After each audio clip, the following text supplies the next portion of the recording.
Everybody.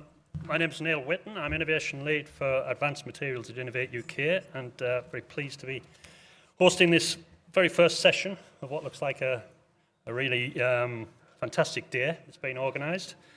I hope everybody gets something from it. We've got three really great speakers covering quite different areas of materials technology in this Advanced Materials for Net Zero Future slide. I'd also like to welcome the online audience, if they're up as early and have missed breakfast like everybody else has. The speakers I'll come back to at the end. We've got Craig Dawson from Concretene, Henrik Hagemann from Pure Affinity, and Thomas Kelly from Ionic Technologies, not Iconic. Ionic Technologies. As I said, they're covering quite different areas of materials technology. I'll not steal any thunder. I'll let them introduce themselves and their businesses later. So Innovate UK wants to make the UK the first economy that is truly energy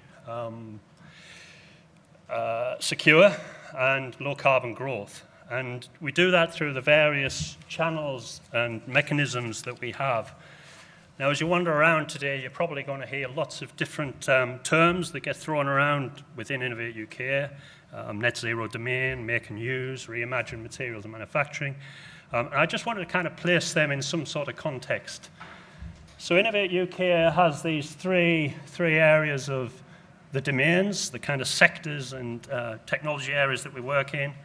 Then place, which is really about regional and international engagement, and then products and services, which is innovation of what we do, the mechanisms that we use to provide funding and other services. In the domains piece specifically, where then all of our activities are cut across these three key domains, and net zero is very much the focus of today's events here. Underneath net zero, we've then got the make and use area, priority area, and then mobility, heating, and power. And it's almost impossible to disentangle make and use from the others. So you'll see across all of the activities and the exhibitors and the talks today, elements of all of those things. So it's largely about reimagining materials manufacturing within the make and use piece in this theatre. But there are elements of all of the others today in the showcase. So where does the materials and manufacturing sector team that I work in come into this? Well, we published a couple of years ago this Materials and Manufacturing Vision 2050, really trying to highlight the challenges and the opportunities for materials and manufacturing going out to that kind of timescale, 2050. We also intended for it to stimulate discussion, and it's certainly done that. And we also intended for it to inform the thinking and the investments of others as well as ourselves. And it's certainly done that. One example of that is the programs that we've currently been recently running in our sector team, resource efficiency for materials, and then a parallel running program of sustainable bio materials and manufacturing, which was run in collaboration with our UKRI colleagues at EPSRC and BBSRC. So a lot of what you'll see in the talks that are about to follow basically are from these programs and again, some others that are outside of that. And the last slide from me before I hand over to the more interesting talks is be wrong of me not to mention the National Materials Innovation Strategy, which was launched at the House of Commons on January the 9th. This is not an Innovate UK activity. This is really led by the Henry Royce Institute in Manchester, and Innovate UK have been supporting it. But it's a very important piece of work, and important because actually we've now got something that everybody can align around. The hard work is about to start. The next stage of implementing that strategy is really just being initiated. And I can see David Knowles in the audience. I'm sure he's pretty tired at the moment after the last 18 months of doing this and trying to get it now to the implementation stage. Basically, if you're a materials business, if you're involved in materials innovation, then you really should be involved in this work, or at least knowledgeable and aware of it. And with that, I'll hand over to the first speaker, who is Craig Dawson from Concretene. Craig.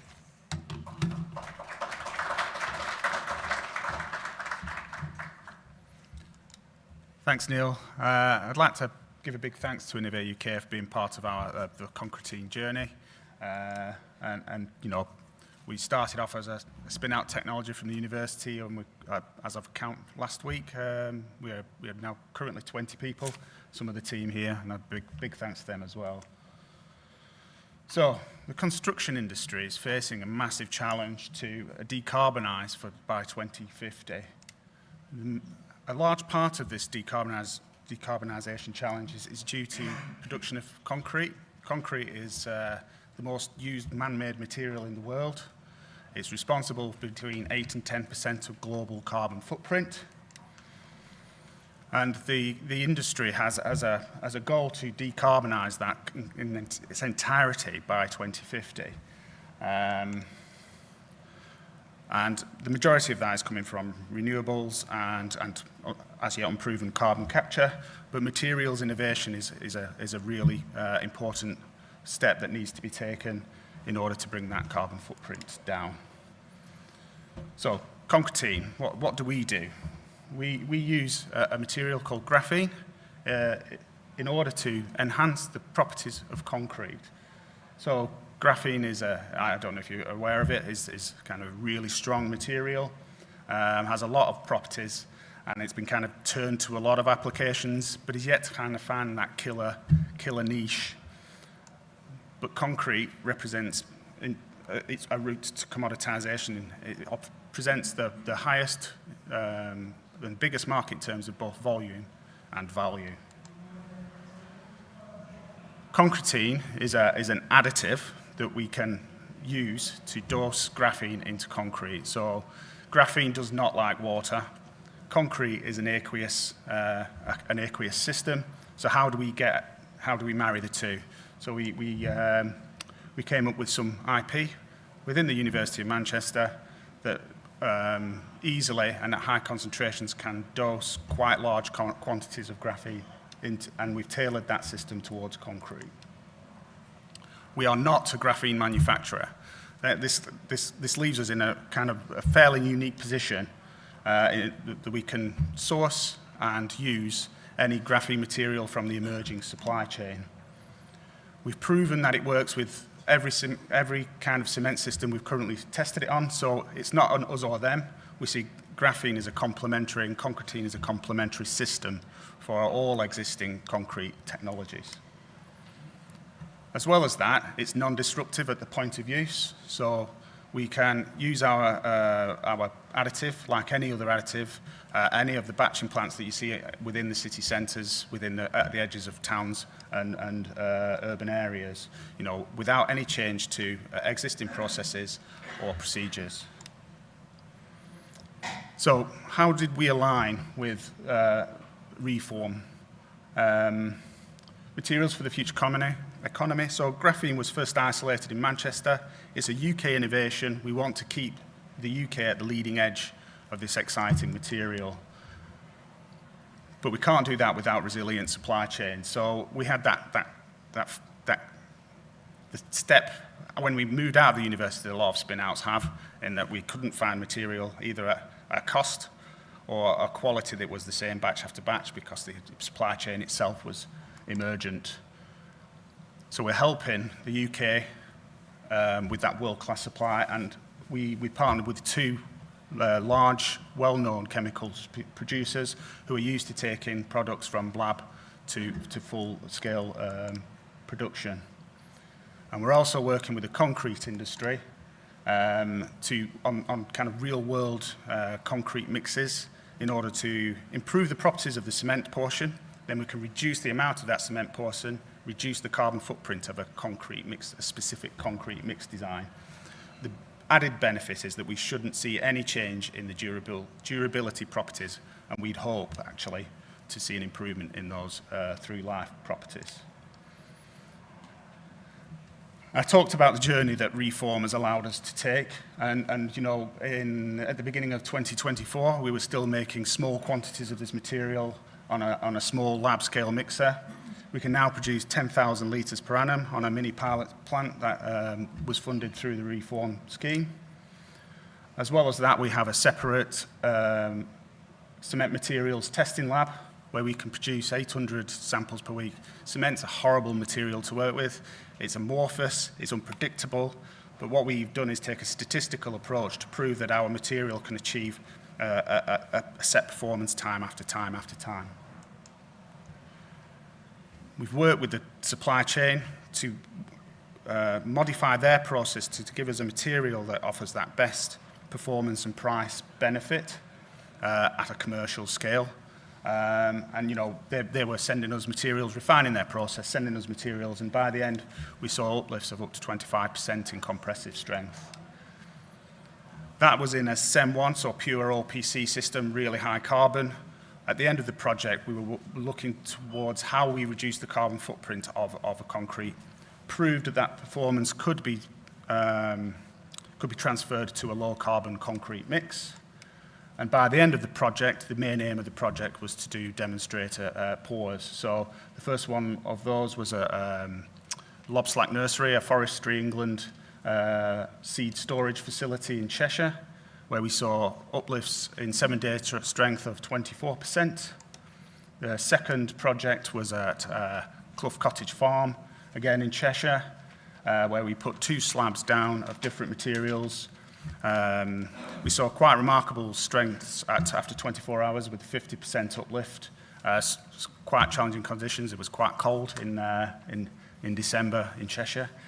And that kind of carried through to a 15-20% uplift after 28 days, which is when the true compressive strength of concrete is analysed. And this mixture was against the design codes that are currently allowed, the lowest cement content allowed for concrete, and using 35% supplementary cementitious materials that are a lot greener than that OPC I talked about. So just to judge ourselves against what we set out to achieve through the reform project, Thomas Swan, our graphene nanoplatelets provider, have scaled to 40 tonnes and currently have plans to scale to 120 tonne per annum capacity up in Concert in Durham. William Blythe, we're in discussions so that their material is a little bit more complex. They have to go through a REACH process, but we're working with them to take their process to, you know, significant quantities that allow them to, you know, meet our demands, which are quite large, and retain and grow the demands from the other industries that they are working in. And we've done all that here in the UK. It's taken away reliance on Chinese supply, you know, and the geopolitical situation that we see ourselves in with restriction of supply of some advanced materials from that part of the world. I'll quickly spin through these. And we've kind of talking back to that circularity part that's part of this process. We're working, the material that Thomas Swan supplied us was obtained from lithium battery waste product. So they would take that product, turn it into graphene. And at the end of the project, we started working with another UK GMP supplier on a process that extracts graphene from waste methane and biogas. And we're looking at running a project in March, another trial slab in March that will take material from farmyard and put it back into the farmyard. So quite a nice circular image there. So what we're doing next, we're working with Cemex, or one of the world's largest concrete suppliers, on precast railway sleepers. Again, Innovate funded.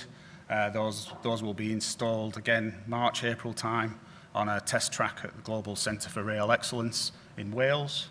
We're working with Roger Bullivant, again on a smart Innovate UK Smart programme, looking at precast piles and foundations and improving reducing the carbon, improving the throughput through the factory from that early strength development. And we're just starting on a scale up. We hope to have a pilot scale facility in place that will give us kind of half a million litre capacity by the end of the year and moving towards accreditation. Thanks, Neil. And we're just outside if you want to come see us and more details. Thanks, Craig. I should have mentioned at the start that what we're doing with this, we'll just run the speakers one after the other, and then we'll have a bit of time for Q&A at the end, if that's okay. So hold your question. So, with that, I'll introduce the next speaker, which is Henrik Hagemann from Pure Affinity. Henrik. Excellent. Good morning, everybody. My name is Henrik. I am the co-founder and Chief Product and Innovation Officer at Pure Affinity. I'm going to start you off on a slightly different note. So I'm going to ask you to look to your left for a second. And now the person you're looking at is, interestingly enough, faced with a 97% chance of being exposed to forever chemicals. So today we're going to be talking about what that means for us. We are Pure Affinity. Pure Affinity develops solutions to tackle these forever chemicals called PFAS with advanced materials. And these advanced materials can have a lower carbon footprint, which is what we get really excited about. So let's back it up a little bit. Pure Affinity was a company that was started in 2015 to use a design, build, test, learn cycle to develop advanced materials for PFAS capture. Back then, nobody knew about forever chemicals. And we actually spun out from the world's largest synthetic biology competition as the Imperial College team.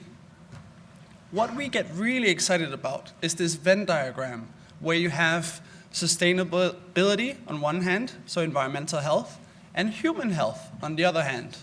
Where they overlap is where we really focus the whole company. And so we have developed a suite of products to address these pollution issues, with PureTech G400 being a product we will talk about today. That is the output from our predictive material discovery process, and we'll talk about how the impact of Gen AI and Trump, because we have a big US market, will impact a company like us today. So looking at the problem a little bit, we are talking about these forever chemicals that are ubiquitous. They have super chemistry that makes them useful in everything from sealants in the nuclear sector to semiconductor manufacturing. But these super chemistry properties also give us unexpectedly huge health effects.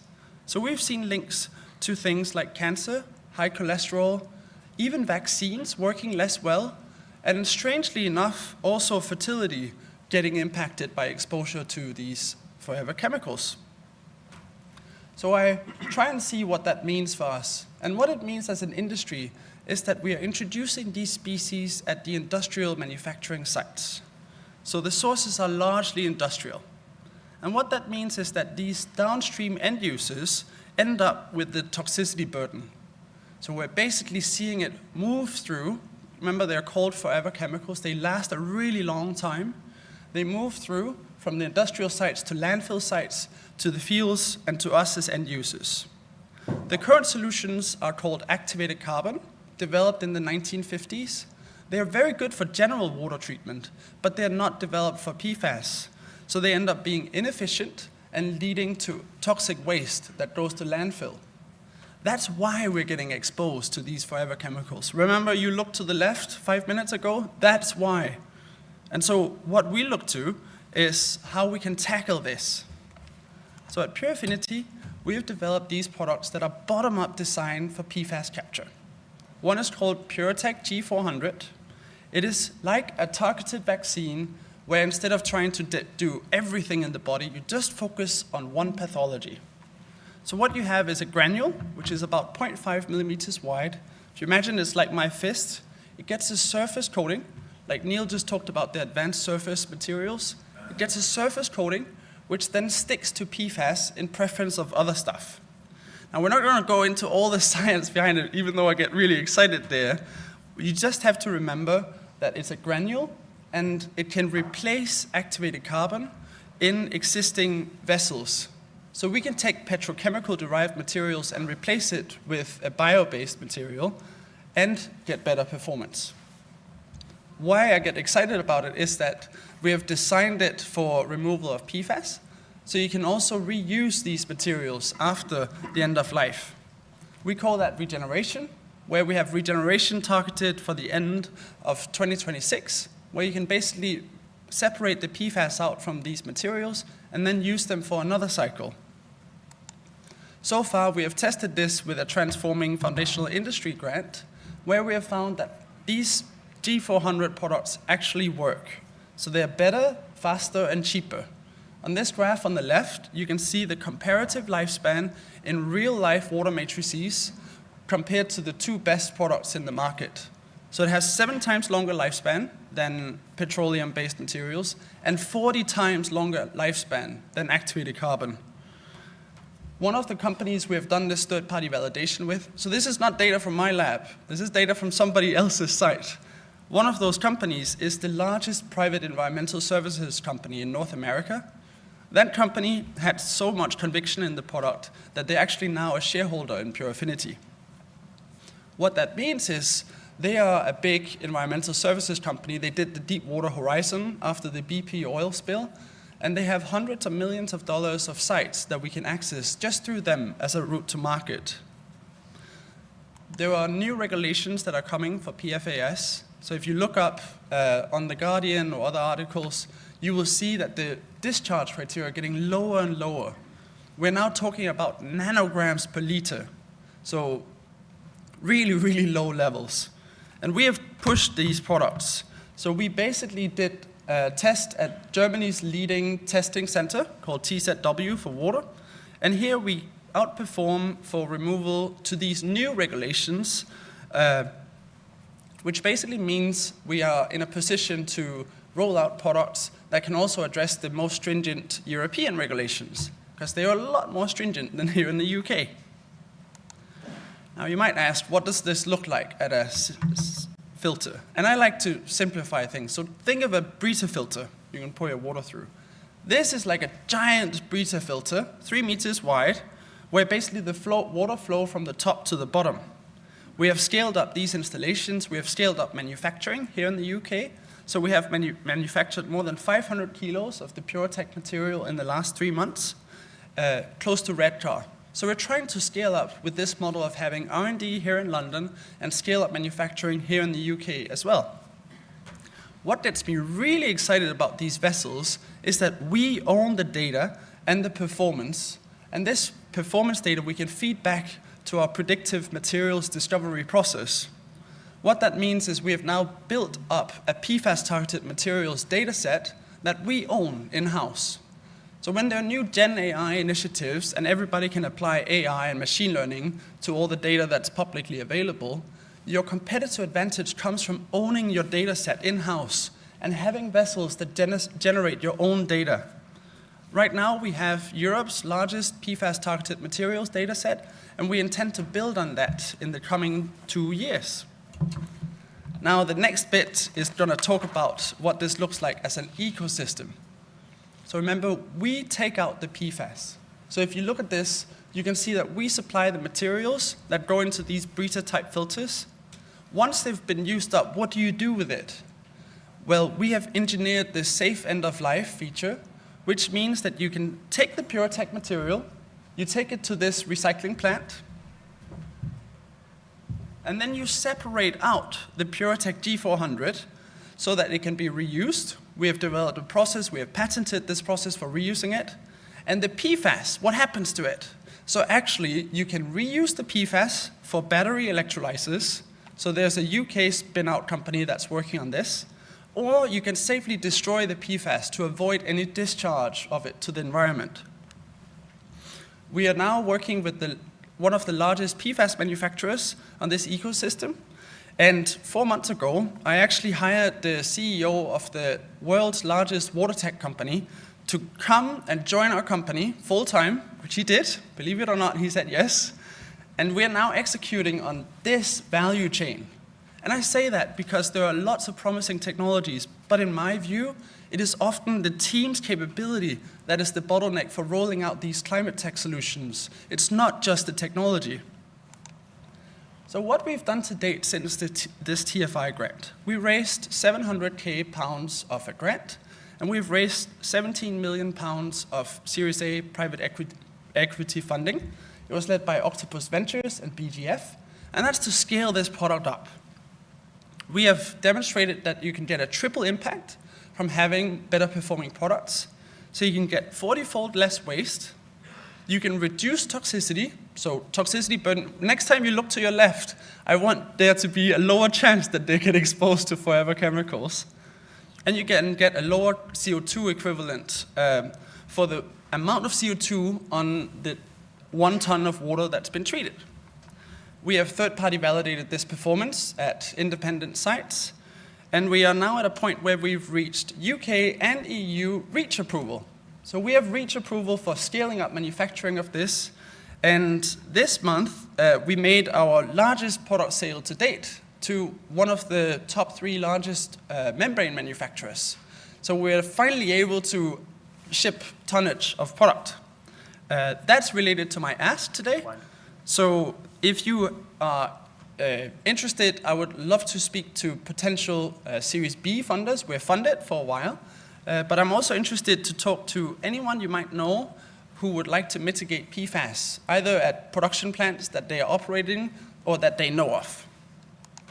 And so my final slide is to say thank you for your attention, and also to invite you to join us in tackling some of these big challenges with net zero.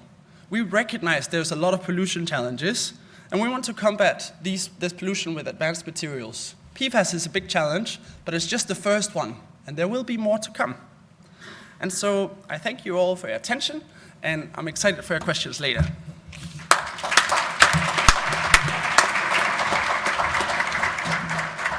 Okay, thank you, Henrik. And on to our final speaker, which is Thomas Kelly from Ionic, not Iconic, Ionic Technologies Limited.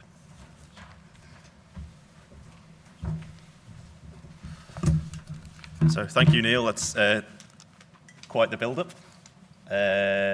Yep, Iconic Technology, so we're hopefully we'll live up to that expectation. So Ionic Technologies, the business that I represent, I am Director of Operations at Ionic. We are a spin-out business from Queen's University in Belfast, and the business has grown over the last 2 or 3 years in the field of magnet recycling. So the business has developed a very smart technology for the recovery of rare earths. So for those of you not familiar with rare earth elements, I'm not going to give a chemistry lecture because we could be here for a long time. There's a big group of them. But critically, why you should care about them is that they're absolutely essential materials for the net zero revolution. So typically in a wind turbine, you'll find somewhere in the region of 600 kilograms of rare earth permanent magnets per megawatt on an offshore wind turbine. And of that, around a third of the mass would be rare earth content. So typically rare earth permanent magnets have around a third, primarily neodymium, but usually a cocktail of magnet rare earths. And as you can see, that they're within the nacelles of a wind turbine, they're embedded totally within that product. So the demand for this type of material and the necessity to find sources of rare earths to produce permanent magnets is big, and it's probably one of the biggest challenges with the net zero revolution amongst the critical minerals group that it sits. Why is this such a problem? One of the issues that we face globally is that the supply chain is not distributed evenly. So right through the value chain, from mining through refining to midstream processing into consumer products like electric vehicles and wind turbines, more and more of the supply chain value is owned in China. So this is an issue for a number of reasons. And one of the impacts that we're experiencing at the moment is it's really affecting the market value. So the commodity value of rare earths versus the strategic value is markedly different. So there's a recognition in the West that we absolutely need rare earths. They're in everything. They're in hard drives, electric motors, and they're essential for all our net zero technologies. But unfortunately, especially in the case of heavy rare earths, but with all the magnet rare earths, we are totally dependent on China. So what the West is looking to do is to break the cycle and enable alternative sources for rare earths.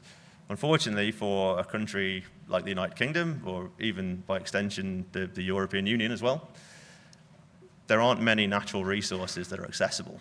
Rare earths are relatively abundant. However, what makes them difficult to deal with is that they're all quite chemically similar and they're all difficult to extract and they're difficult to separate. So in Europe, action is being taken, and our supply chain in the UK is very closely aligned to Europe in things like EV motor manufacturing, offshore wind generation, etc. There are two key targets that are coming into play in the near future, which will affect the way we do business with respect to critical minerals. And the two I would draw your attention to are on the bottom right.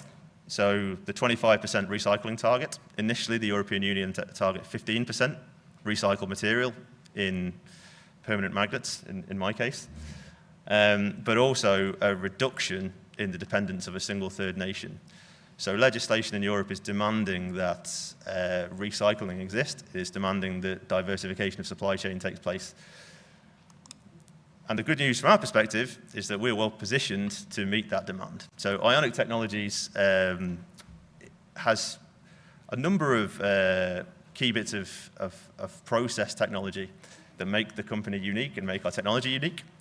But the first thing we would flag is our agnostic magnet feedstock preferences. So we can take pretty much any type of end-of-life magnet or midstream production waste from magnet manufacturing, and we're able to extract rare earths from it. So typically magnets will have coatings, they might have some sort of lubricating fluid on them, they may even be oxidized during the extraction process, liberation from things like electric vehicle motors. But our process is hydrometallurgical, we can cope with that, it's not an issue. In terms of what we produce, because we have no access to primary material, everything we make is 100% recycled, but critically, it allows for domestic supply chains to exist. So the UK, as an example, has no accessible rare earth resources as it stands. So the only way that we would meet needs for rare earth supply domestically would be via recycling. So that is something that we can provide. And then finally, the product that we do make is very high specification. So typically, rare earth oxides that are bought from primary sources would be sold at a purity of around 99.5% or above. We can comfortably beat that with our technology. So actually, the product that we are making is more pure than primary material. And it stands to reason that that should be the case, because if you imagine extraction of rare earths from the ground, there's potentially 15 elements that are all coming together, and you need to get the valuable ones out and dispose of the non-valuable ones. In our case, we're effectively harvesting rare earths from a magnet where that process has already occurred. So what it enables us to do is do our process more efficiently. So our hydrometallurgical process, it looks quite simple on here. I can tell you it's not simple. But effectively, we take magnets, we break them up, we digest them, we extract the base metals, so the majority of the magnet content is iron, we remove it, and then we perform an advanced solvent separation process. So when I tell you that there's 15 stages in our demonstration plant, that compares to thousands in equivalent primary material plants. And then we separate the oxides and produce individual products. So neodymium, praseodymium, dysprosium, and terbium, all at 99.5% purity or above. The supply chain environment that we promote is a circular one, as I explained.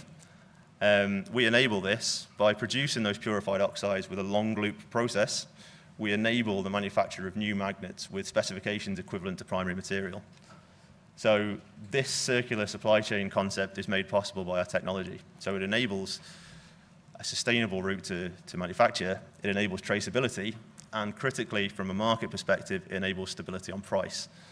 At the moment, rare earth prices are dictated by the Asian Metals Index. With this sort of system, it's possible to look more towards a tolling style arrangement where the OPEX costs associated with each stage are more relevant than the cost of neodymium in Shanghai.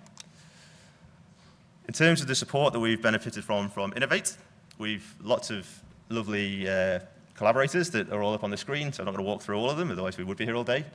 However, I would draw your attention to the climate's funding, which is the subject of the exhibit immediately outside this area, which we have benefited from tremendously. And the focus of climates is all around critical minerals, specifically rare earths, and creating circular supply chains for rare earths. So we have a number of projects through Climates which have really supported the growth of our business and our ability to demonstrate what the process is capable of. We've also received great support from the Advanced Propulsion Centre because obviously our position in the supply chain for electric vehicles is recognised by that organisation as essential. We're looking to do more and more with the APC and more with the automotive OEMs who really value high specification rare earths. One particular project that I will flag from Climates is a demonstrator that we've done in partnership with Less Common Metals, who are also exhibiting outside, and Ford Technologies UK, where we will this year later create what we believe is a world first electric vehicle motor with 100% recycled rare earths in it. That's looking very good. It's nearing conclusion. And if anyone wants to hear any more about it, I'll be at the exhibit later on.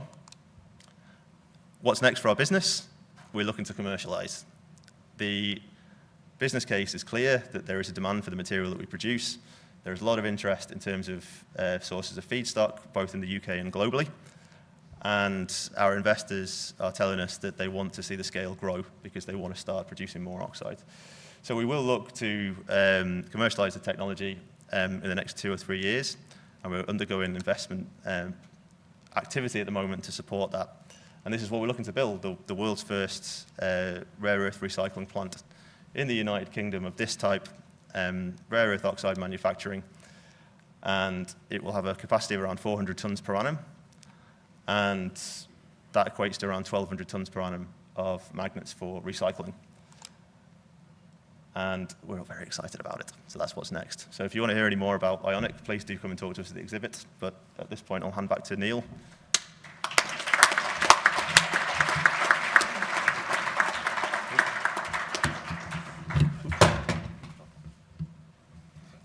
Thank you. Okay, thanks, Thomas. And well, thanks to all of our speakers. I promised you at the start that there'd be 3 quite different material technology in quite different areas, and I think demonstrated that quite well. We do have about 10 minutes for some questions, and we have an extremely fit and agile runner with a microphone here who's going to cover the entire room. So please, the extremities, think of questions. Yeah.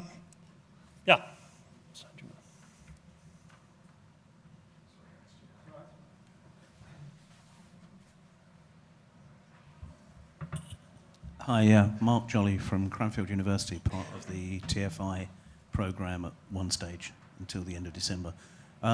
So my question was to Craig. Did you do an overall calculation on what the savings could be if your material was introduced into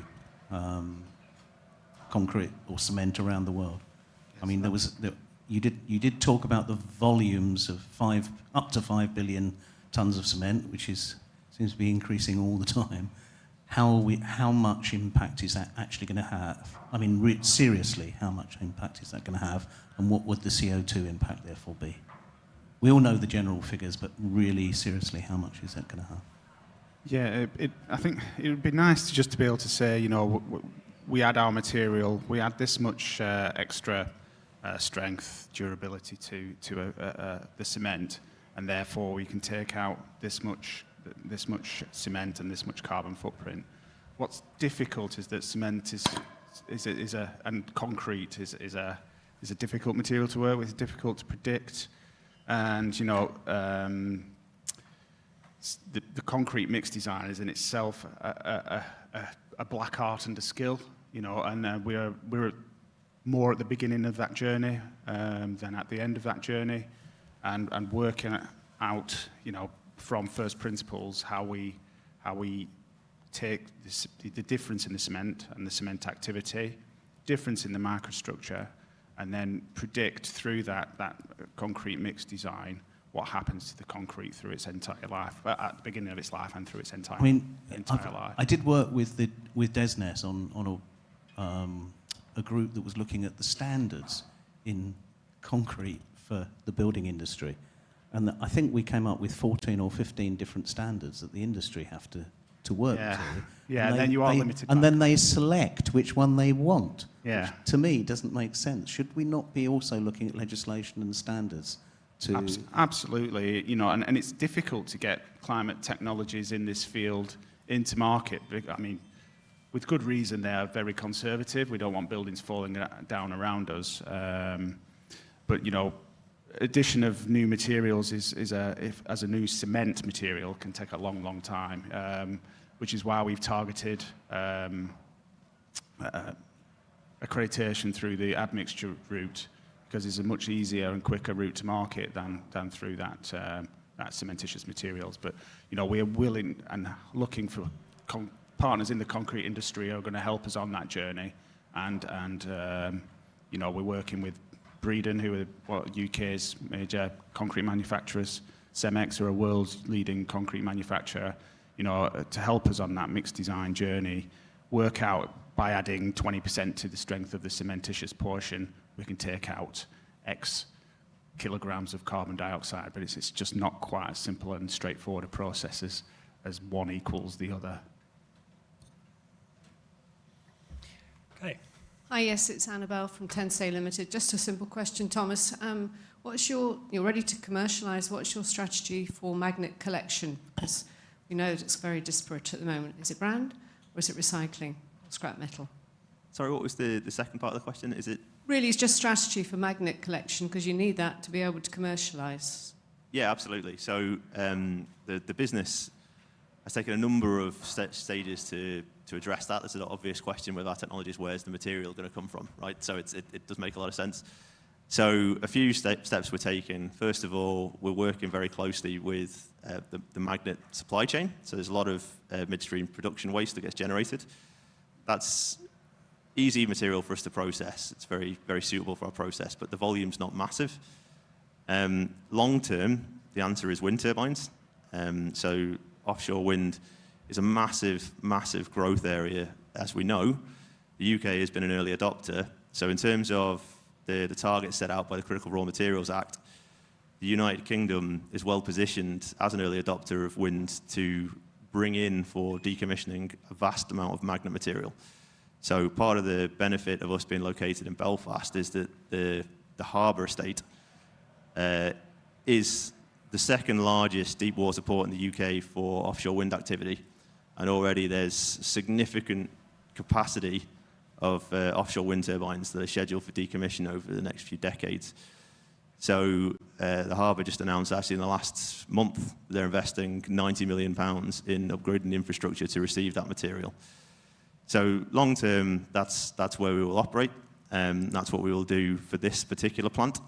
Globally, there are a number of magnet sources that we're working with in North America, South America, Middle East, and Europe as well, all of which have manufacturers of wind turbines that would be, shall we say, maybe not quite as proficient as the European ones. So there's quite a lot of magnet material already available for recycling that can be imported. So in terms of volume, that's wind is the focus area. But in terms of what else is out there, we're really keen to explore with scrap organisations in the UK, Europe, US. There's lots of different ways that you can recover magnets. Some of them are very expensive. Some of them are very destructive. The advantage of our technology is it's very flexible. So, you know, where you may have issues with, for example, oxidation of magnets by liberating them, we don't really have an issue with that. It doesn't make any difference in our process because we're practically dissolving the magnets as part of the process. So what we feel that our technology does, in addition to the capacity it creates, it also unlocks mechanisms for magnet liberation that might not otherwise have been there because we're so flexible on the feedstock that we can take. That answers your question. Okay, and that kind of brings us to the close of the session. Actually, we've run out of time, so I'd like to, again, thank all of our speakers if we can. And please do stick around for the next session in here, which is circular manufacturing processes, and being chaired by my colleague Jacco van der Sijp, and that starts in five minutes. So, thank you very much.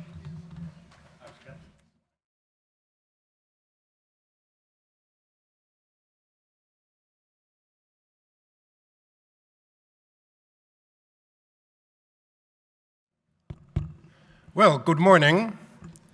Second session. Hopefully it was not too early, the first session for you all.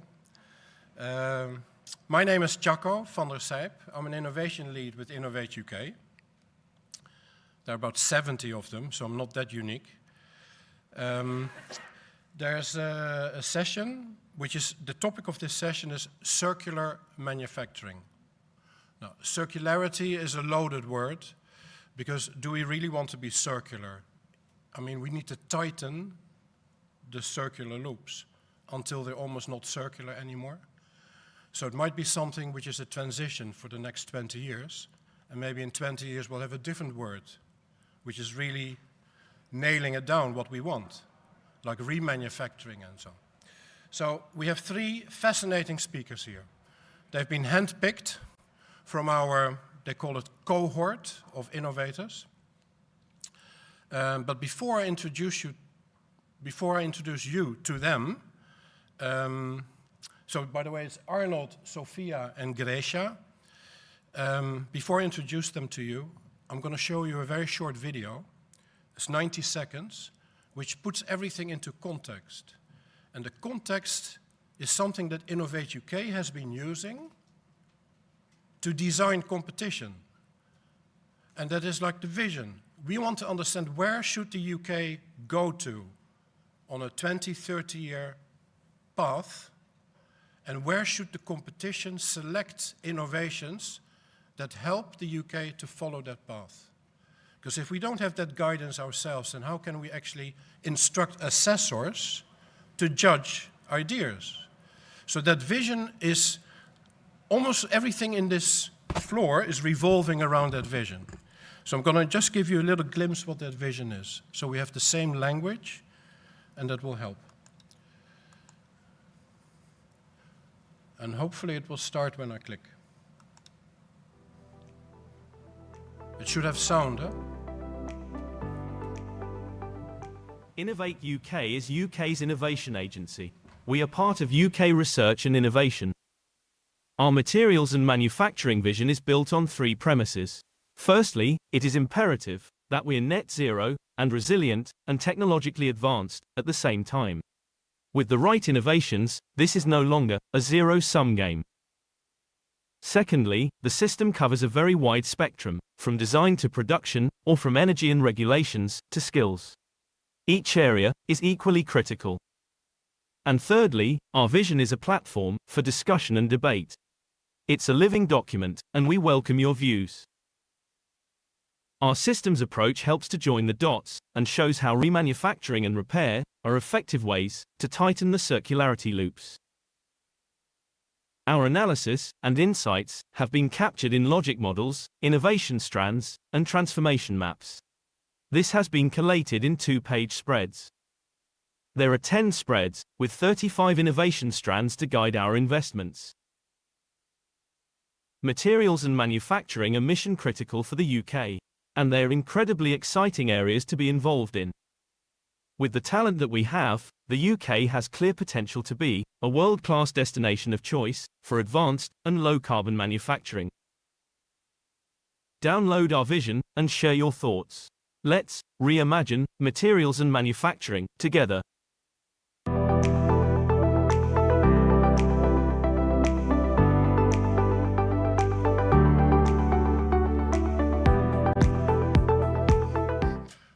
Okay, so this is just to give you a bit of context, how we are thinking in Innovate UK.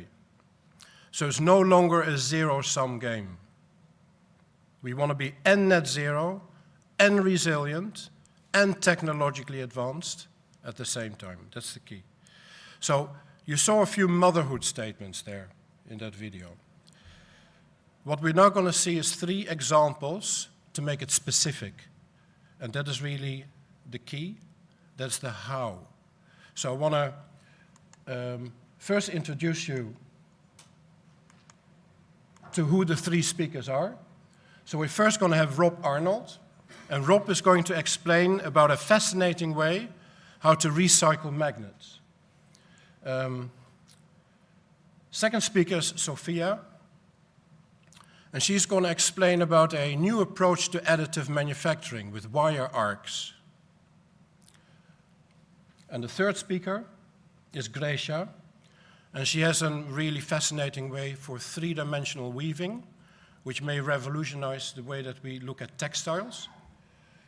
And what you can see here is that those three, they fit on that model with all the aspects of manufacturing in different ways. And they have different ways to tighten the circularity loops.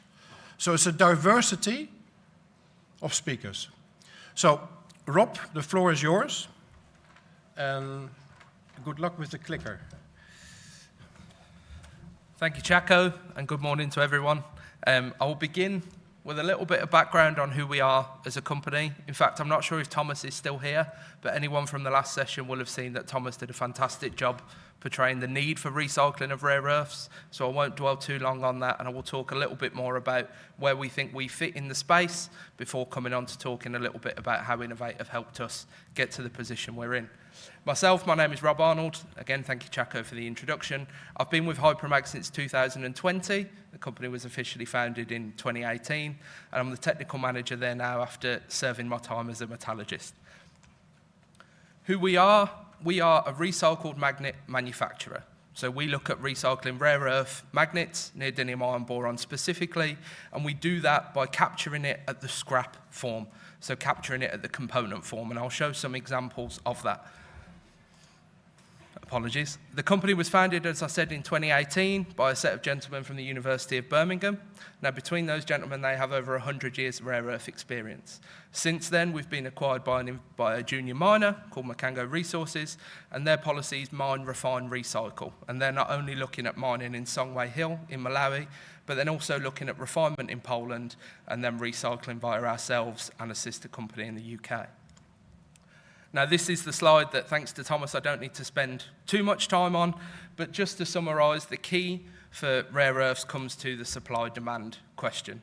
So geopolitics is becoming even more prevalent in this industry. In fact, even as recent as this week, President Trump has suggested that he should have some form of access to the resources in Ukraine if he's able to negotiate a peace deal. If the man is one thing, he's very visible, and I will leave political preference there. Apologies that the slides keep clicking on one ahead. When we look at the need for rare earths, the light and heavy rare earths typically form very high on the criticality list, and that runs whether you look at the UK, whether you look at Europe, or whether you look at America. These materials are key for electrification, and as Thomas pointed out, once again, wind turbines are going to be a huge factor of that. When we look at supply of rare earths, there are a huge volume of rare earths being imported into the UK every year, but they're coming in within products. They're not specifically coming in as oxides, they're not specifically coming in as magnets. Actually, what we believe is if we can capture that rare earth at end of life by having an economical, cost-effective, safe, clean process to recover that material, we can then put it back in the supply chain as a finished magnet, and we have the capability to do that. So, to give some context, this is a typical supply chain for rare earths. I have grossly oversimplified it. As Thomas said previously, these chemical processing steps can have up to 1,000 individual stages when you look at it in primary manufacture. Apologies, I'll have to fix this slide deck. When we look at conventional recycling, most of it happens in the two red arrows up in the top right-hand corner of that chart. When you look there, you are still significantly far away from the finished magnet. Now, I will preface this by saying that the energy and the environmental considerations for mining the material out the ground, we still firmly believe that there is a space for chemical recycling, and we actually are encouraged to work with chemical recyclers because, again, we want to avoid digging things out the ground where possible to promote that circularity that Chaco has mentioned. Where we believe our niche comes in is on the separation of the material from the component, again in that economical way, and our ability to go straight back into the magnet manufacture stage. So the alloy powder that we recover from components is an ND2Fe14B1 powder that we can run straight back into our magnet manufacturing. And we've done this at a pilot facility at University of Birmingham. I would encourage you, if you'd like to come and have a visit, please get in touch. And our commercial facility is currently being installed where we'll be able to do 100 tonnes per year of powder production and an initial capacity of 10 tonnes per year of magnet production. Hopefully that will stop it slipping. Now, the key reason why we think we have a niche, why we think we have an opportunity in the market is actually that separation potential. So yes, we can do the magnet manufacture, and we believe in that, and we're actually prototyping for lots of different sectors at the moment. Again, we have some examples on our stand, and you'll hear some more in a second. But where we think we have a real advantage is the separation capability. So products at the moment aren't designed for recycling in mind. I'm happy to say in the 5 years I've been working in this job, we are hearing more and more people say that they're looking at design for recycle. However, when you look at the components that are coming back at end of life, you still have things that are consistently coated in epoxies, or they're fixed with circlips that aren't designed to be removed. A good example of that is the automotive drive rotor up in the top left. You can see that where the black strips are, that's what's called a transfer molding, and that will actually happen, and that will embed the magnets within the stacks. Now, that makes manual separation of it very difficult. Now, for our technique, as long as we can get the rotor out of the motor, which can be an economical challenge, but we're working with both tier ones, OEMs, and scrap handlers on this. If we can get the rotor out the motor in a form you see there, our process allows us to recover the magnet material. The ferrous scrap isn't lost, and that can re-enter the supply chain as it currently does, but the key thing is we've extracted the rare earth material, which is worth significantly more. As we then carry that through, I thought I'd use the time to talk a little bit about the projects that we've done over the last few years. So the project called Scream, I have said I'd love a follow-on called Shout, but I'm not getting any traction. Securing critical rare earth magnets for the UK. So this is quite a large consortium. It was funded as part of the Driving the Electric Revolution programme. And you can see we have ourselves and University of Birmingham in there. We are very closely affiliated to University of Birmingham. They developed the technology, they have patented it, and we are the exclusive licensee. We have Macango Rare Earths, who are a sister company to ours, who do a smaller scale long loop chemical process, such as what you heard Ionic discuss earlier today. GKN Automotive, and then we have EMR for their R&D site in Dudderston, as well as Jaguar Land Rover and Bowers & Wilkins, who make high-end audio as use cases.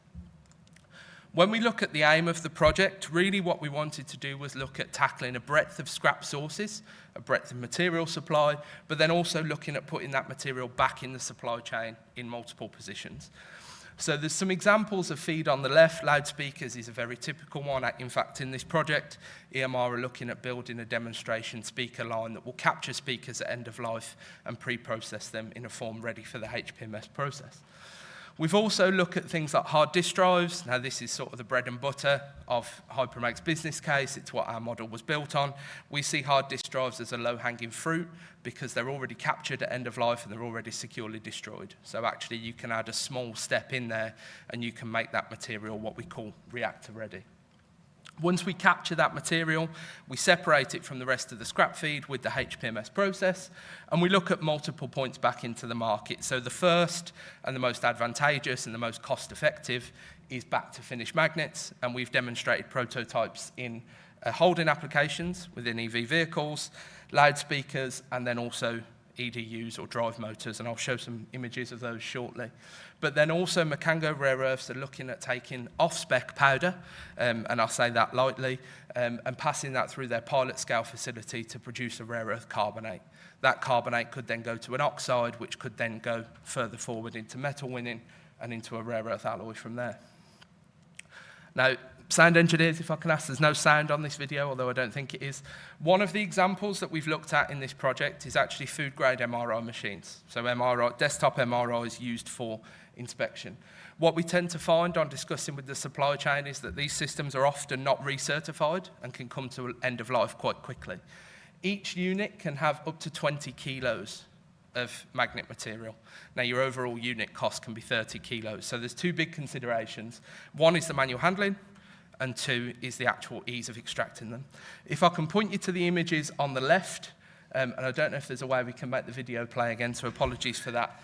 But the image on the left shows the extracted unit after our pre-processing, and then finally the image on the bottom, thank you, engineers, and then the image on the bottom shows what happens after we run it through the HPMS process. So you can see that all of the magnet has been liberated, thank you, Denise, and we're able to capture that and put it back into the supply chain I realise I'm slightly over time, so I'll speed up a little bit.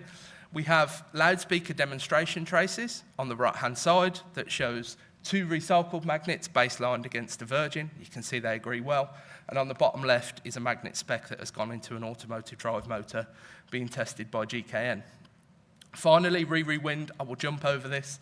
This is a project we're doing at the moment with ourselves, University of Birmingham, the Offshore Renewable Energy Catapult, Magnumatics, who are speaking here today, and EMR once again. Now here, this project is about preparing for those wind turbine end of lives.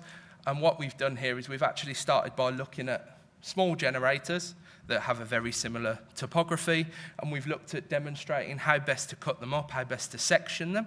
But then also you can see from the image center bottom that we can actually use the HPMS process on these sections as well, and we can recover all that magnet material, again placing us in a good position as we move forward.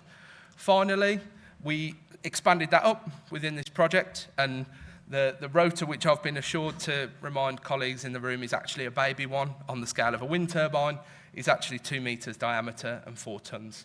And I spent some time up in Glasgow with colleagues breaking that down and ensuring that we could process the sections to the point where we could run them in the HPMS, extract that material, but then also the other high-value materials like copper. Apologies that was a little bit fast at the end. I'm still just enough of an academic to thank the organisers for the opportunity to speak, and we are on booth 2, so if anyone wants to come and have a chat, please do. Thank you for listening.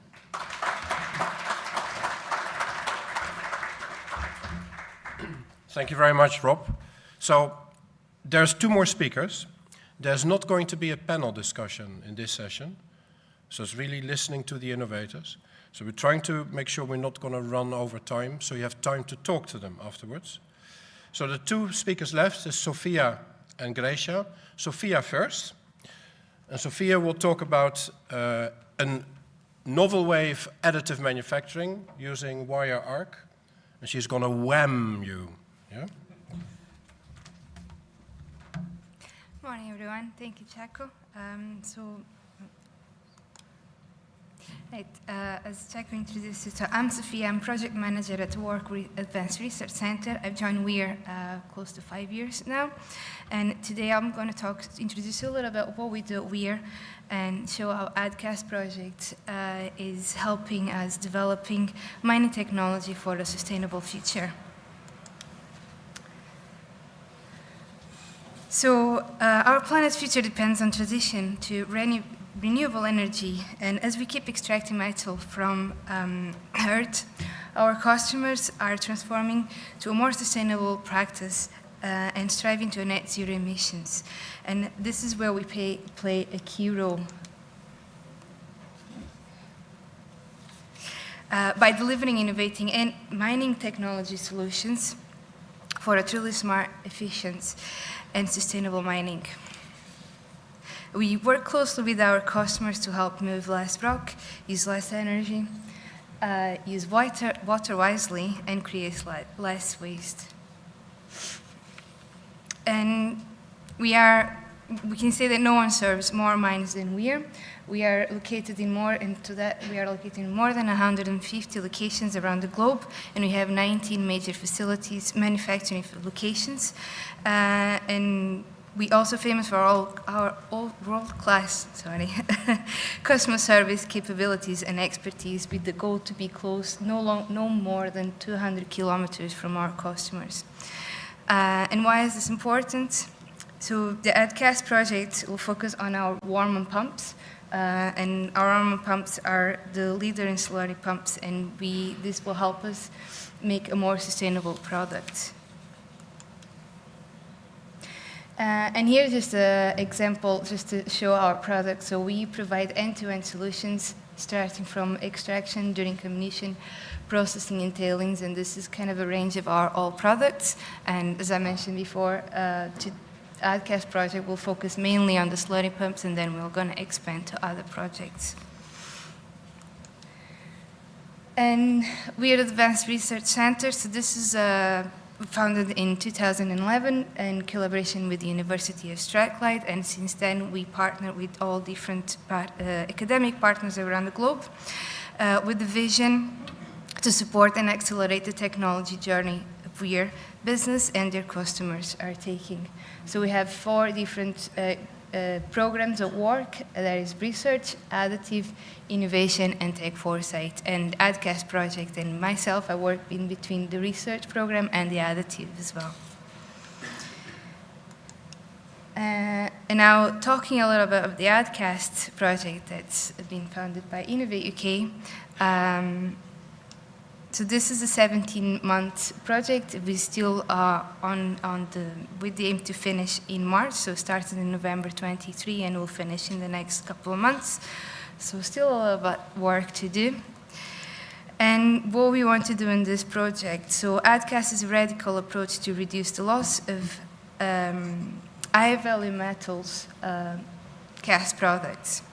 Typically in our foundries, 5% of our large castings are scrapped and are repaired due to defects and generating approximately 750 tons per year in our foundries. And further 20% of those scraps are repaired by reheating and manually repaired using more energy. And also in field, pumps and valves are scrapped because of one localized area is worn, so they are no fit to purpose anymore, and that generates close to 25,000 tons of scrapped equipment globally with the potential to be scrapped. So AdCast will enter to help us reduce the waste of recycling and developing the first additive repair process for iChrome white-cast iron alloys. And for that, we partner with the Materials Manufacturing Technology, the Manufacturing Technology Center and the AI Build. So MTC will help us develop in the additive repair process for our castings. And AI Build is a London-based software company that will help us, this part in the project to support the software, AI generative software for the repair application. And then looking at this project, AdCast aims to address several current limitations to print technology with 3 key areas of focus. So one significant limitation is the inability to repair high-value production casting scrap effectively. The AdCast will aim to develop a novel additive repair method to address this issue, reducing the material disposal in landfills.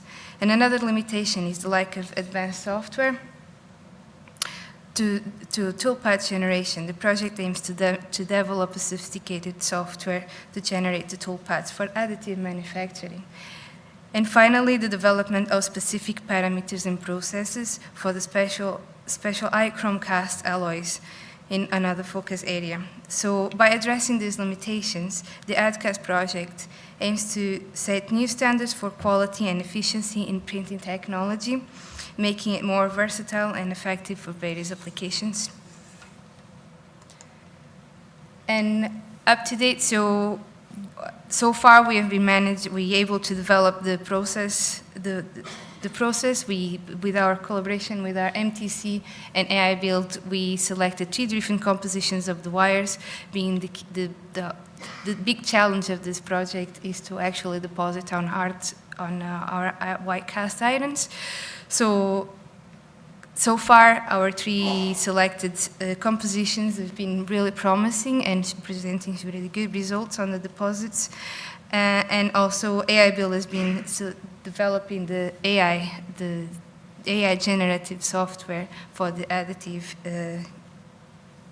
application. And we are now finalizing the optimization of the repair properties, and I think it should be a video. Yeah. So this is just a short video of the software demonstrated by AI Build of the repair selection and creation functionality. But in the next couple of months, we'll be focusing on developing the system repair demonstration with AI Build, where AI Build will be the AI Build first customer for the software. Right. And with AdCast, we aim to make our foundries more green with developing the additive manufactured wires for our white cast iron alloys. So the big focus of this project really is on the development of the new materials and the new software with the AI generative for the additive manufacturing. And the innovation is launched the additive capability in multiple key locations around the globe, and also improved the UK supply chain on the additive manufacturing with the wires that we're going to be provided across the world to our foundries from UK. And I think that's all that I have for today. Thank you very much, and any questions you can ask after.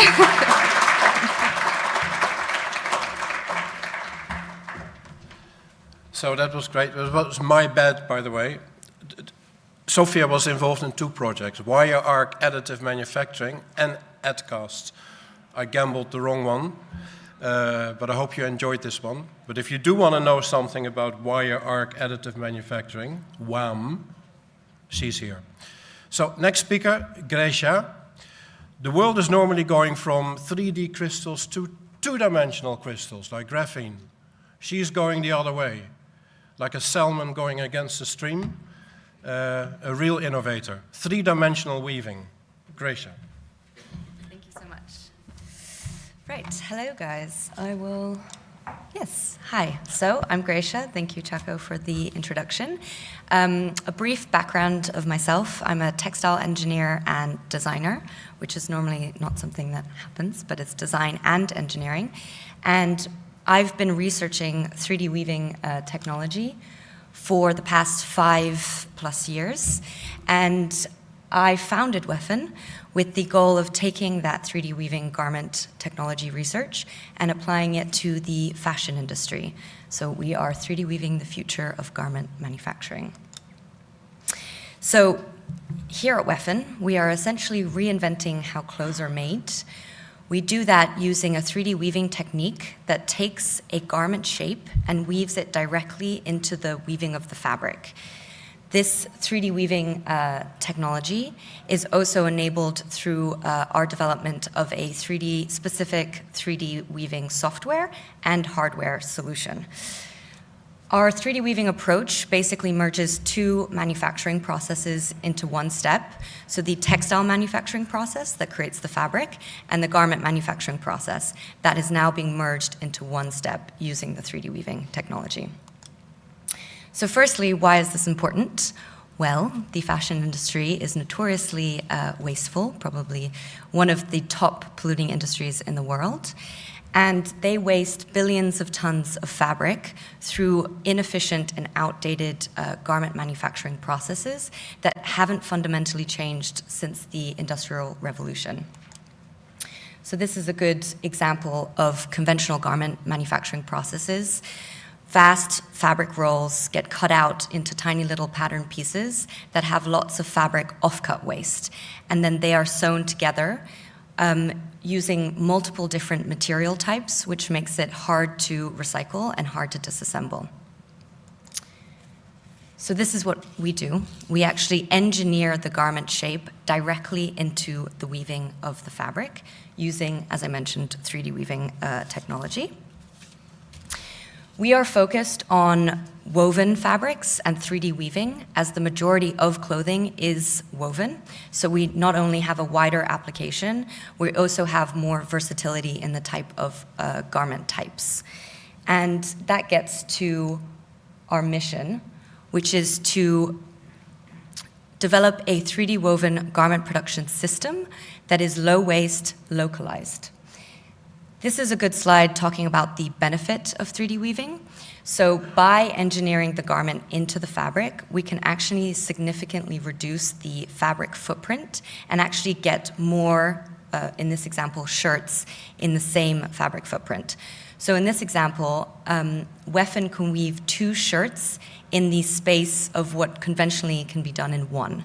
And not only that, we can also weave those 2 shirts in 58% less fabric meterage with a 63% offcut waste reduction. So there's significant waste reduction as well as getting more in the space of less. Another benefit of 3D weaving is that we can actually engineer garment features like pockets that reduce the sewn construction time.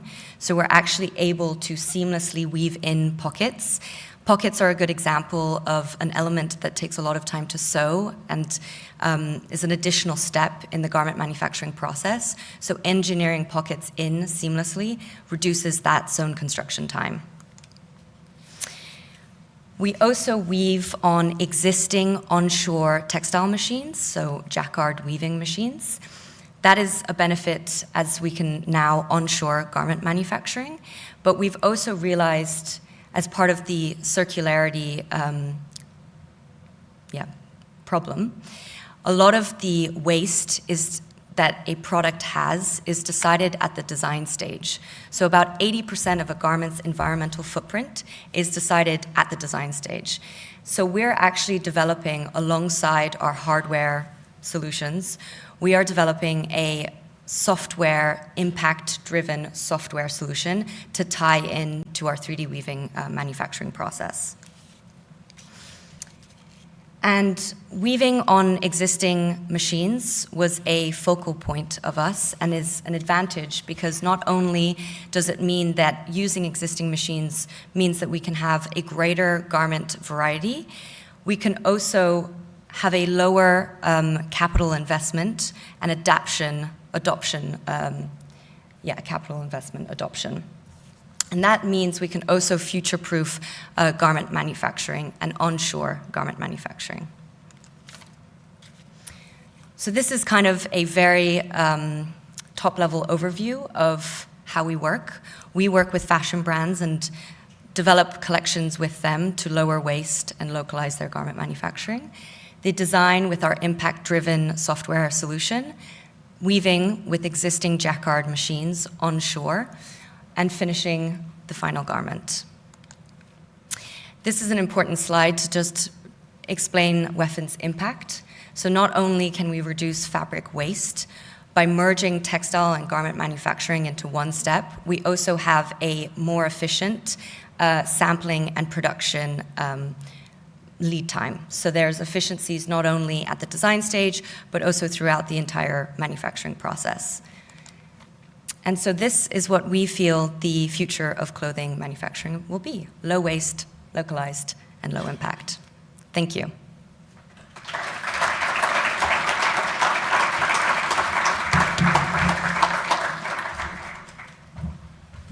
So thank you, Gracia. So that was a diverse group of people, that's for sure. So Rob, Gracia, thank you again. Sofia, muito obrigado. I'm going to let you go, so you have the chance to grab them if you have any questions. So I don't want to waste your time. Thank you for being here, and hope to see you at the next session.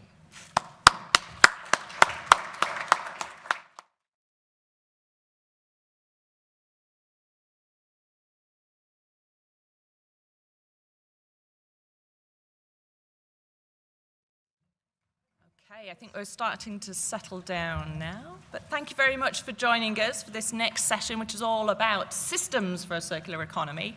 And we're going to cover quite a few different topics here. So it's a really good one for sort of overlapping between all our different programs.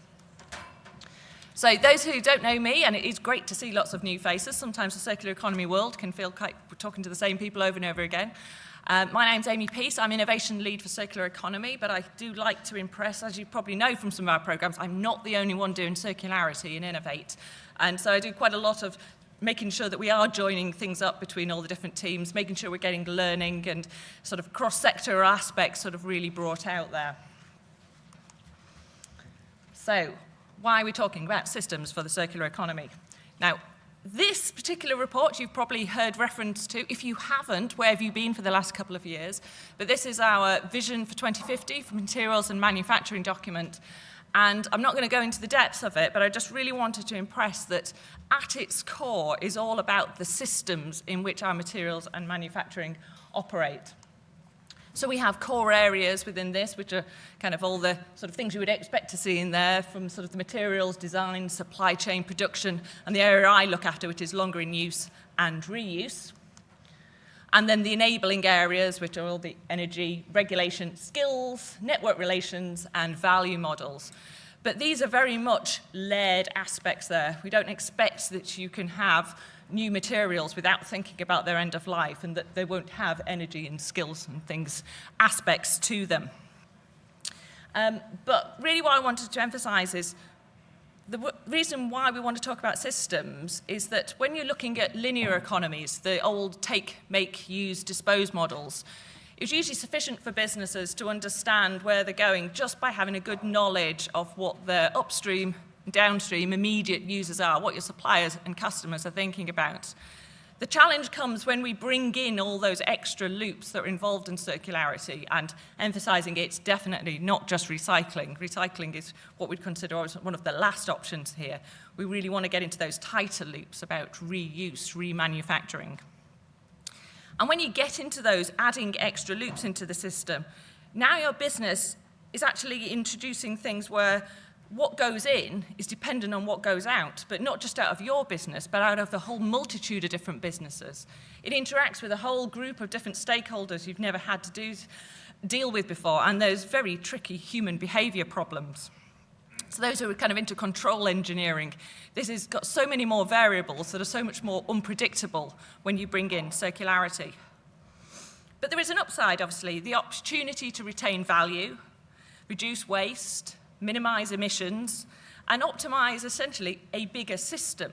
That is what we're trying to do with sustainability, is instead of just thinking what's best for my business, thinking what's best for this whole system in which we live. But for the system to work, we need a glue to hold all these parts together. So we're going to formulate that glue with a mixture of digital technologies enabled to track the different materials through the system. There's regulations that help set where the boundaries are, but also what the rules, so everyone's on a level playing field. And as I've mentioned before, there's this unpredictable element, the most difficult variable of all. Humans are in this system. So to tackle this sticky problem, because I'm going to persist with this glue analogy, we've got representatives from a range of our programs, which include the National Interdisciplinary Circular Economy Programme, research programme, which was NICER, which has also just come to an end, and that's where I've been the focus of my work over the last 4 years or so. So we've got a couple of projects that have been involved there. We've also got Made Smarter in Innovation for that digital little flavour in there. We've got smart, sustainable plastic packaging, which is circularity at its heart, the problem of packaging. So we've got Collie there. And also our own resource efficiency for materials and manufacturing, which a couple have been involved in as well. So without further ado, this is much more of a panel session. So just setting your expectations here, what I'm going to do is each of our speakers are just going to give a 2 to 5 minute introduction to what is the sort of particular angle on this. And then we're going to go to a bit of an in-panel discussion, but do have questions ready because I'd like to sort of involve you as much as possible in this. So thank you very much. And Catherine, you are first. Cool. Thanks, Amy. You can hear me okay? Right. So hi, everyone. I'm Catherine Adams. I'm Technical Director at the Alliance for Sustainable Building Products. So as our name suggests, we're all about products that go into buildings and infrastructure. We're not-for-profit, mission-led membership. There's about 150, 160 members across the supply chain, and we really work towards building a low-carbon environment, but also making sure it's healthy as well. Part of our work is very much on circular economy, and what we've been focusing our efforts on for quite a long time now is reuse. So not really recycling, reuse.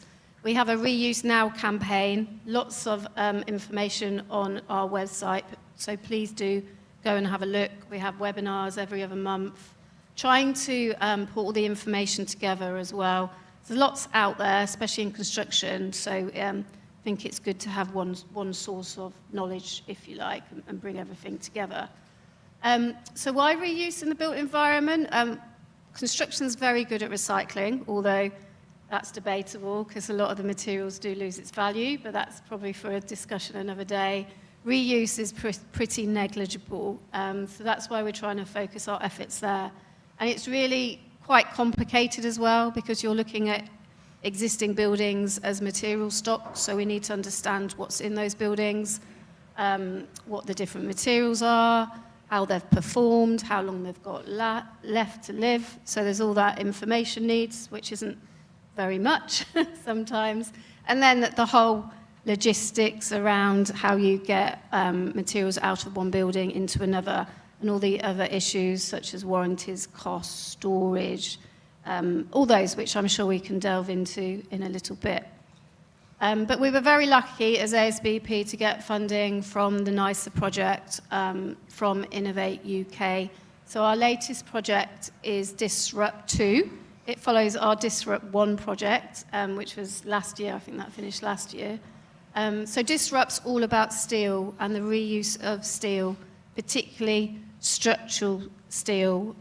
So what we discovered from our Disrupt 1 project, and there's toolkits on our website which are freely available for anyone to come and have a look at. So Disrupt 1, we really mapped out the value chain and who needs to do what. That's really important in construction because there can be a long supply chain, everyone sort of with their own vested interests as well. But one of the issues was just how to incentivize the demolition industry in being able to send steel for reuse over recycling. So that's what Disrupt 2 has done. It's worked hand in hand with demolition contractors to really understand it from their point of view and really sort of look at the incentives, different types of equipment, you know, is it more hassle for them? All those questions that they would ask anyway, and trying to sort of go through all of that. And happy to speak about that shortly. So look forward to an engaging discussion. Thank you. Thanks, Catherine.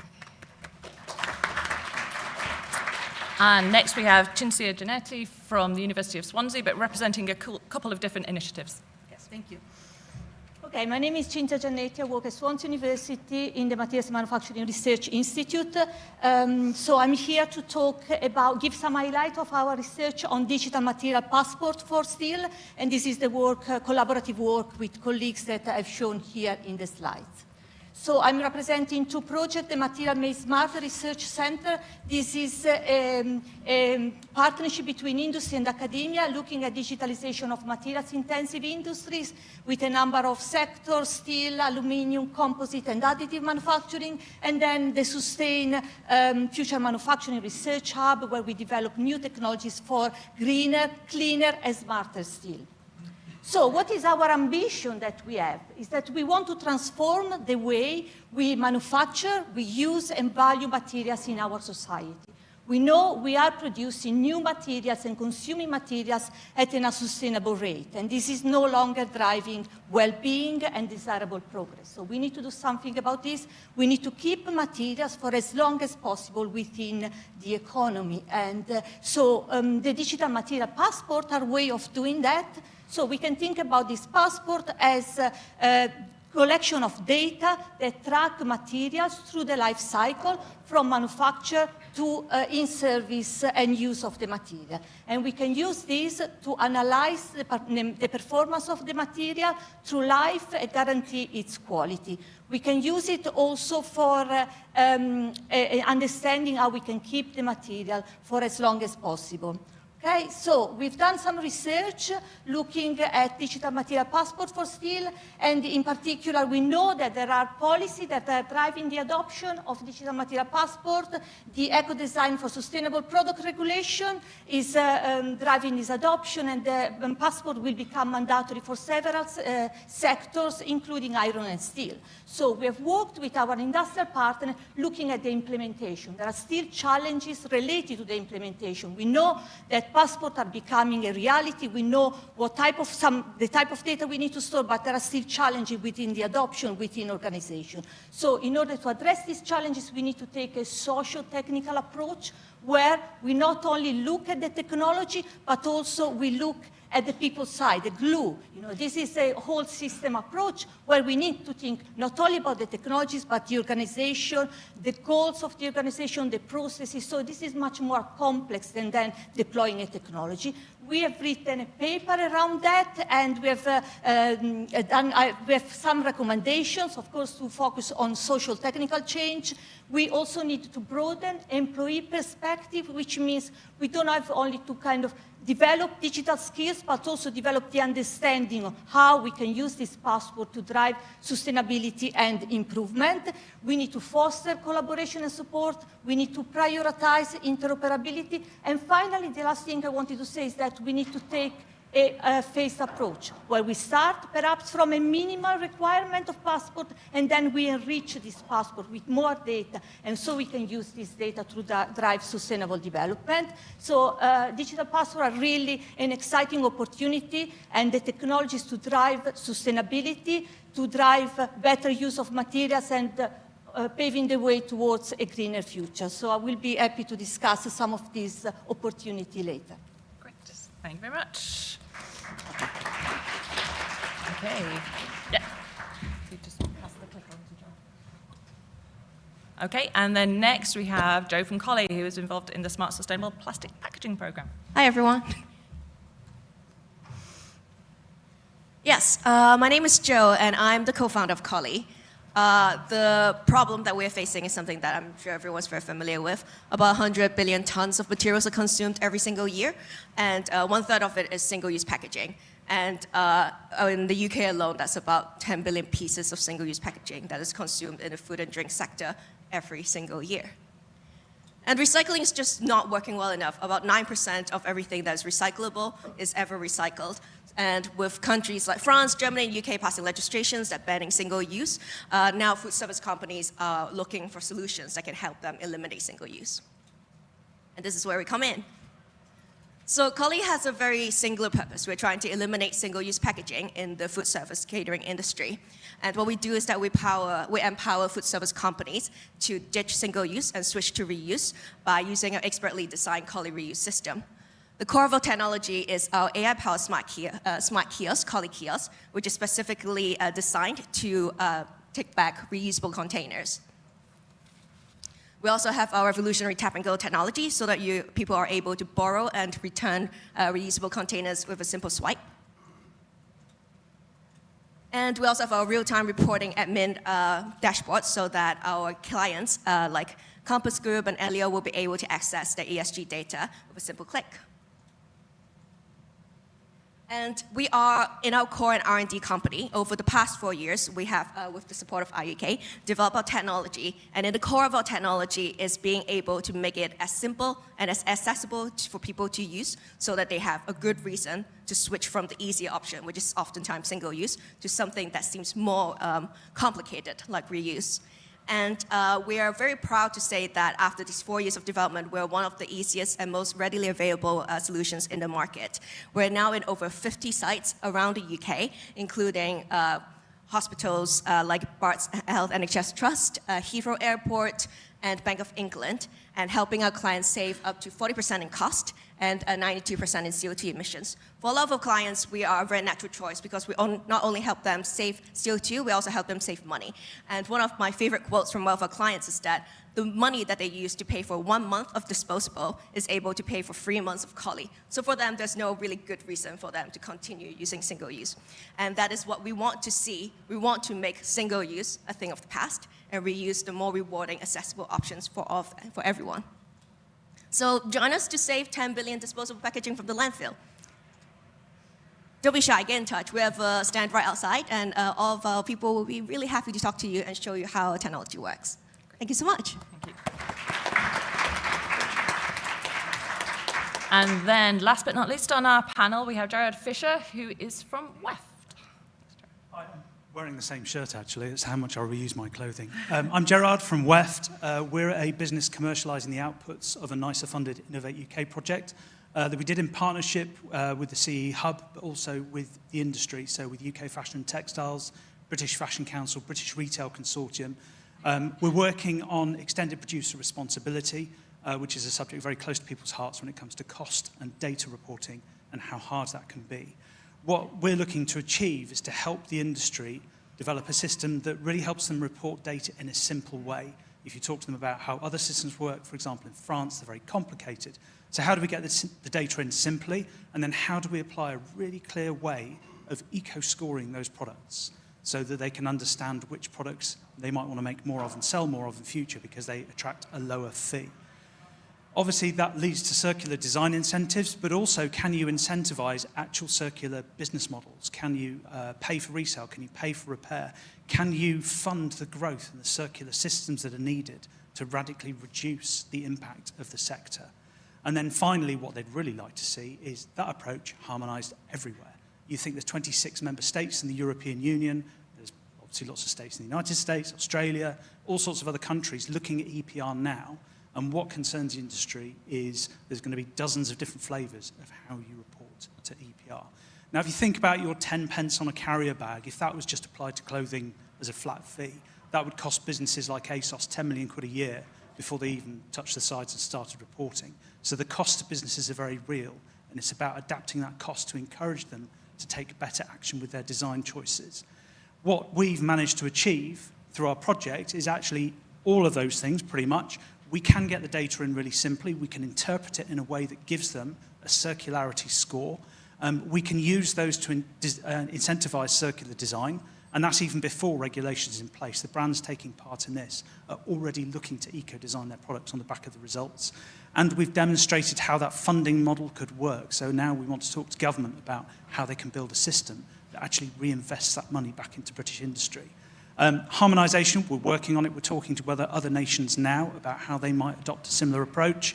And we're now onboarding lots of new brands, particularly British brands, who are interested to see how this can help encourage them design and sell and resell more circular products. Thank you very much. Thank you, Gerard.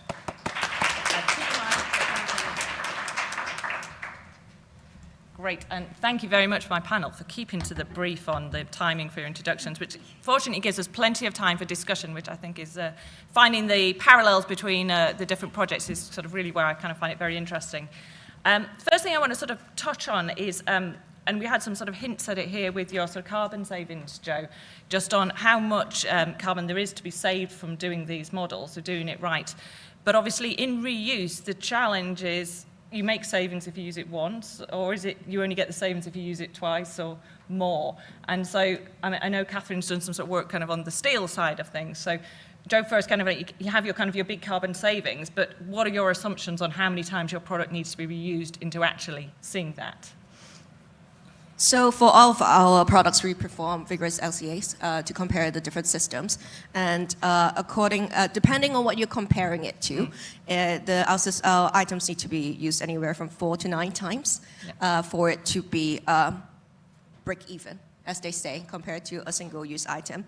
And that's why our tracking system is so important, because if you have a really nice keep cup that you use one time, and every time you go to Starbucks you get a new keep cup, then that's going to be way worse than you using a single-use cup. Whereas with Collie, what we do is that you borrow a cup and it's tracked, and you're reminded to return it so that it can be put in the system and can be used over and over again. And over the lifespan, our items are used over 400 times before they're taken back by us, and then we make sure that they're recycled and at the end of lifetime. And that's how we ensure that these things are actually used to its full potential. And because of our technology, we're able to maintain a return rate of more than 98%. So we're doing pretty well on that front. Yeah, that's great. I mean, obviously you focus much more on those sort of closed settings where you can control that more, whereas obviously it's a much bigger problem when things go out into the public and into the world, like you say, like the keep cups of how do you enforce those sorts of systems? Yes, I think currently what we want to do with our system is in places where people are going back over and over again, so we can build that reuse behavior mindset. And for example, for some of our sites, we are expanding to like coffee shops and stuff surrounding them. And maybe through that approach, we can start slowly expanding that network. And with support of policies and different regulations, it will become a more norm. As simple as you will be doing the same thing as you go to whatever coffee shop and getting a single-use cup. Great. And so Catherine, kind of, I think we've got a mic there as well. Great. Obviously steel, you know, does it make sense just to use steel once to get the carbon savings? And how much do you see there? Well, yeah, I mean, the driver for reclaimed steel and other products really in construction is carbon. So carbon is king when it comes to circularity. Carbon's a bit ahead, I guess. We have clients setting whole life carbon targets, and especially in London, because it's some of the bigger developers and investors that are doing that, especially in London, they're sourcing reclaimed steel, can give sort of 90% saving when it comes to carbon and the embodied carbon within that product. So it's a no-brainer for them from the carbon point of view. And most other products will show those carbon savings. Obviously, there's transport considerations. You don't want to be moving it too far. It's dependent on the product. And I'm sure those reuse savings would show again and again from products in their next life and next life. But I don't think I've seen many products get reused. Well, not many are reused anyway, and then getting them to be reused more than once. We haven't really seen that as yet. But no, a definite win for carbon. Yeah, I mean, I would say people are interested in this reuse case, as Catherine indicated. The Disrupt project, just because of where ASBP sit in the system, all their information from the project is available in the public domain on the website, and there is a really good toolkit there. But the case studies that they pulled together for it are really interesting, not just because there's some great success stories in there, but they've also covered some where it didn't make sense. You know, maybe you were actually spending more in order to do it, or it was just too technically difficult. And I often sort of say kind of success stories get you kind of where the middle of the road is to follow, but actually if you want to follow and you've got a slightly different thing, you need to know where the edges of the road are, where the things that are failing. So definitely encouraged to look at some more stuff there. Thank you. So Cinzia, kind of obviously you've come more the sort of the academic side of thing, and you know, we've heard about digital passports for a while, and you know, how much is there still on business having to work with academia? Where are there still challenges that need to be answered versus, well, we've got some toolkits that just need to be adopted more widely? So I think, you know, that's a very good question. And basically, I mean, yes, I mean, the technology to implement the passport, they are there. But, you know, the details of the implementation are still need to be defined. You know, the regulation tell about some mandatory data that we need to collect, but then, you know, we can do much more than that. And then, as I said, it is important to think about, this is not only about collecting data and sharing this data, it's about acting on this data to drive sustainability, to drive improvement in the product design. So it's really a system approach, and we need to look at this from multiple dimensions, not only the technological development, but also the people, the organization that use these tools. So we have a series of issues, and you know, we have the opportunity of collaboration between industry and academia to really develop some use cases, specific scenarios where we look holistically at the deployment and the adoption of digital passport.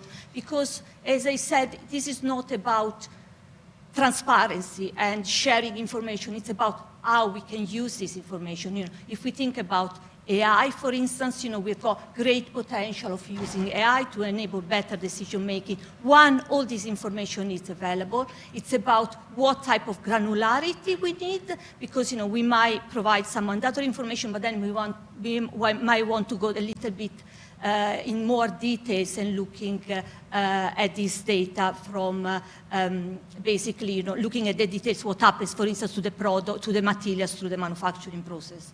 So I think there are still a lot of challenges. We know what we need to do, but the details of the how and how this impacted the organization, there are still many, many challenges. Okay, thanks. Now, obviously, you've been working on kind of the steel area quite a lot in the Sustain project. Again, just sort of back to Catherine, that where we've looked at kind of monitoring kind of where steel is, and, you know, it's good in theory, let's sort of track materials and let's track the specific products through the system so that they can, you know, you've got that history.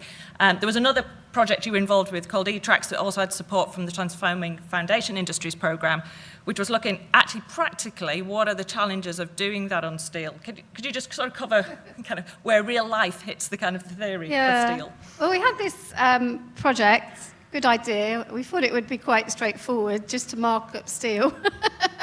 And then if you mark it up, you know what it is, you know where it came from, therefore you know how it could be reused. However, talking across the value chain, it's not that easy to do, to actually mark up the steel. There's a whole chain of,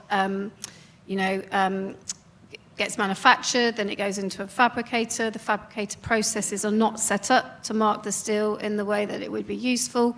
For them to invest in doing that, it would cost them a lot of money for their fabrication chains to do that, and also time to put that stamp on in any way. So that they weren't ready for that. And then there's also quite a consideration of the steel anyway, of where it's in the building. If you can't see it anyway, should it be marked, or is there a better way of collecting information on that? And a lot of architects don't like things on steel if it is going to be seen.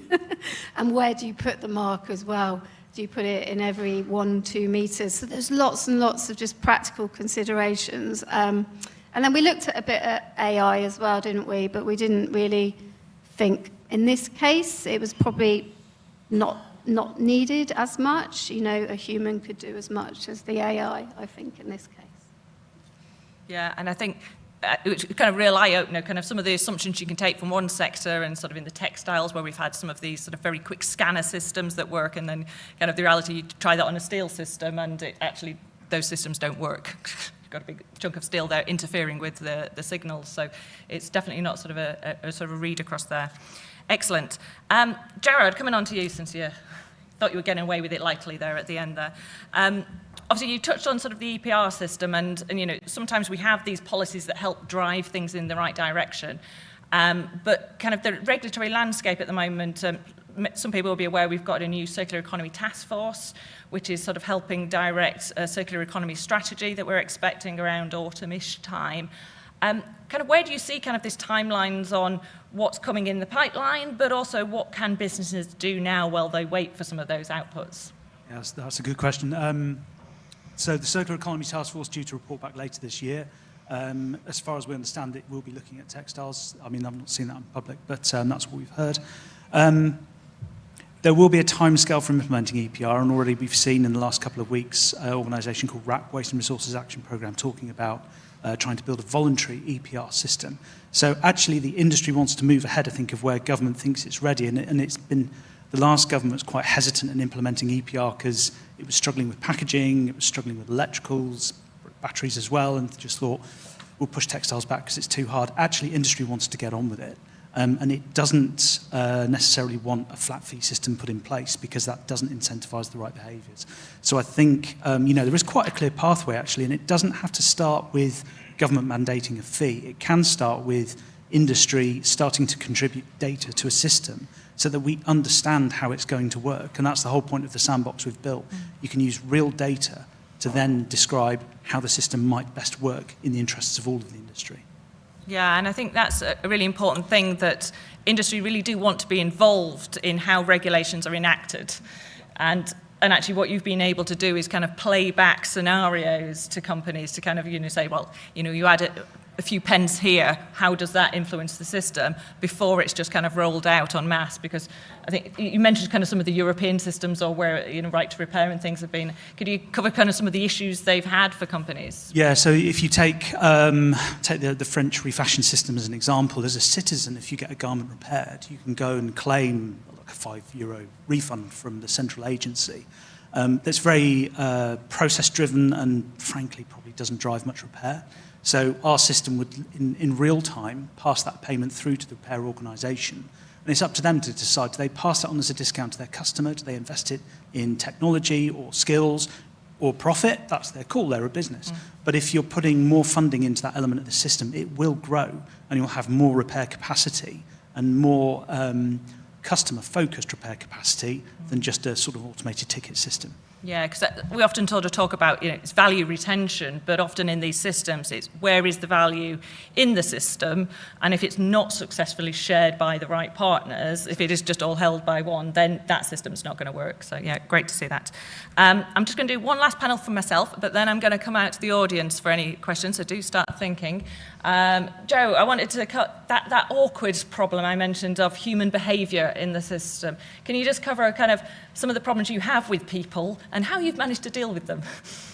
I mean, so before I work in Collie, I was a campaigner, and most of my work is essentially trying to convince people to do sustainable behavior.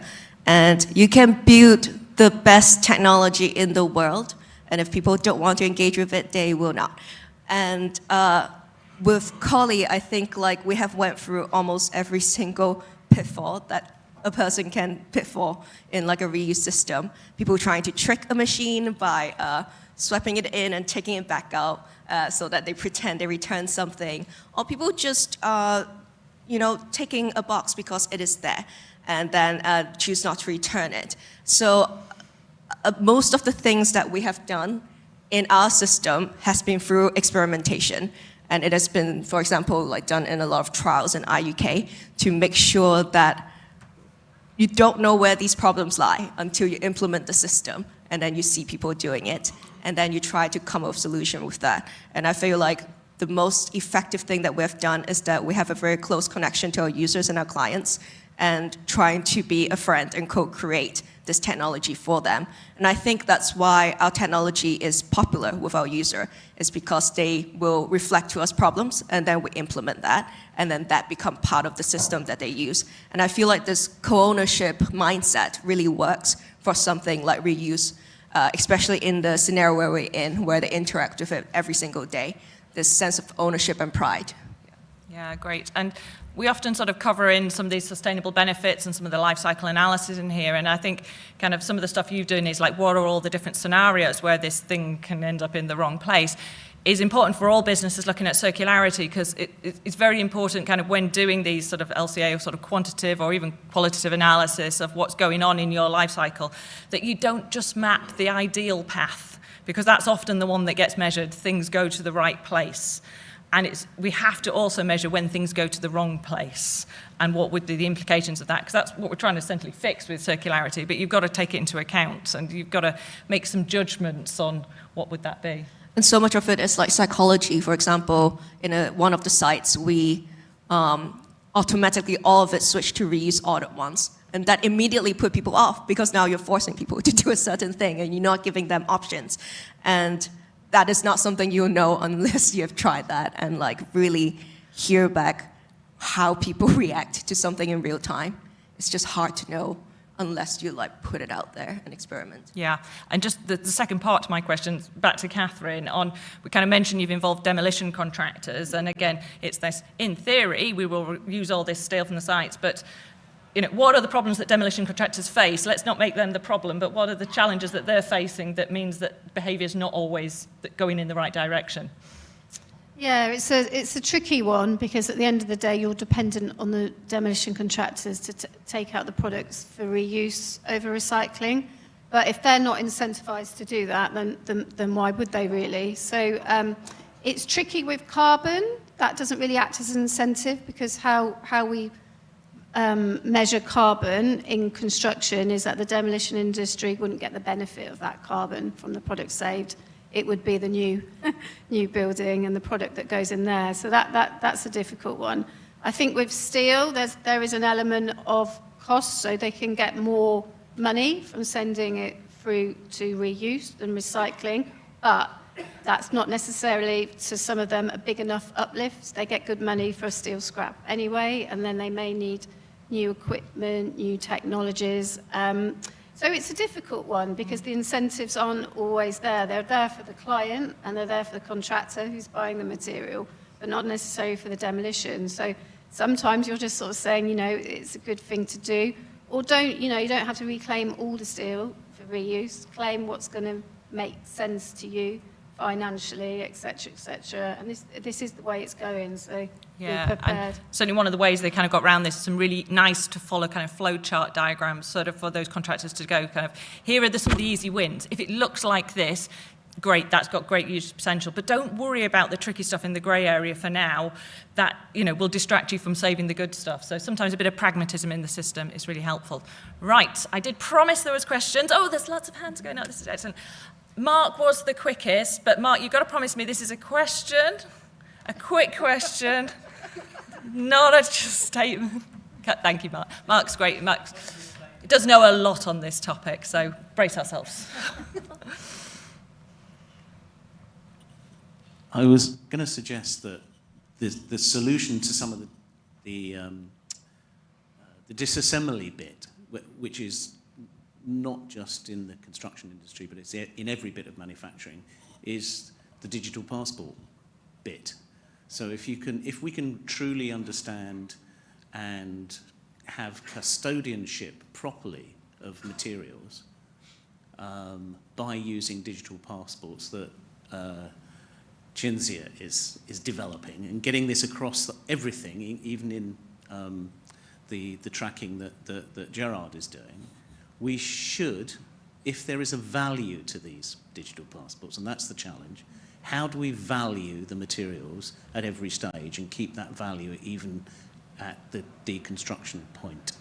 We don't value materials enough. They've come to the end of their life and then they have no value. That's not true. We should be able to value. So everybody can comment on this in the panel. What do they think about how we can solve that really difficult problem of the value of materials at what is perceived the end of their life? The atom still exists, so the materials don't have an end of life. It's the products have an end of life. Okay. Any comments on how do we keep that value at its end of life? Oh, Gerard, go on. I'll start with textiles. I think it's too early for textiles for DPP. I know it's coming into Europe. I'm not seeing a massive consumer pull for wanting to see the information from a consumer side. And if you think in the UK we're putting 4 billion garments on the market every year already, the burden of tracking those garments in that extent of detail is massive. So I think we need to be really careful where we start with that for textiles. Isn't that coming back to psychological? Oh, sorry. Yeah, I mean, it's human psychology. That's the challenge. It's coming back to Joe's. Somehow this is a social and a personal challenge in the textiles and clothing. We've just got to encourage people somehow, is it by legislation? Well, European Commission is regulating on DPP, but at the moment it's not being clear about exactly what facets are going to be in the textiles DPP at this stage. Okay, So we will move on, but Mark, do feel free to follow up afterwards. Excellent. We've got one near the front here.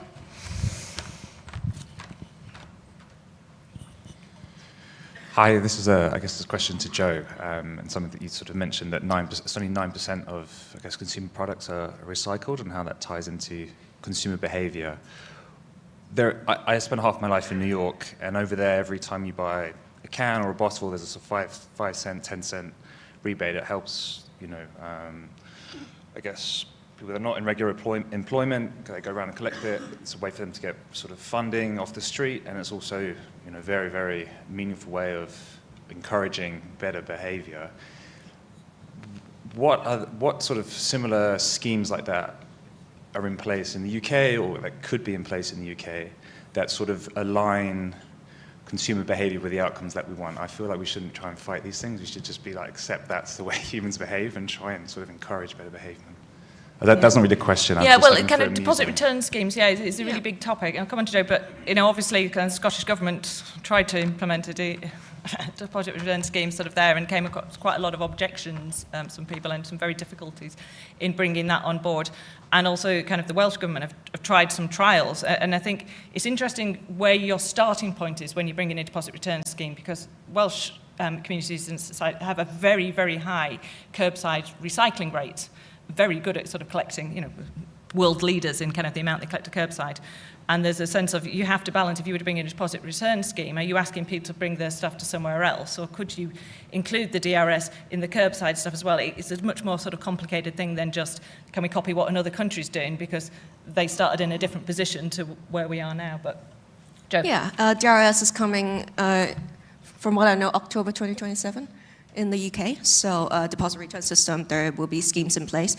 We mostly work in the catering industry, so we work in food service. So imagine if you work in an office, it will be in the canteen. So those canteens are closed. You come in and you sit in to eat, and you're still using a single-use tray. That's usually who we're working with. And when I say that 9% of everything that should be recycled is recycled, that is data from OECD. So a lot of things that should be recycled are not recycled. And on the 3 R's hierarchy, reuse is always the better solution if we're looking at environmental solutions. I work in campaigning before, so a lot of the work that I work with is trying to create value in where there's sustainability and connecting it with human. And one of my favorite quotes from one of my favorite campaigner in the world is that there's no sustainable world if it's not sustainable for everyone. So I do agree that there's a lot of value in how we approach the kind of money and profit that is generated from all these schemes. So Collie works a lot with charitable charitable organizations. We also work with like Meals on Wheels and provide the meals in like different reusable containers. So I definitely align with that. And there will always be a lot of value in recycling. Reuse is one of the things that we should be implementing in places where things are not being carried away and like walked around, and you're just sitting in a canteen and eating. And I think that's where our value like shines the most. Okay. Any more questions? Neil?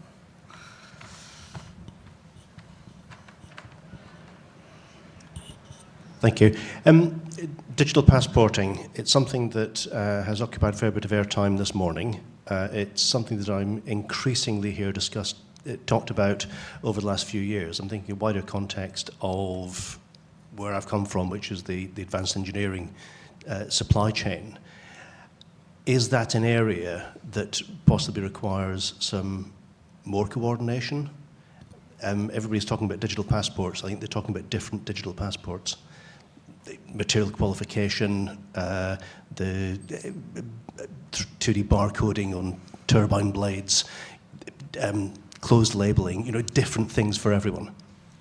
Yeah, and I think there has been some work certainly in Europe on sort of aligning those, but Cinzia, do you want to come in on? Of course, yes, we are talking a lot about digital passport, and there are different sectors. So what it means to different sectors, it's the type of data that you need to collect is different. So there will be more.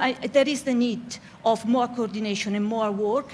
If you think about steel, in different sectors, what is a digital material passport for steel can be something different if it is in the food packaging compared to construction. So it's very complex.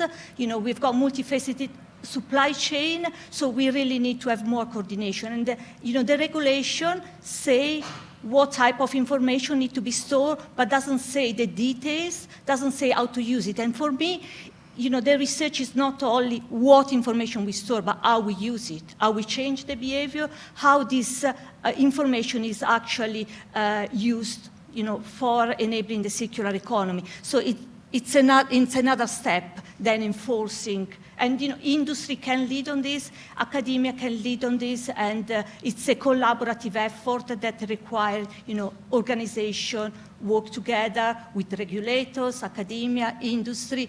And in academia, we also have an important role in terms of educating towards circularity, embedding this concept into our program, because it requires a shift in the mindset, and this is the important thing. It's for consumer, but also for employees, for organization. It's a big step change in the way organization operate. The KPI are different. So it's a very complex problem, and passport, by providing this information, are key enablers. Yeah, and quite a few of our programs work together with the likes of BSI and sort of standards to try and make sure that we are on a level playing field and not just doing something unique in the UK. But I would say some of the learning we've got from trying to get standardized sort of life cycle analysis methodologies across all sectors is, as you were saying, it means different things to different sectors. And so the more you end up with a generalized model, the more you end up sort of overburdening companies saying, well, and I've got thousands of different things you want me to answer, and only 10 of these are relevant. So it's finding where do you standardize versus where do you specialize, because you've got to bring people along with you. And if you're asking people to interface with these systems, they prefer it if it's targeted and in the sort of terminology that they understand. Right, I'm afraid we've got 1 minute to go, which I fear, unless it was the quickest question ever, is this going to be the quickest question ever? Does it involve a one-word answer? Go on, I'll give you a chance, but if it takes more than 10 seconds to ask the question, go on, Neil, the gentleman here, we're going to have the very quick last question. Hi, I'm a journalist from studying industrial designer. To Cinzia, question is, what about the digital twin model, where you could literally take a picture of whatever you're looking at and know exactly what it is, and dismantle instructions are available and everything like that? Was that 10 seconds? Yes, I'll try to give a quick answer. The digital twin, we know digital twins are used, everywhere, but the digital twin would be the next step. Once the data is available, we can track materials information. We can build digital twins of materials, which enable kind of real-time monitoring, and then use this for making some decision. So I think, the two concepts are connected. We need to collect the data first, make the data available, and then we can build digital twin models to make decisions, to optimize the way we use the material, for instance. Great. Thank you very much. Nearly a minute. got there. So first of all, I'd just like to thank all my panelists here, and then thank you to the audience. We have got a keynote next, which I think there's a little bit of a bigger gap before that, but please do stick around for that. But yeah, if you can just join me in thanking the rest of the panelists.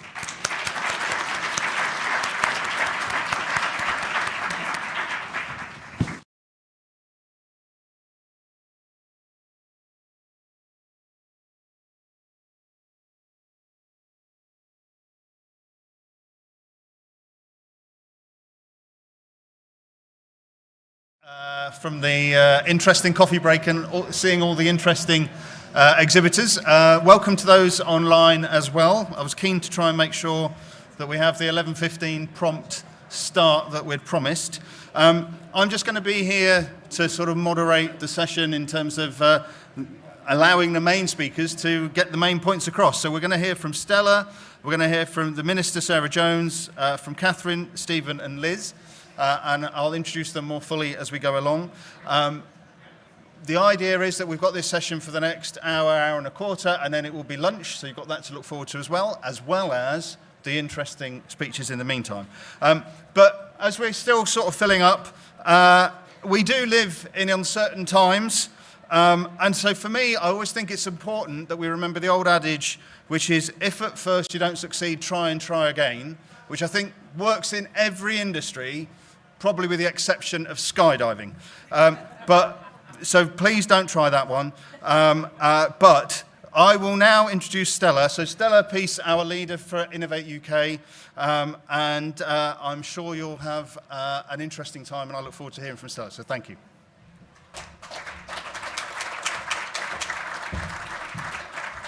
Thank you, Mike. No jokes here, I'm afraid, but I'm sure Mike will come back in between speakers and keep us going. So good morning, everybody. As Mike has said, my name's Stella Peace, and I'm the Interim Executive Chair at Innovate UK.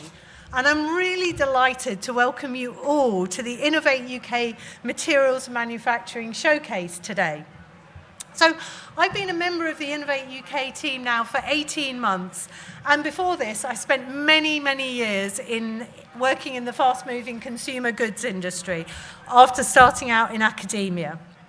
And there is, I think, a little thread that connects my own personal experience, actually, to today's showcase.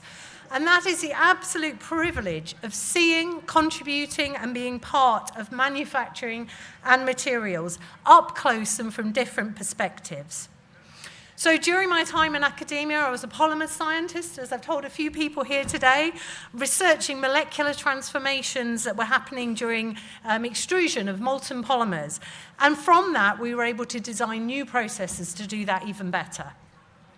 In industry, I led R&D teams in 2 big major food manufacturers, and I saw how R&D's output, which really is a specification for making a product, were only impactful when they hit the factory, when you made all the tweaks, and those amazing new products and packs rolled off the line. And now, with the privilege of leading the UK's innovation agency, I see the impact of targeted interventions on both large and small businesses, helping them to make and use materials differently. And the combination of innovation and manufacturing is really a special one for our country. You could say it's magical. And I think this is also captured in the Industrial Strategy Green Paper, which says the UK's manufacturing strengths are broad and built on our world-class innovation expertise. So that innovative approach to manufacturing is our strength, and it is our specialism. And it's born from the culture of curiosity, ingenuity, and entrepreneurialism that we have, and we should be so proud of in this country. Built on a foundation of world-class universities and a fantastic science base, cutting-edge research institutions, and of course, our really important flagship Catapults network. And we'll hear more about those later on. Now, today I'd like to start by talking about how Innovate UK is nurturing an innovative approach to materials and manufacturing, why it's so important that we do this, and what more we can all do together to make sure that we take this success to the next level. So firstly, how do we support this critical sector? Well, as Innovate, we invest. and in more ways than you might immediately think. So I'm going to start with the most obvious, and that's the impact, of course, of financial investments. And that is clear for us all to see as we walk around this amazing showcase today. We are showcasing the impact of 1.75 billion in investment in this sector over the past 5 years. And of that, 450 million has come from grants via 7 challenges and programs. And I know that many of those are going to be familiar to you here in this room and online as well. Transforming foundation industries, made smarter innovation, driving the electric revolution. And the brilliant thing is that this funding has been then followed by private investment. So over 5 years, we've seen 1.3 billion of additional investment across all of this programme.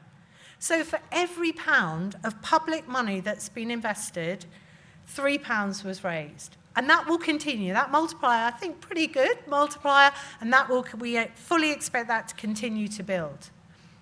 But of course, this investment leads to so much more. It leads to new knowledge, it leads to new intellectual property, new jobs, new sales, and ultimately growth. And it's a perfect example of our role at Innovate UK, which is investing for impact and for outcomes, living our purpose and growing businesses, and delivered through partnership. Another magical combination, everything we do. Now, going back to the industrial strategy that I mentioned earlier, it also identifies that how important a deep investment capital pool is, an essential element to enable the UK to continue as a global player in advanced manufacturing. So this is an active area of focus for us at Innovate UK. So we invest in building and curating partnerships with investors and bringing them as early as possible into an innovator's journey, because we know that that can have such great benefits. This drives not only the financial investment, but creates dialogue. It creates an opportunity and a platform for sharing and learning and for de-risking those amazing innovations. And today, of course, I really, really hope, and I can feel already, that we have so many more opportunities for that exchange. At our main event here, we've got 1,000 delegates, all meeting, mingling, loads of energy. Downstairs, there are 100 investors connecting with companies. And I know, speaking personally, and I'm sure that you will also reflect this, we see again and again how much the right intervention at the right time can truly change the trajectory of a business. And that's what we're about. I hope and believe that many more success stories will begin here today. Now, I've already mentioned that when we say our focus at Innovate UK is investing, I mean it truly in the wider sense of the word. So alongside those financial investments, we also invest what I think is one of the most precious commodities: time, resource, knowledge. And we invest even more than that. We invest care and we invest hope. We know that an innovator can spend a grant in hours, perhaps even minutes. Whereas when they get advice from an Innovate UK scale-up director, when they get assistance from one of our Innovate UK sector specialists, or the guidance they get from an investor partner, that will stay with them forever. And those are really, really important investments that go alongside that financial investment. Now, of course, our Catapult network, which I mentioned earlier, is another example of how we at Innovate invest in expertise and facilities, with the aim of harnessing research, making sure those great ideas come to life in products, and then those products into businesses. And these national assets truly help companies move at pace by reducing the need for capital investment and also helping reduce risk for investors.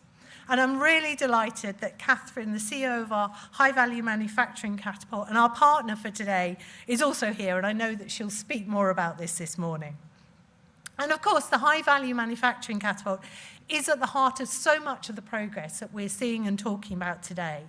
And even as we speak and they're here today, they're hard at work, the centres across that Catapult network, delivering composite wings of tomorrow in Bristol, upskilling workers with digital manufacturing skills in Paisley, scaling enzyme production in Darlington, and increasing waste recovery in Warwick. It's all happening, and I hope you feel that sense of activity and drive.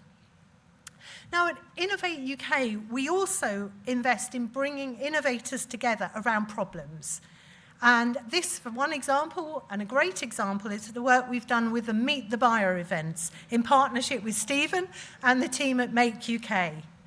These sessions connect equipment manufacturers with challengers to innovators and companies that have relevant solutions. Now, we also have our knowledge transfer partnerships where academia and industry come together, again, partnership, to solve a particular problem. And again, right here and now as I speak, we have over 250 of those knowledge transfer partnerships happening live, relating to this space of manufacturing from over 80 universities. So it feels like we have really riches, doesn't it, with all of this. And these are just some examples of the investments that we make. Investing for impact to drive economic growth, that is absolutely everything we're about. And with a lens on today, of course, that means growth, growing materials and manufacturing. Important today and tomorrow. Evidenced by advanced manufacturing being identified within, again, that industrial strategy as one of the 8 growth sectors. Alongside clean energy, defence and life sciences, all of which also rely on our manufacturing capabilities. So indeed, as so many of us know, manufacturing has a disproportionate positive impact on growth, promoting the sustainable long-term growth that the UK needs. We need more highly skilled, better paid jobs, and this sector creates so many of those opportunities. We need more growth across the whole country, and there are far more manufacturing jobs outside of London and the South East than within it. We also know we need to continue to unleash and to nurture that entrepreneurial spirit. And SMEs account for 99% of registered materials and manufacturing businesses. We need to increase trade. And again, manufacturing accounts for nearly half of the UK exports. And finally, and importantly, we need to generate also that inward investment. And this sector generates more than 1/5 of the UK's foreign direct investment. So some amazing potential and opportunities, but we must not be complacent. These outcomes are not a given. And I think really I believe there's a real urgency to continue to support and scale our manufacturing and materials businesses. Because if we don't do that, we're in a global marketplace, and our highest potential innovators need to be able to grow here, or they will go. They'll take their cutting-edge technologies, the benefit of their capabilities and growth elsewhere. At Innovate UK, we are backing tomorrow's success stories so that they remain our success stories. And of course, the impact of this sector and innovation goes even beyond growth. The world is changing with huge challenges to confront, climate change being, foremost among those. And so for materials manufacturing, the energy transition is both an imperative and an opportunity. It's an imperative because manufacturing and construction accounts for 43% of UK emissions. And it's also an opportunity because the green transition is wholly reliant on our ability to innovate. What we make and how we make it has to change.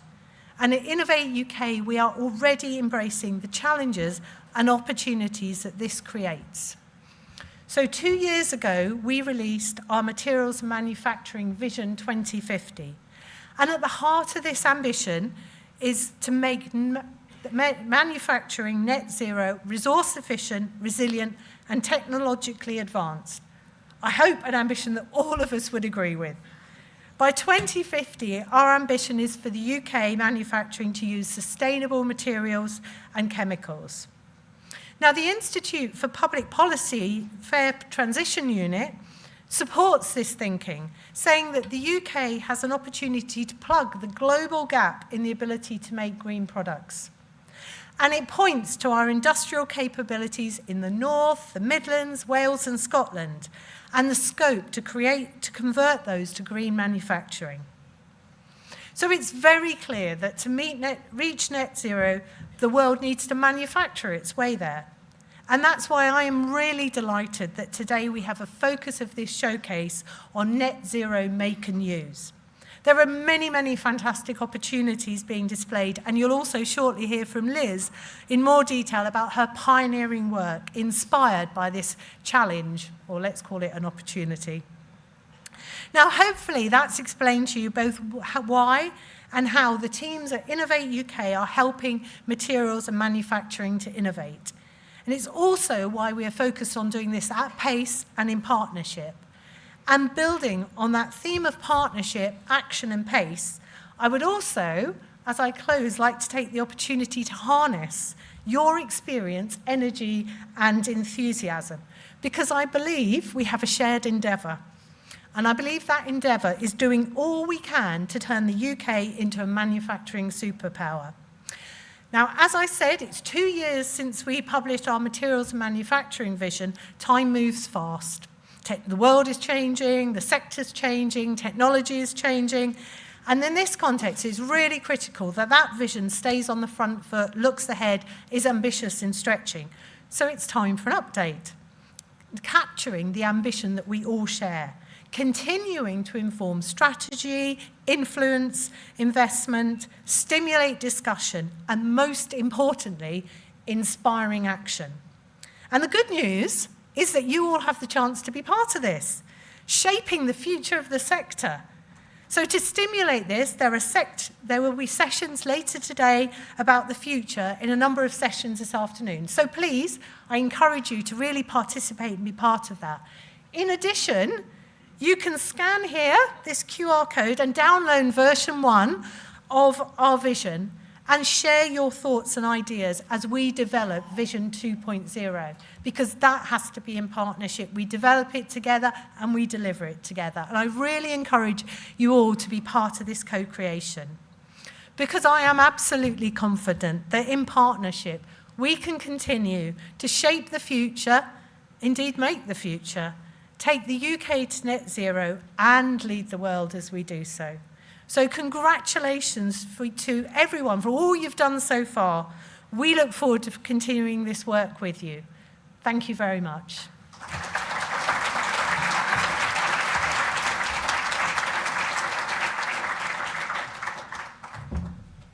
Thank you, Stella. Good to see the room filling up as well, so thank you. We're about to have a video from Minister Sarah Jones to share her thoughts. Just in the spirit of the sort of healthcare, life science side of things as well. What is it, where do you take someone who's been injured in a peekaboo incident? I see you. There you go, right. So without that, please don't tell the Minister she's now following that. So the ministerial keynote from Sarah Jones, thank you. I'm so sorry I can't be with you today. It looks like a fabulous event. Since I was appointed the Minister for Industry back in July, I have seen incredible examples of innovation across every part of our country. The people who are coming up with the ideas, designing brilliant things, building our futures really are inspiring, and it's such a shame that I'm not able to be with you to meet and talk to so many of you there today. I know that all of the exhibits and cutting edge technology and design here today is brilliant. Everyone is a shining example. Innovate UK's work and its close collaboration with science and business. I'm grateful for the opportunity to say a few words about how this government is working with you all to drive innovation and growth across our economy. As some of you may know, I wear two hats in government. As the Minister for Industry, I sit in both the business and the energy departments. My priorities are the UK's industrial strategy and industrial growth, but also industrial decarbonisation.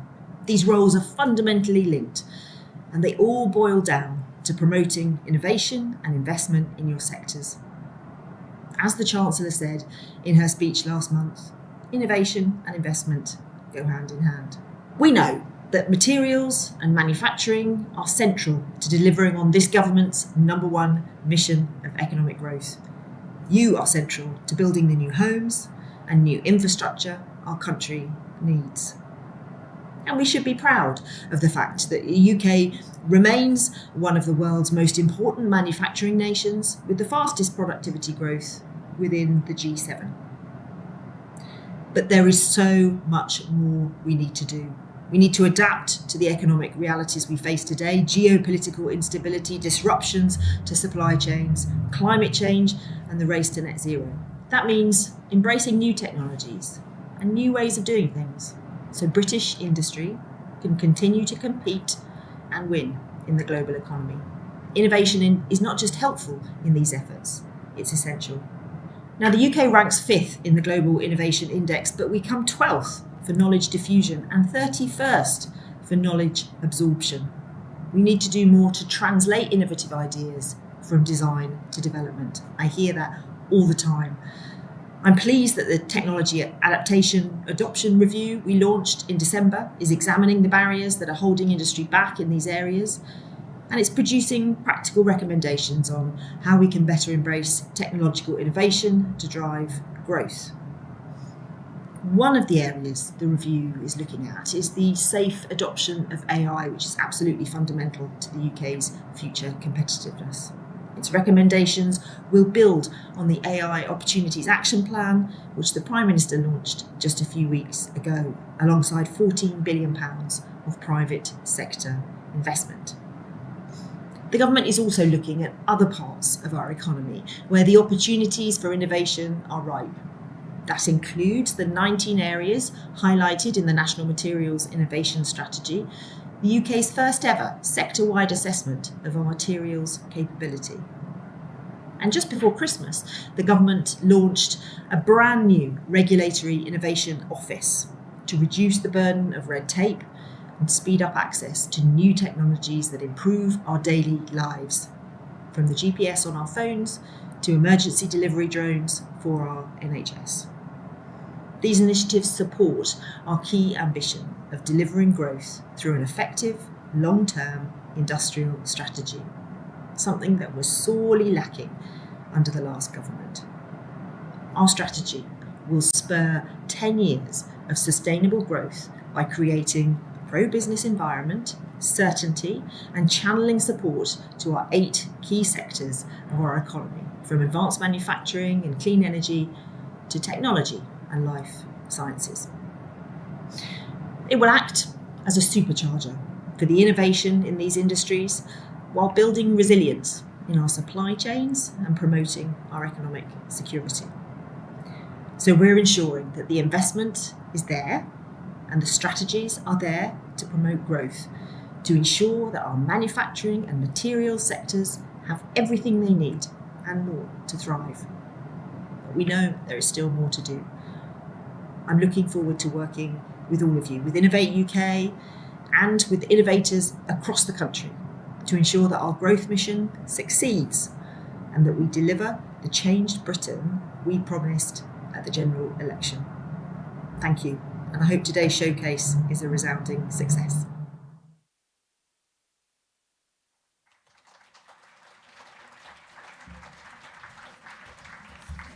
So, yeah, with many thanks to Minister Sarah Jones there. So our next speaker is going to be Catherine Bennett, the CEO of High Value Manufacturing Catapult, and we're talking about how we actually accelerate and embrace the pace of change.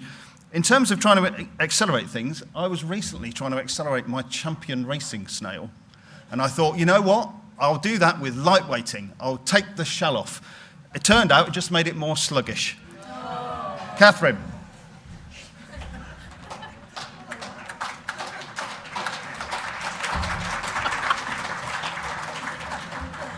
I'm not sure I can compete, Mike. I'll do my best.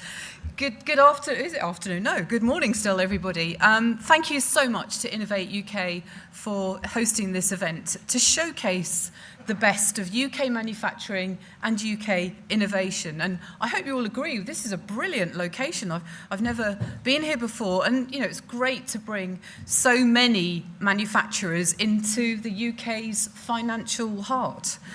A few years back, I actually worked for the Corporation of London at the Guildhall, just around the corner from here, and I was very involved in promoting the city of London to the world. And the words financial powerhouse was used a lot then, and it is just as appropriate today. So talking about powerhouses, as has been said already by Stella and the Minister, the UK is great at manufacturing. But I know Stephen is going to cover that in spades as well later. But let's just have a quick recap. We do everything from bioengineering to batteries and casting to coding. And we are often the best in the world. And why is that? Because we are also great as innovating, as we heard from Stella earlier. Innovation is all around us. It's what keeps the global market moving, and the excitement of innovation often comes from not knowing what will come next. And that's one of the reasons I am delighted to be in this role. I surround myself with engineers who love solving things. So, kind of some of the questions we look at: what will be the next advanced material? What will be the next process? Or the next product that will really transform industry? Now, that, of course, is one of the appeals of the TV programme Dragon's Den.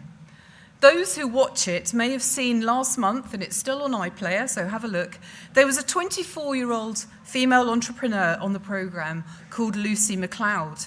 Now, she had developed a hair product business called Hair Syrup. Lucy had started her company in her student kitchen at Warwick University in 2019. 6 years, and of course a global pandemic later, she now employs 14 people in Fishguard in Pembrokeshire and is expected to make £6.5 million in revenue this year. I mention this because Lucy was supported on that journey by Innovate UK and, of course, Warwick Manufacturing Group, which is one of the centres as part of the Catapult, and of course based at her university. So those organisations helped Hair Syrup scale up production by changing its business model so it could respond to increased customer demand after going viral on TikTok, all funded by a grant from Innovate UK Business Growth. Now, Stella earlier kindly gave a shout out about the Catapult I have the honour of leading. And I have to say we've got many colleagues here from across the Catapult, so please do go and see our stand outside and say hello. And I know later Mike is chairing a panel with one of our non-exec directors, Frank Ludwig from JLR, and I really recommend you all stay to listen to that. But this is how the high-value manufacturing catapult in terms of innovation, and the other catapults, of course, there are 8 others in other sectors, support startups. We offer companies, large and small, world-class facilities and expertise to shorten that all-important innovation journey. We remove obstacles so they can demonstrate their products at scale and quicker. Our work is also now about supporting small manufacturing businesses, making them more attractive to investors, which is why we're very excited to be here today, reducing the time to market for innovative products and services with a lower requirement for capital. Now, it's not just us saying that. The Enterprise Research Centre, who were commissioned by Innovate UK recently, carried out an analysis of businesses that have worked with catapults, compared to businesses who have not. And those working with catapults experienced 11% faster employment growth over 3 years, a 27% rise in turnover over 3 years, and 4 out of 5 businesses said their projects either would not have happened or would have happened much more slowly without catapult support. So let me just give you a few case studies. The HVM Catapult network is dedicated to doing this for manufacturers, and I have some examples to share. So our centre, based primarily in the Northeast, CPI, supported a startup to develop its revolutionary ultra-low semiconductor, low-cost semiconductor, developing both the technology and a pilot production line. The work done with them saved the company 18 months of development time and got them to a position to secure £60 million from the UK Infrastructure Bank to mobilise private capital. Now, CPI also collaborated with a company called NITS Region to shrink the size of its rehabilitation device for stroke survivors, from a bulky backpack to something that could be worn on the wrist like a watch. The project helped NIT Region secure £275,000 in investment to scale up its product and grow its team by 20%. And at the National Manufacturing Institute of Scotland in Paisley, we worked with a university spin-out to progress its miniaturised ultrasonic surgical scalpels. Using an Innovate UK grant, the project has meant NAMI Surgical is on track to secure a £2.5 million investment. So through our work with investors, including our support of the Investors Showcase today, we are turning these from highlights to become systematic of the UK innovation ecosystem. We really aim to establish a system where these amazing products are visible to financing institutions. In many ways, help become a bit of a shop window for these companies, so they, the investors, can spot the winners, these unicorns, early and then invest. And think about when we do that at scale, we can make a real difference and unlock sustainable economic growth for those businesses, for their investors, to entire industries, and for the communities in which they operate. And all importantly, we at the Catapult are impartial and a source of expertise. I hope some of you were able to listen to my colleague, our Deputy CTO, Dr. John Blackburn, this morning, and he was talking about that very topic. Our role is an innovation asset for the UK, as Stella said earlier. In our network, we have the expert engineers, we have the industry specialists and top-class technicians able to make a real difference, whatever the technology and whatever the sector. And I know we have worked with many of the organisations exhibiting today, and I was delighted to go and chat to some of the people at the exhibition area. So for 14 years, our Catapult has matured pioneering technologies, harnessed emerging trends, opened doors for SMEs, developed supply chains, unlocked alternative investment models, and trialled new approaches to talent and skills development.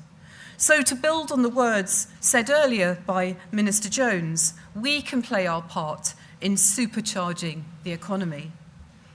Now, it doesn't matter if it's a space transport operation on the Shetland Islands or a fibre cement manufacturer in Cornwall. And those are, by the way, aren't two businesses I've just picked at random this morning. They are, in fact, two of the 6,000 companies we at the Catapult worked with during 2004.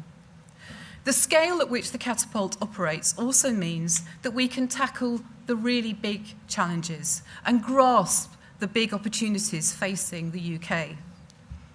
We have worked together on many of the challenges being showcased today, like Made Smarter, pioneering the integration of digital technologies, and of course driving the electric revolution, investing in electrification technologies. And as we begin 2025, we have a strategy in place to tackle key objectives in support of the all-important net zero, healthy living, and national security areas. We are going to bring to bear the strength of our innovation centres and expertise of our people to develop sustainable growth and secure high-value jobs in existing and emerging industries. Technologies like offshore wind, Fresh in my mind as I was actually in South Wales last week to officially open our newest site based in Port Talbot. And indeed also at our centre, the NCC in Bristol, who are busy working with inward investors such as Vestas. Alongside Innovate UK and our colleagues at the Offshore Renewable Energy Catapult, we have ambitions to transform the heavy industry heritage into a new net zero cluster that can deliver the disruptive technologies and modern factories for the Celtic Sea offshore wind farms. That is just one area, and that is just one sector, though. We are aligning with government policy, of course, to deliver for all parts of the UK and for all manufacturing sectors. And as the Chancellor said, to ensure innovation and investment go hand in hand. Whether that is embedding advanced manufacturing products and processes that deliver a step change in speed and productivity in the construction of new homes and buildings with the potential to reduce emissions and costs by a third, or helping the UK secure a 10% share of the global hydrogen technology market with the potential to deliver 400,000 jobs by 2050. Opportunities are out there, and everyone in this room and online can have a role. Some of those opportunities are immediate, and some, of course, are in the near future. As innovators, we also have a responsibility in foresighting, seeing the trends from our academic partners, understanding the market pulls from industry, and helping to ensure policy aligns with business needs. Now, key to this, of course, and at our very heart, is technology. And over the last 2 years, we have built a framework that connects national priorities with practical technological solutions, aligning our work to the Materials and Manufacturing Vision 2050. The technology road mapping activity has transformed how we deploy our network's extensive capabilities, deepening the alignment and collaboration through the high-value manufacturing catapult network to Innovate UK and, of course, into the government. And of course, we also need the materials. And I know that my colleague, Abhi Ramesh, one of the architects of the road mapping work we've done, is speaking this afternoon alongside the Royce Institute, which released its own National Materials Innovation Strategy last month. And I want to thank the Royce Institute and David, its CEO, for the work they've done. As the Royce has said, we must have an integrated approach to materials science to address critical national challenges and boost that all-important economic growth. And how can all of this happen without a pipeline of talent? The Innovate UK Workforce Foresighting Hub, run out of the Manufacturing Technology Centre in Coventry, is developing a shared understanding of the current and future workforce skills required to support the UK's industrial transformation. So I started by saying that we are a manufacturing powerhouse and great at innovation, and we are. To seize the current and future growth opportunities, we need to keep being great. We need to keep embracing disruption, whether from our net zero commitments or those all-important emerging technologies, and throwing our weight, of course, behind the government's industrial strategy. Now, it might mean taking a few risks, but as they would say in this part of the city, the biggest risk of all is not taking one. Thank you, ladies and gentlemen.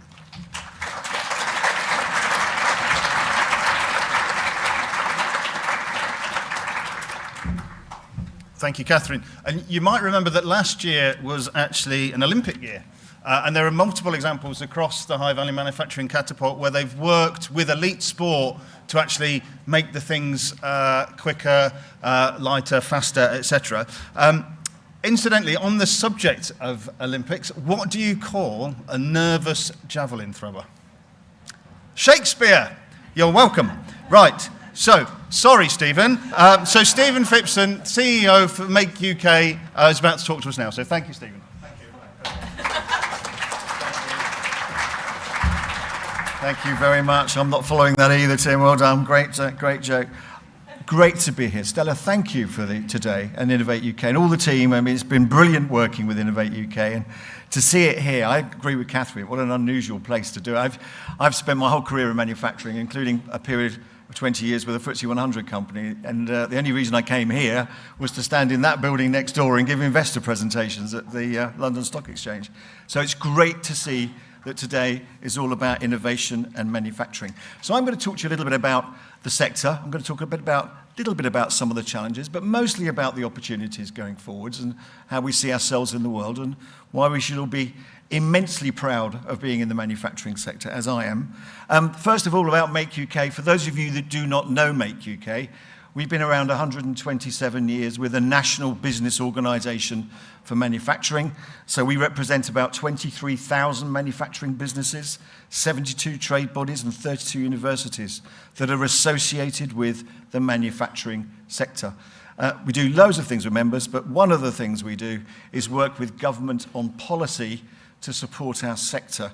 And in that respect, we are a member of what the government calls the B5, so the 5 national bodies. And our job is to talk about manufacturing to government. Sometimes it works, sometimes it doesn't work, but that's the job. So every week we meet with cabinet ministers to talk about your sector and what we're doing in terms of manufacturing in this country. And we should be proud of it. We've done surveys with the public perception about manufacturing, and the perception is low. We're all very shy and retiring manufacturers. We're not out there telling everyone just how great this sector is. But it's 10% of GDP. I would argue it's about 22, 23% of GDP if you take in all the societal effects and gains you get in manufacturing. Absolutely vital. That's 217 billion of output from our sector. It's about 14% last year of all business investment goes into the manufacturing sector, which is quite significant.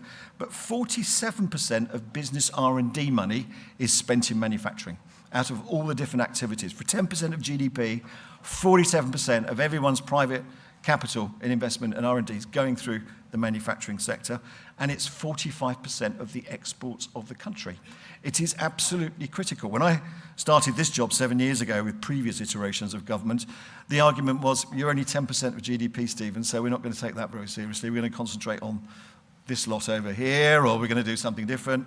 But 45% of exports, particularly in the current climate, is absolutely vital. We are the engine of growth for the economy.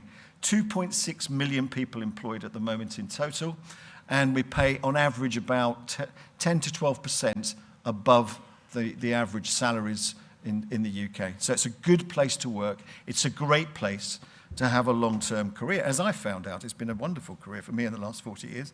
Absolutely brilliant.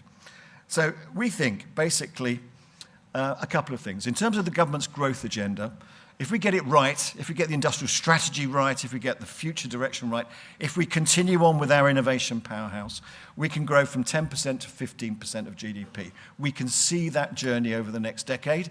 That adds 142 billion of GVA to the UK economy. So manufacturing is the place to invest if you want to grow. That is my message to the Chancellor. It's my message to the Prime Minister. And we'll come back to that later on, which is absolutely vital. We are regularly in the top 10 manufacturing nations in the world. It's something our public does not understand. If I had enough money, we'd put that on the TV every night so we can encourage our youngsters to have a career in what is one of the most substantial manufacturing nations in the world. We've converted over the last 30 years from consumer products to advanced manufacturing. And we've got many examples where we are world leading in terms of those sectors, due to our innovation. I'll come back to that in a minute, and some of the perceptions we see from other countries about our innovation in this country. We've got a few manufacturers here today, and I do have to say, in the short term, we do have some challenges. And our survey data shows that in spades. Obviously, in the very short term, we're about to cope with significant pre-profit tax increases and costs on businesses, which people are grappling with. We see this year's going to be flat on investment, flat on growth, as people try to readjust to the new costs that this government has put onto not only our sector, but across the economy. We understand that completely, and we're talking to government about what we can do in the future to mitigate some of those costs in terms of some of the other reforms that have to come through, which is important. But I suppose to me, the most worrying concern on the short-term issues around our sector is the skill shortage. The skill shortage we've had for a long time. It's now more of a labour and skill shortage just than purely skill shortage. As we stand here today, our sector, which is employing that 22.6 million people, has 72,000 vacancies past a year. All vocational skills, all the sort of skills that you get from an advanced apprenticeship programme, and people are finding that really difficult to cope with, and we need to work very hard with government to make sure we've got an advanced skills programme that delivers the right kind of skills for the changes that we see, and some of the changes that Catherine was talking about for the future. But really, really difficult to do that. The other big bucket of challenges is energy. And there's a direct correlation. If you look around the world at manufacturing economies, there's a direct correlation between energy costs and manufacturing output and how good you can be. And just to give you an idea where we sit in that at the moment, the UK is on average 50% more expensive than all of our European neighbours, and we're 125% more expensive than the United States. So if you're in any kind of competitive situation globally and energy is a significant part of your cost of sales, that's why, many reasons why people are moving countries or looking at that. It's something that we're acutely aware of. I'll come back to energy in a minute. It's really important, but also a driver of innovation. Because one of the ways you solve that problem, as well as talking to government about lowering the energy costs, is about the more efficient use of energy in processes and products going forwards. So really important. So basically, what are we looking at now? Why should we be optimistic? I mean, this new government has committed to an industrial strategy. It's a 10-year strategy, something we've campaigned on behalf of our members for the last 3 years solidly.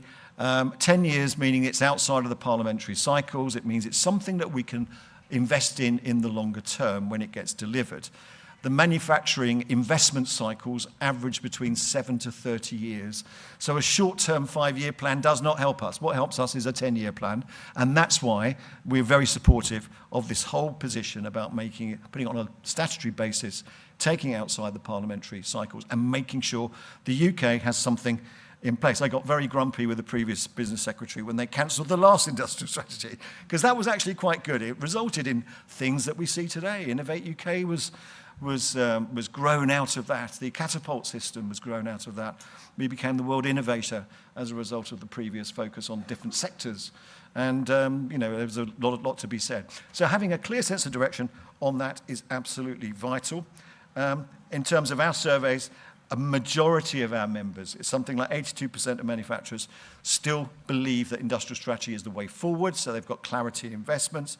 And even with the challenges I spoke about before, 62% of our members in our recent survey, a big public survey we just did, are still optimistic about 2025, even though we've got these pressures in front of us. And that's very typical of the sector going forwards. The one thing that's really starting to make an effect, if we look at all the great ideas, but on the ground in the factories, is digitisation. One of the programmes that's been the most successful programme we've seen, again with Catapult, Innovate UK, and Catherine and I have been involved in this for the last 3 or 4 years now, solidly working hard, has been Made Smarter and the digital adoption programme for manufacturing. We've got something like about 5,500 SMEs that have been through the programme. The results of that are astonishing. And for those of you that aren't aware, I would absolutely recommend you go and take a look at Made Smarter. These things are relatively small investments, in many cases with SMEs. The productivity improvements are vast. And the interesting thing for me, in fact, I was talking to one of the ministers recently about renaming Made Smarter to Made Greener, because in most cases they see a 47% reduction in energy consumption as a result of digitising their processes. So it addresses one of those fundamental challenges that we've got in the sector. The other thing that we're starting to see across different parts of manufacturing is the use of artificial intelligence. Not in the way that you see on the TV and not in the way that we see often talk about with generative AI, but in practical manufacturing terms. We have got now, for some very large factories in the UK, when their preventive maintenance programs are driven by AI. No human intervention. Robotic automation lines all sensored up, and the system detecting when there's issues and when to send in service technicians to make those replacements. And the productivity improvements are significant when people are using it. So we're getting used to that. The other challenge that we're seeing, which is part of the geopolitical challenge, is the change in supply chains. And with that, we have this new term. We've been through several different terms over the last couple of years: reshoring, onshoring, friendshoring, and now we're into localization. So localization is the language of many boardrooms at the moment on those large manufacturing organizations, which is flowing down to their supply chain, and they're judging, that's now part of their investment criteria, how much of their supply chain can they localize in the UK. This is a fabulous opportunity for us to bring a lot of that part manufacturing back into this country and make sure we're part of those new generation of products where they want a localized manufacturing supply chain.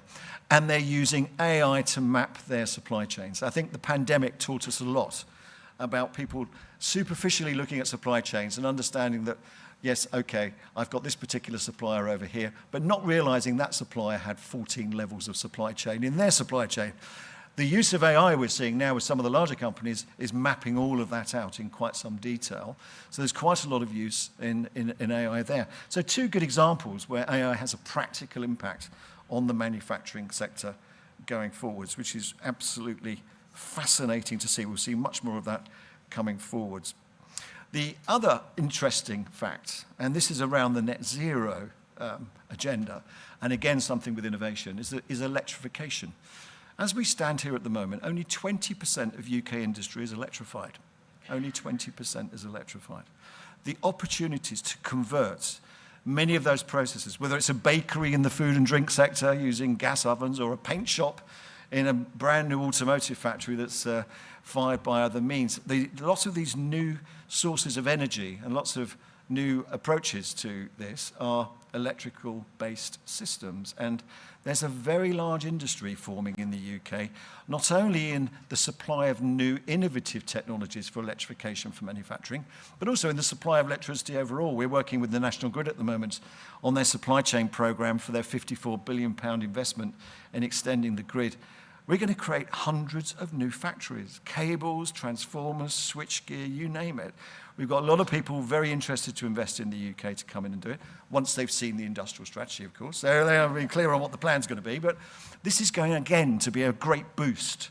And again, we need to use innovation to drive the latest thinking in what lots of those technologies look like going forwards, which is absolutely vital. The other point is R&D. So I had a round table recently with Americans. So we have a number of national business groups in Europe and America. We're very close to our American counterparts, the National Association of Manufacturing.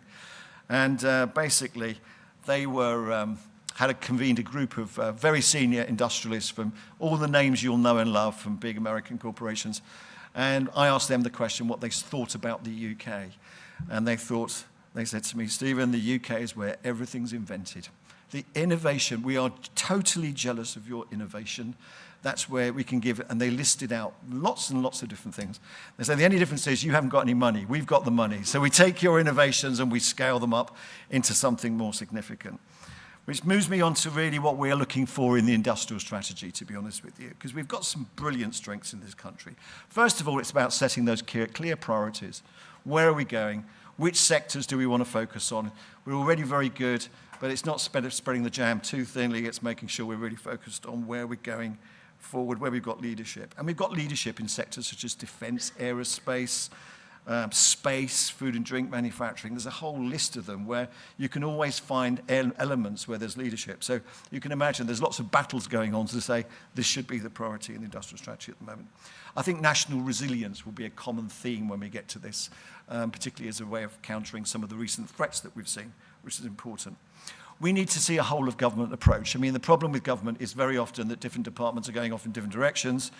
We need to have clarity on the objectives for the next 10 years and then convening the whole of government around those objectives. For example, that skills challenge I spoke about, we need the Department for Education to have a priority plan that throws out those 72,000 vocational positions that we need in manufacturing today and the 100,000 we're going to need over the next 10 years. And instead of going off and doing their own thing. So it's making sure those resources are in place. It's making sure in treasury terms we've got the right incentives, so we're investing in the right net zero technologies in manufacturing, and we have got a preference in the UK to the sorts of investments that we want to make. Absolutely vital. We need to make substantial progress on those energy costs. The one economic indicator is energy, industrial energy. And that can give you a whole lecture on why we are where we are today and why the Europeans are in a different place to us. However, we need to address it. And it's a two-pronged approach. It is working with government to reform the policy, and hopefully with all the new investments we've got, decoupling our economy, our energy economy from the global economy, would actually makes us much more competitive. There's a big piece of work to do around that part of it. And there's this part about innovating our own processes to be much more energy efficient in the energy that we use in our manufacturing processes. That's a key role for Innovate UK, and that, Stella, it's absolutely vital we get that right. The other problem we'd like to solve, I would say, is scaling up innovation. The other problem we've always had, and it's been my whole career, it's been the same problem, we're great at inventing it. As the Americans said to me, we're not very good at scaling them up into large-scale unicorns or international manufacturing businesses.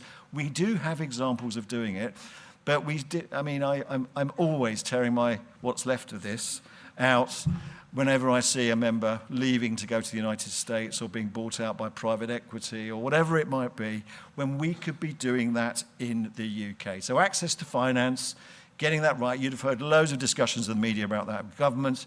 We need to move that to action and scale up these innovations in this country. And I was very pleased. One of the good things I've seen with this government so far is the investment in UKRI and the commitment to that going forwards. I think that's absolutely vital for our future. So I hope I've conveyed a sense of optimism. Manufacturing is an optimistic sector. We can see a lot of really, really good positive things going forwards. We have the attention of government. It fits squarely in the growth agenda. Absolutely vital. And my message to leave with you is that now is the time to invest in UK manufacturing. Thank you very much.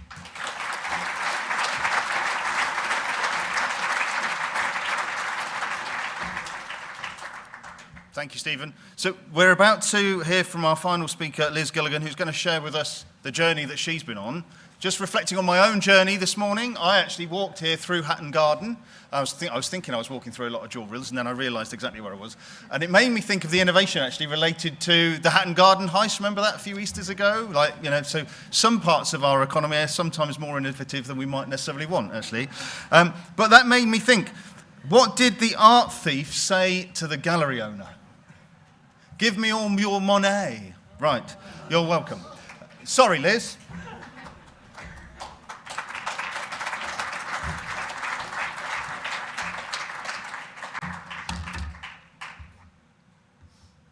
So I'm the only one with the clicker today, so we're going to see how good I am at that. But thank you all for having me today. I'm really excited to talk about what we're doing at Material Evolution, maybe make some controversial statements too. But thank you all for staying. I know that I'm in between you and lunch, the most important part of the day. So let me start by painting you a picture. Imagine it's the year 2035. The UK stands as a global leader in low carbon, high-tech, sustainable manufacturing. Companies like Material Evolution are not just innovating here, we're scaling here, creating jobs here, and exporting world-class materials from here. I told you I was going to forget about the clicker. But let's be clear, this vision isn't guaranteed. It does not happen automatically. It does not just come from the technologies and innovations that we have, or the ingenuity of our people alone. It requires policy. It requires the right decisions, made at the right times, by those who understand that without strategic government backing, we know exactly what happens. These innovations will scale somewhere else. And that is a very real threat to our future.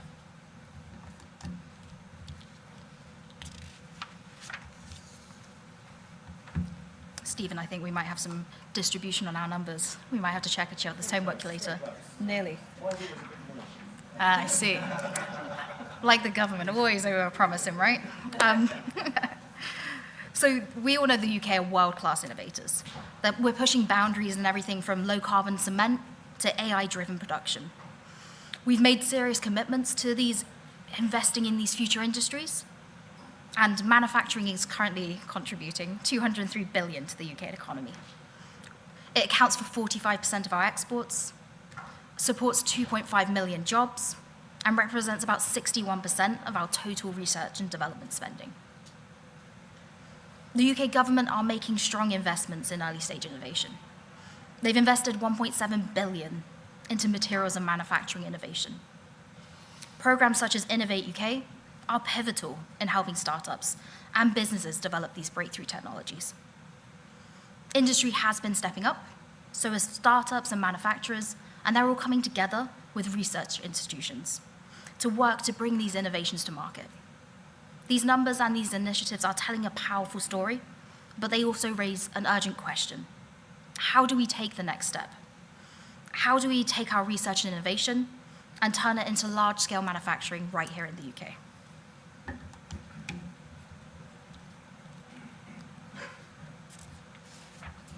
So take my company, for example. At Material Evolution, we have set out to transform the cement industry, which is responsible for about 8% of global emissions. In just a few years, we've developed a novel process that creates an ultra-low carbon cement, a direct replacement for ordinary Portland cement. We use responsible AI and ML to accelerate testing and create the next generation in sustainable materials. If we scale this breakthrough technology, we could save an astonishing 1 gigaton of carbon by 2040. So how do we do it? 5 years ago, we started Material Evolution with nothing but a dream, a vision, and a machine bought off eBay. We were working out of my parents' garage. It was humble beginnings, filled with long nights, setbacks, and moments where success seemed just out of reach. But through this relentless dedication, innovation, and the unwavering belief that we could make a difference, we're proud to announce that we have launched our first-of-a-kind facility that's able to produce 120,000 tons of material a year.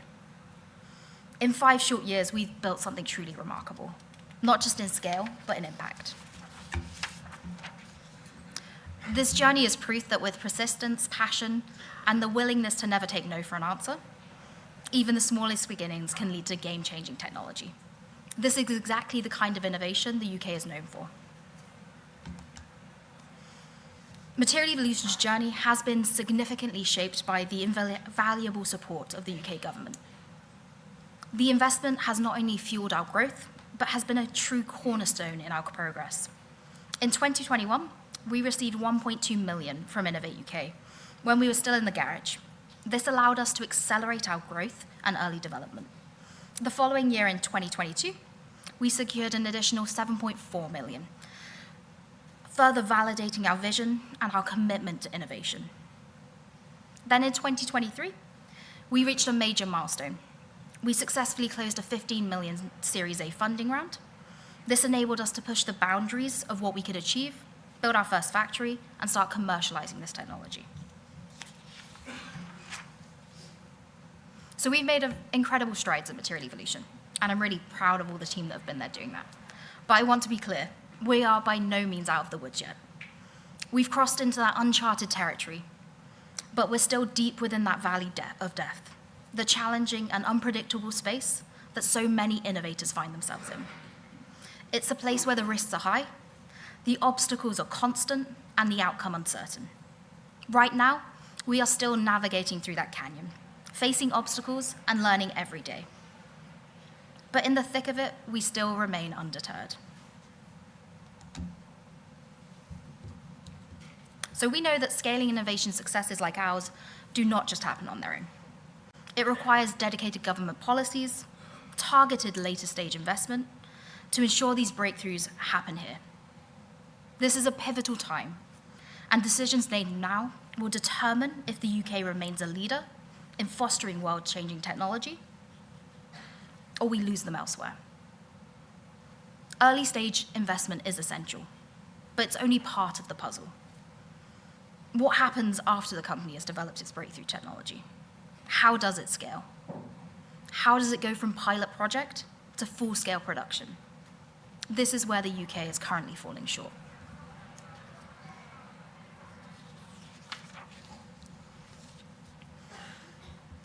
Consider the most scaled lithium-ion battery productions. While the foundational research was done in the UK, it was other countries such as Japan, South Korea, and Canada, China actually, why is not Canada, that built the supply chain, the factories, and the industries around this revolutionary technology. They are now economically benefiting from these innovations. So just how fierce is the international competition? Countries around the world are not just investing in green technologies. They are actively poaching businesses like ours. The US has the Inflation Reduction Act, that $400 billion commitment to green manufacturing. The EU has the Green Deal, designed to keep innovation within its borders. China, South Korea, and Canada are all competing fiercely to attract companies working in clean technology, offering massive incentives and financial backing to ensure those industries scale on their soil. If the UK is serious about creating high-skilled, well-paid jobs, reducing emissions, and driving economic growth, we cannot afford to be passive. And I believe the best path to keeping the UK competitive is to go all green, all in on the green industries.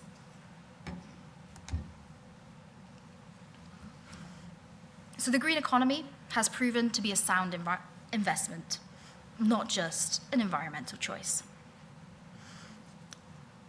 This isn't just a lofty prediction, it's reality. The green economy is already worth 7.2 trillion. That's a T, just for everyone. Consider this, for every pound invested in renewable energy and energy efficiencies, studies have shown that we can expect a $3 return on investment. This includes the creation of jobs, infrastructure developments, and long-term savings. But that's not all.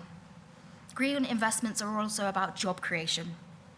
The International Labour Organization predicts that by 2030, the green economy could generate another 24 million new jobs. On the industry side, companies that are embracing sustainability aren't just doing good for the planet, they're doing good for their bottom line. Companies that are implementing green technologies and sustainable practices are saving millions in operational costs. The UK is uniquely positioned to capitalize on these trends. With world-class universities, cutting-edge research, and a growing commitment to sustainability, we have all the ingredients to be in the green hub of the world. However, to realize this potential, we need to continue investing in infrastructure, incentives, and policies. The best time to invest in the UK manufacturing and scaling is now, right now. To industry leaders, I say this: push for more scale-up support, not just research funding. To government officials, I urge you, create policies that procure green materials here in the UK to ensure that these innovations don't go elsewhere. And to investors, I remind you, the UK is a global leader in material innovation, but we need the right capital stack to be able to keep it here. Let's not just be the country that invents the next industrial revolution. Let's be the country that builds it, grows it, and leads it. The future is ours to shape, and the time to act is now. Thank you so much.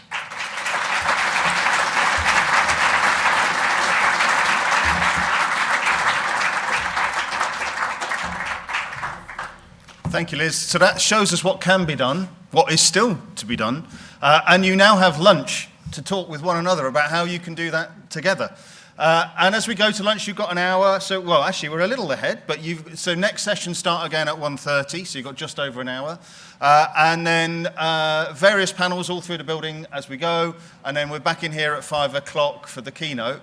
As you go to dinner, I'm a Star Wars fan. I'll just leave you with one last thought. Did you know recently that Obi-Wan Kenobi and Luke Skywalker went for a Chinese takeaway for their lunch, and Luke Skywalker was really, really struggling with the chopsticks, to which Obi-Wan Kenobi leaned over and said, "Use the fork, Luke." You're very welcome. Have a great lunch.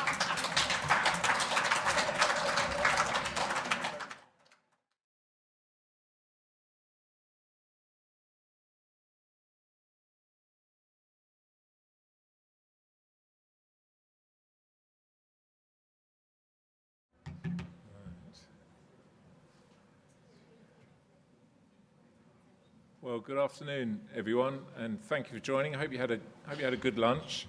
I'm David Elson. I'm the head of materials and manufacturing at Innovate UK, and this talk I just want to run you through our vision in a bit more detail. I think you've probably heard in one or two talks that we have a long-term vision for materials and manufacturing. I just want to give a bit more background and detail on that, and then talk about a couple of programs that we've run as a team to deliver that vision. But first off, I just want a bit of a framing of Innovate UK. We're broadly focused on three pillars. Firstly, domains, which are supporting innovations across key sectors. Secondly, place, which is working with partners, supporting regional development and international engagement. And then products and services, investing funding, expertise and support in accelerating future economic growth. The domains aim to support healthy lives and safe and sustainable productivity and economic growth. So they're leveraging digital technologies, powering the race to net zero, and supporting life sciences, food and agriculture. Make and use lies within the net zero domain alongside mobility, heating and power. So I'll now move on to our 2050 vision. We published this in March 2023, and the idea then was to develop a long-term framework, a long-term direction of travel for the UK industry. We want it to be aspirational, but it's also grounded in evidence. We reviewed multiple documents, hundreds of policy documents, hundreds of research papers, hundreds of industry papers, to really try and understand what those key themes are for the industry in the UK. So we try to make it as realistic as we can while keeping it aspirational. We use it to inform our strategy and investments, and we've hoped and believe it has been useful for others when they're looking at investments in the industry. And we also wanted to stimulate debate, which it certainly has. We have a lot of conversations about what we got right and what we got wrong in this vision. And we actually ran a round table this morning to do exactly that, to take that constructive criticism back. So the overall concept with this, that if we are collectively more in line, we can make more efficient investments and we can all reach a goal of the future in a more efficient way. So with this vision, essentially there's an overarching premise that we see there are three strategic imperatives. For UK materials and manufacturing to be internationally competitive in the future, we're going to need to be net zero and resource efficient. At the same time, we're going to have to be resilient and responsive, and we're also going to have to be technologically advanced and digital. Historically, those have sort of rubbed each other up a bit, but we now see this as a much more symbiotic relationship between the three, and it's no longer a zero-sum game. I just want to go through those three imperatives in a bit more detail to sort of explain what the analysis we've done articulates about those areas. So first is net zero and resource efficient. The first point here is visibility of carbon. How do we really understand the carbon footprint of the products that we are making? And that's the breadth of the environmental impact. So it's from the supply, from the initial extraction of materials, the distribution, in the manufacture, while the product's in use, and at the end of life. And importantly, that's whether those emissions occur in the UK or overseas. How do we track that? How do we understand that?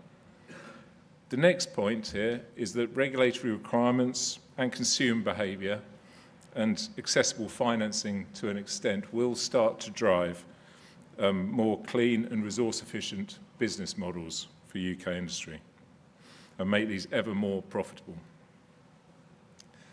And it's often stated that 80% of a product's environmental footprint and indeed costs are locked in or are influenced by decisions at the design stage. So therefore, design and design engineering will be optimized to reduce material use, extend product life, and support value retention processes, including repair, remanufacturing, repurposing, and effective recycling.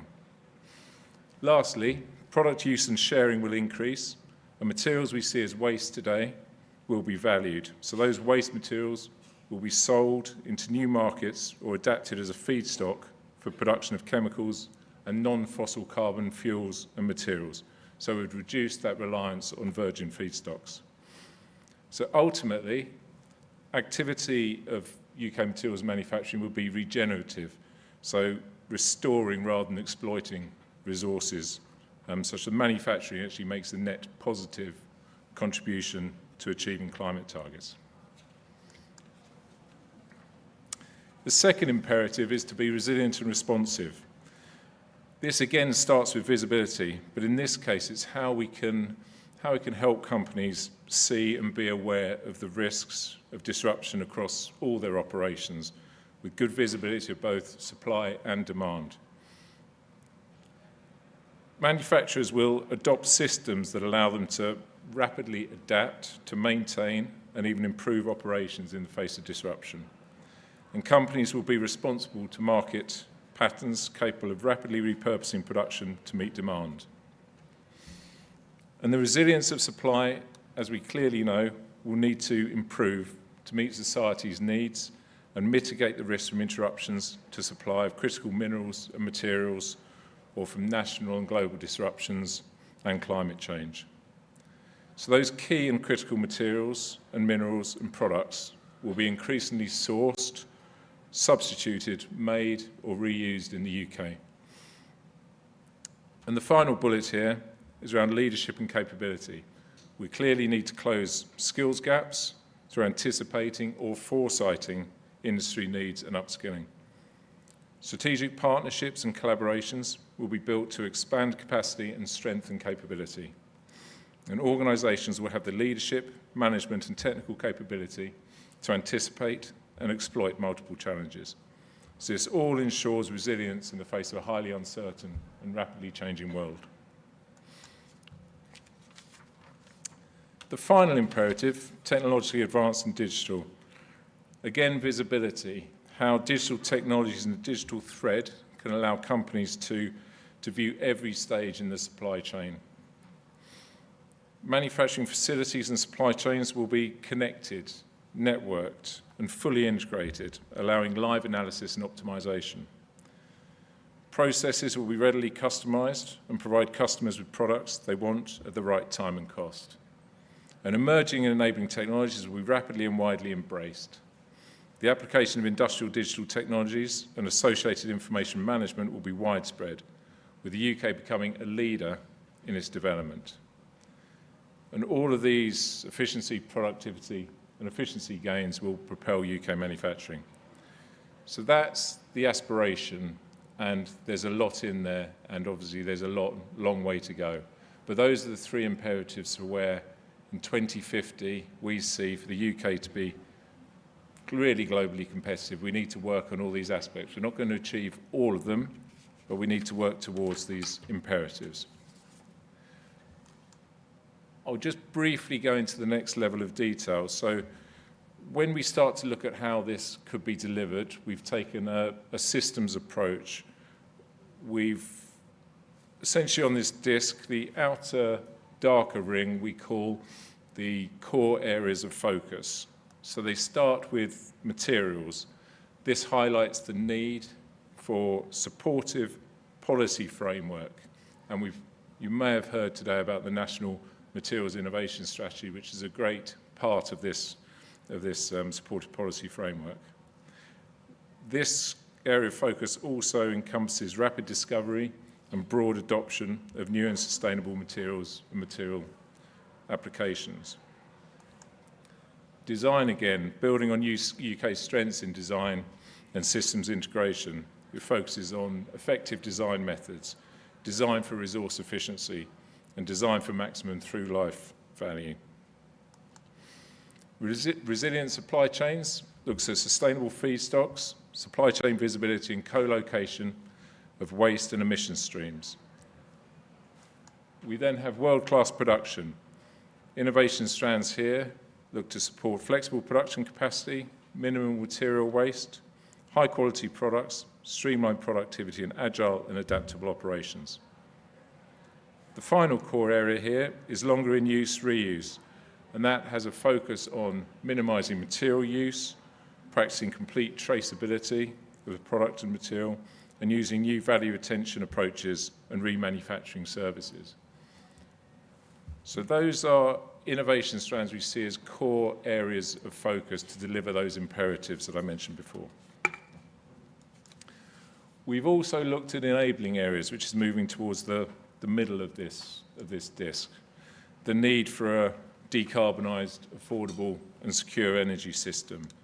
Networked relations, focusing on the need for collaborative networks, open knowledge sharing, better data sharing. Proactive regulations and policy, how we can move towards a trusted regulatory framework, coordinated policies, and agile and forward-looking standards. Future skills, clearly a critical point that we have many discussions about.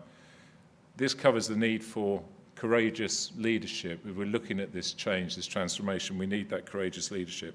We need to foresight the skills we'll need in the coming decades, and we need to retain and attract the skills into the businesses, and we also need to upskill the people we have.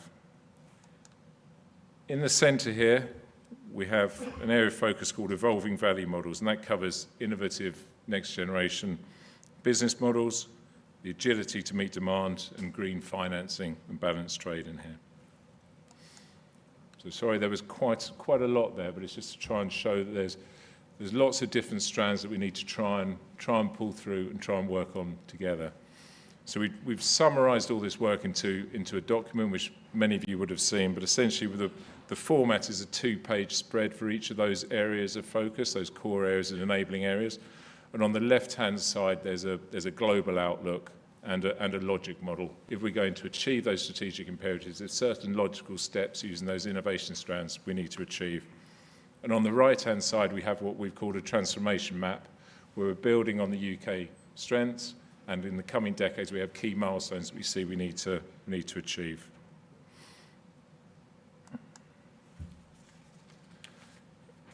So that's the vision. So then we've obviously onto the delivery of the vision, which is all of the activities you've seen here today, all the different challenges you've seen, are all around delivering the same strategic imperatives.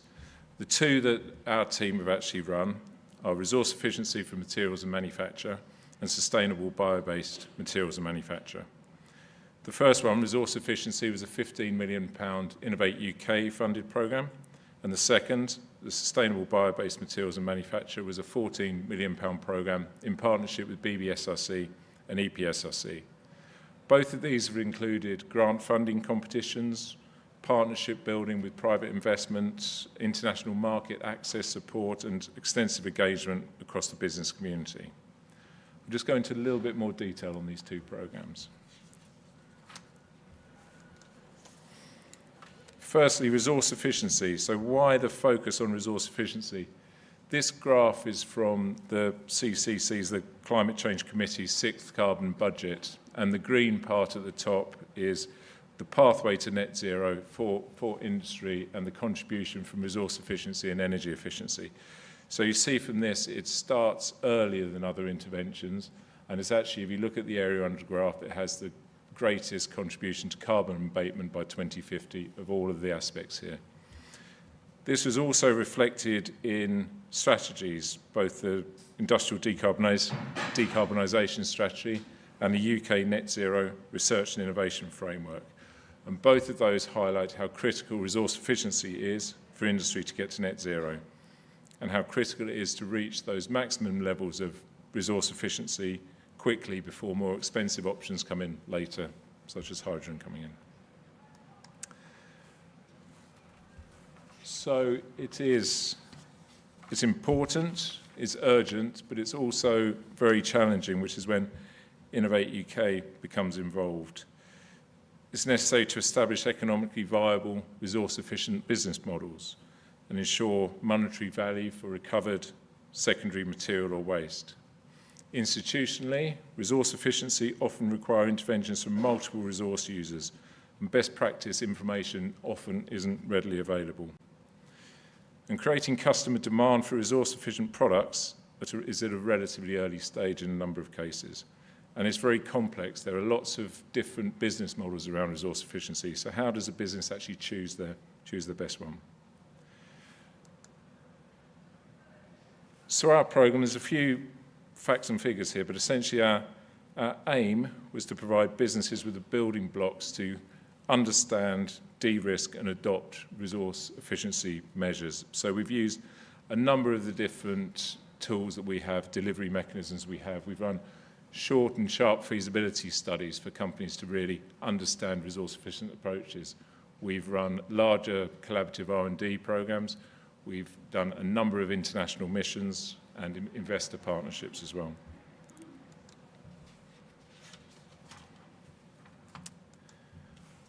On to our second program, Sustainable Bio-Based Materials and Manufacture. Bio-based materials and manufacture is needed to deliver so many different aspects of our future economy: low-cost biofuels, renewable chemicals, biodegradable materials, high-yielding, pest-resistant crops, low-impact crop protection, novel foods, including meat substitutes.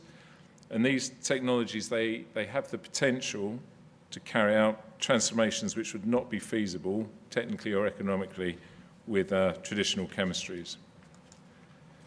So again, it's important, it's urgent, but it is challenging. Moving from lab scale to commercial production is expensive and time-consuming. It requires investment in process design, in engineering, and in validation. In certain areas, there is market uncertainty about the level of demand for bio-based products, and some bio-based production processes still have high energy intensity. And there are still some regulatory hurdles to overcome. And bio-based materials and manufacture, they still need to compete with extracted or fossil fuel-derived alternatives.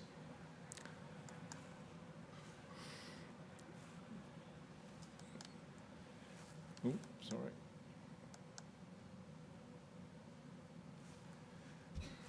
This program was delivered through an excellent partnership with our colleagues across UKRI in both the Biotechnology and Biological Sciences Research Centre and the Engineering and Physical Sciences Research Council, it should be.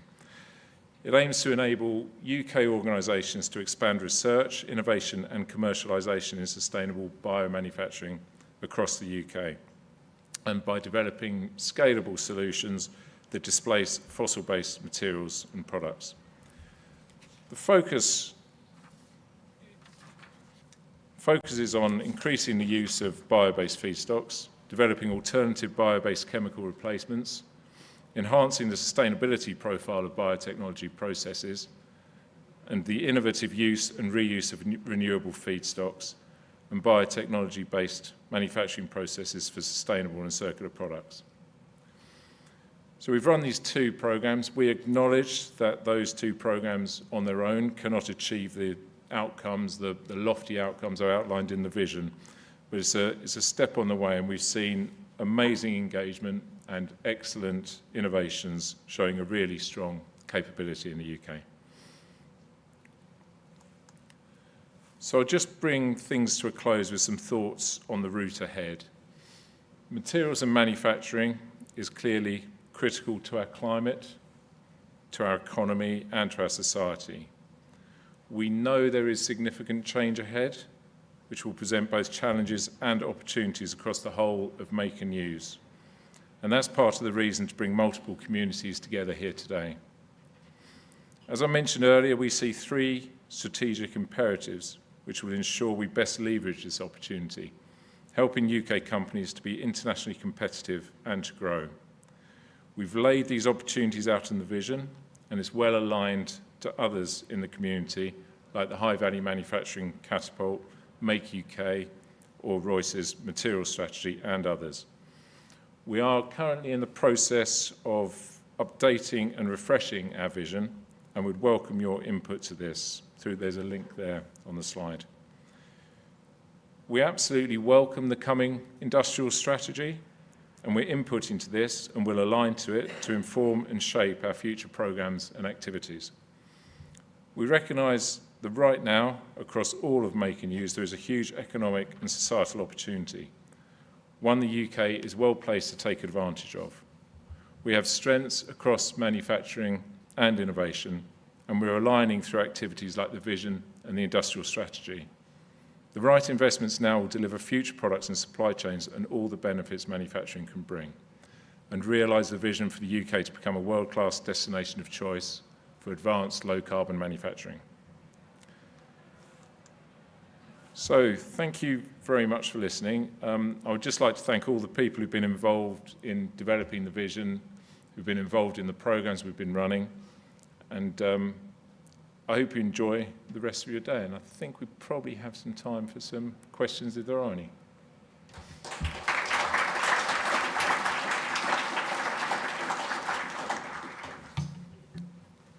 Any questions?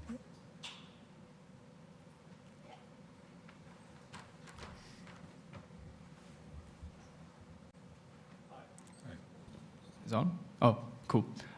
Yeah, thank you for your talk. We're an early stage material science startup, and we've seen a lot of support from Innovate UK, particularly in bio-based. We've done a grant on that side as well for early stage development. But what we're struggling with is the CapEx side of things, so scaling things up. Do you have any more information about what UKRI is going to be doing to help companies in terms of building the facilities, and whether that's something they'll be interested in doing, or will continue to be more on the early stage side?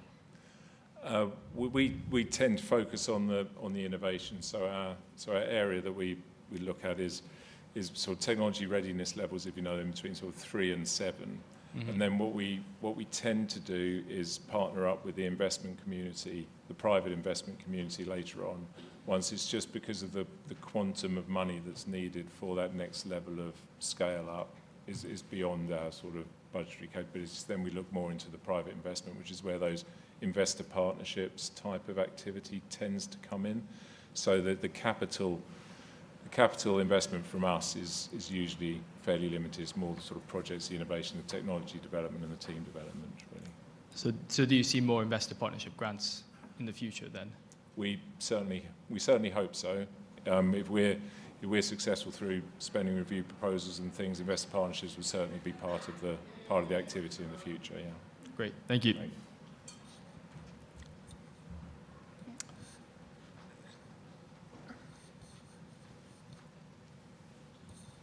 This is more of a joined-up thinking.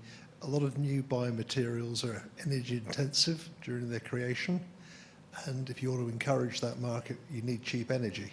Yes. Is there some way that subsidised energy could be directed towards that kind of resource? It is a very, very topical debate, and it's a very, very hard answer. We can't. We can offer support for innovation around the energy system, which would hopefully reduce costs, but the actual subsidising of the energy cost is sort of beyond our remit, I'm afraid. But we actually ran a round table this morning with my colleague Chaco, and we had a group of 15, 16 people, and the common topic that came up was a secure, affordable energy system, and of course skills. And how do we best support that activity? As Innovate UK, we're quite limited in what we can do about the cost of energy directly, but I acknowledge and agree it's a huge challenge.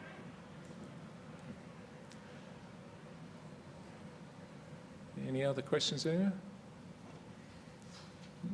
No. In which case, well, thank you very much for your attention.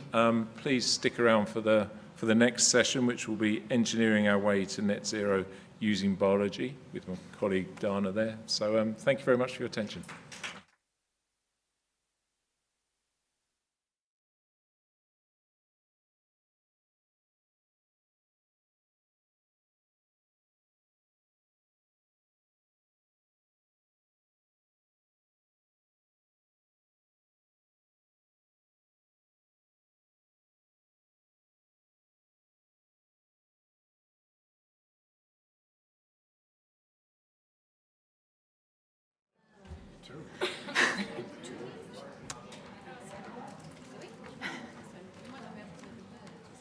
Okay, I think we are ready to go.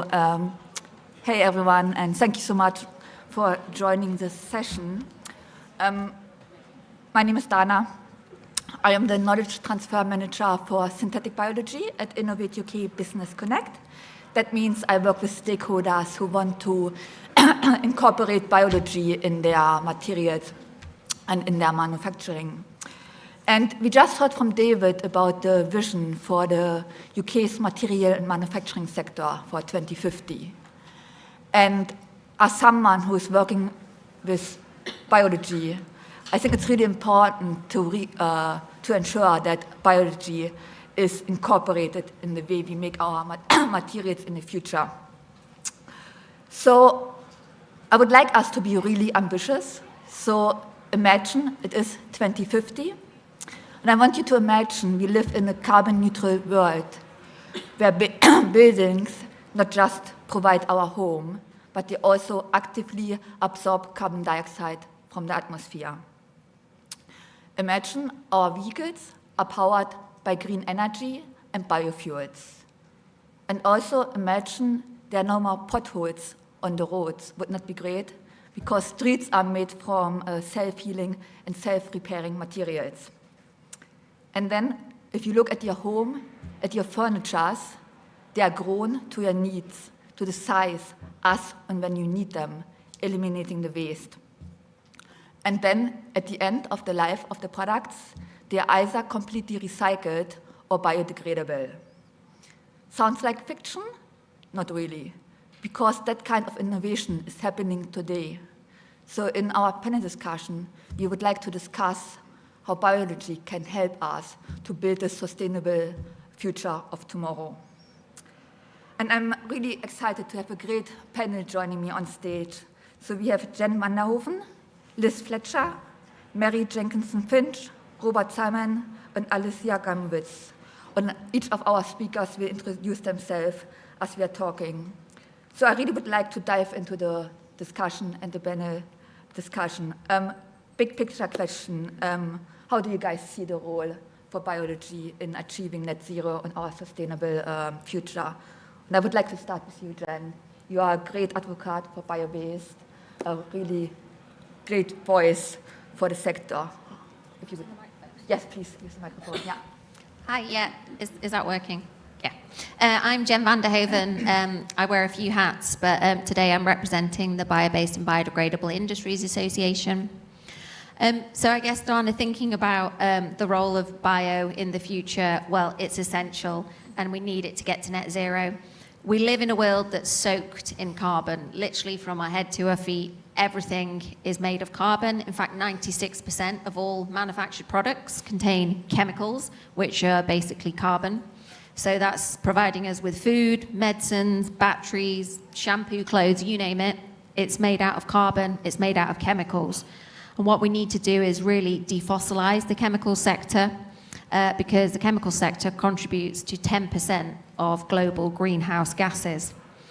We need to use carbon that's above ground instead of using fossil resources. And there's three options for that. There's biomass, there's CO2 from the atmosphere or point source emissions, or there's recycled carbon, so things like plastic waste.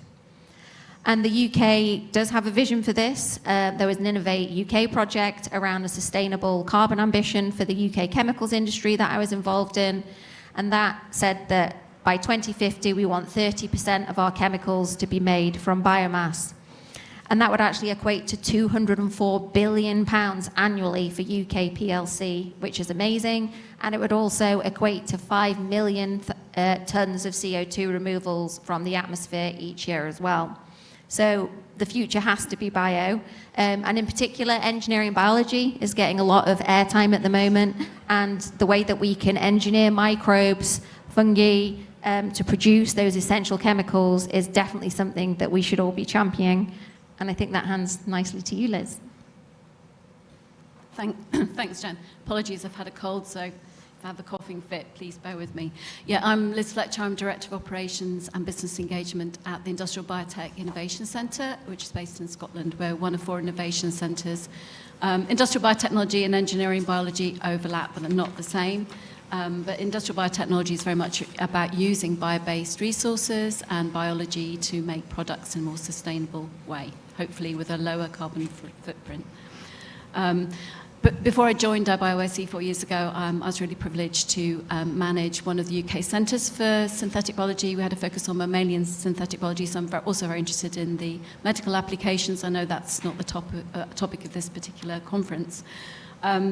So, you know, one of the questions Dana posed was, you know, how will it transform our lives? I think engineering biology has so many applications, not just around materials.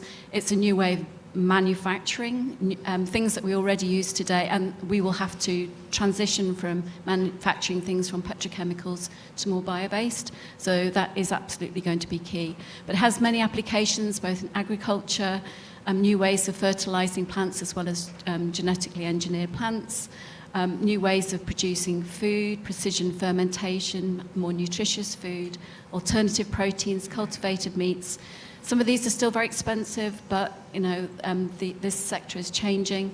Consumer goods, consumer products, a lot of those things already, you know, entering products that we see day to day.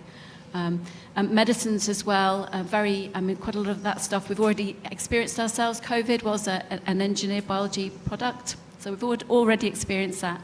But there's been transformations in medicine, engineered cell and gene therapy, are now coming online, doing things that we couldn't dream about in terms of curing people from what would have been incurable diseases in the past. And I could go on for the whole of the rest of this session around the amazing things that engineering biology does. But for me, I mean, I started in the sector about 12 years ago. I went to some of the very early global meetings, Symbiobeta, if any of you have been, you'll know. It's a really incredible meeting in California full of investors and crazy scientists doing kind of weird shit, actually, with engineering biology.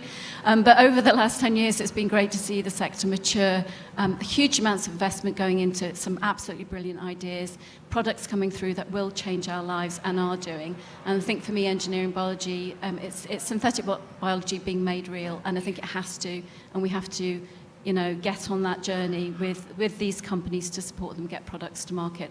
Otherwise, we're not going to make the transition that, you know, Jen articulated. So. Thank you, Liz. Really great points about engineering biology. Robert, you work at a multinational company. You use lots of different, you know, technologies. What's your view? And how easy is it to convince your stakeholders to make bio or use biology in your processes? Hello, can you hear me? Yeah. So thank you. I'm Rob Salmon. I work for Johnson Matthey, who are a well-known company, very old, 200-year-old company. And yes, I'm one of probably 5 biochemists in a company of 10,000 odd chemists. So, I mean, at JM, we're, you know, our tagline, we're looking to catalyse the transition to net zero. And basically, we see enzymes, which I primarily work on, so the scale-up of biocatalysts, and that's another tool that we can use, you know, to catalyse new reactions, new chemistries. So actually, yeah, if you look at it like that, and I guess that's how I usually see it, is it's another catalyst. It's another tool. It's just using very clever engineering biology.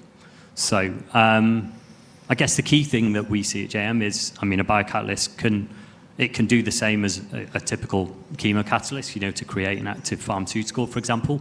But a lot of the time it can actually do it better. You know, it has different functionalities, it's more specific, and it does stuff that traditional, let's say, platinum group metal catalysts can't.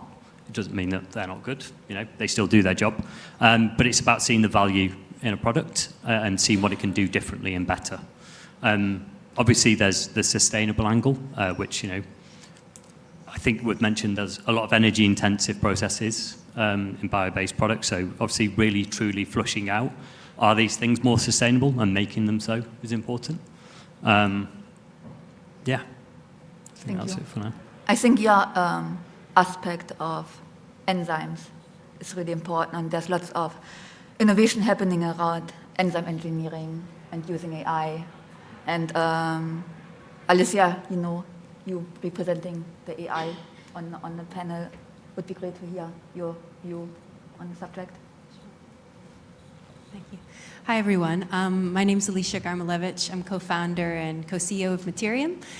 We're an NGO based in London that aims to support the bio-based material sector, so specifically looking to accelerate innovation in that space by providing R&D tools. So we began our journey in 2018 with an open access database of material recipes that innovators can use.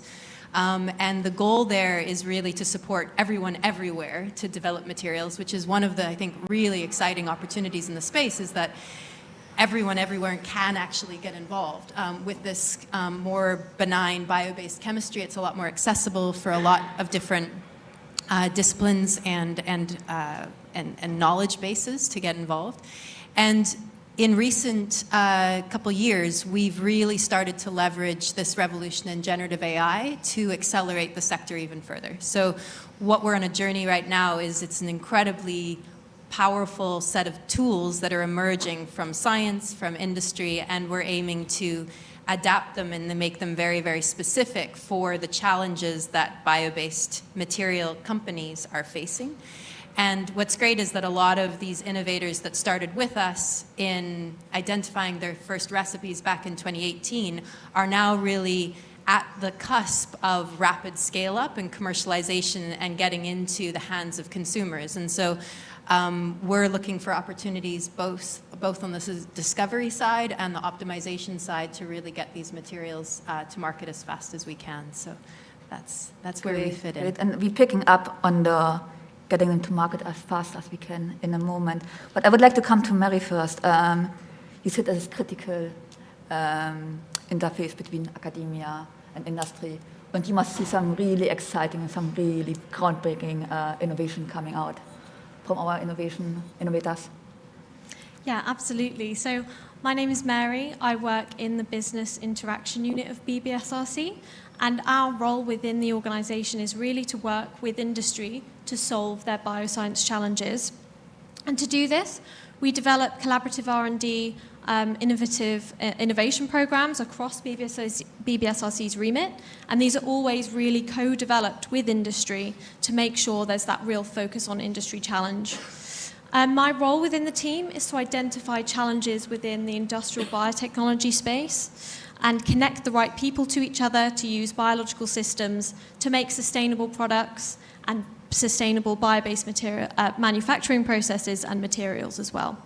So some of the programs that we've developed over the past few years have included one on the improving the production of high-value chemicals. And this was a strategic program which brought industry and academia together to find ways to produce more sustainable chemicals from across many different sectors. And that included things like fragrances, pharmaceuticals, plastic, crop protection, and home care.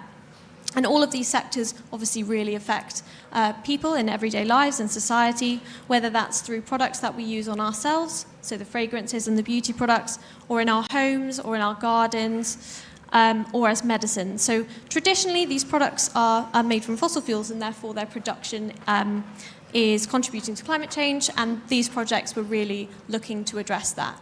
So the example that I wanted to give from this program was a collaboration between Unilever and the University of Liverpool, and the focus of this project was on sulfated chemicals. So many of Unilever's products contain these chemicals which are sulfated, and these are usually produced via chemistry routes.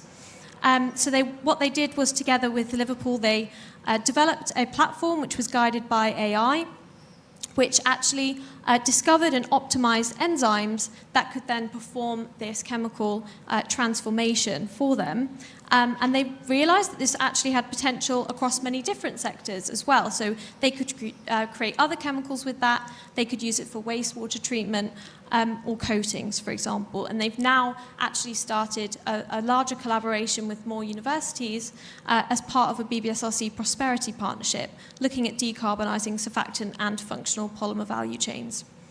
So as David Elson mentioned in his previous talk, we have a strategic partnership with Innovate UK, and we committed £55 million across many programmes across the remit.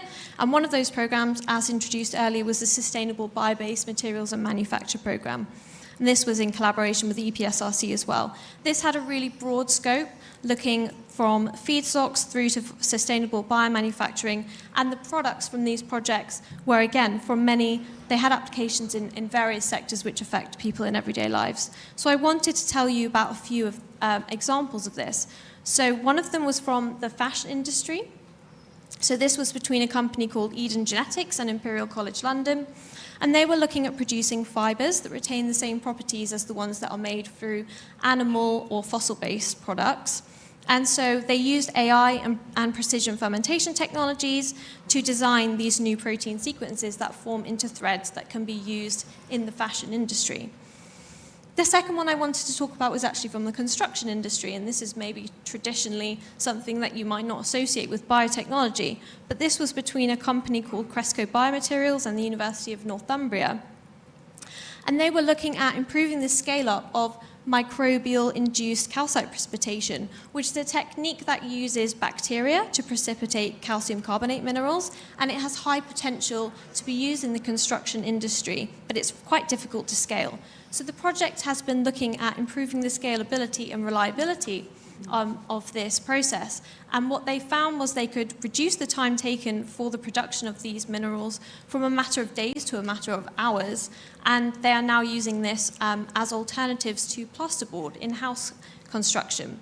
And the final one that I wanted to highlight was between UCL and a company called Sunbear Bio. This is in the food and drink industry.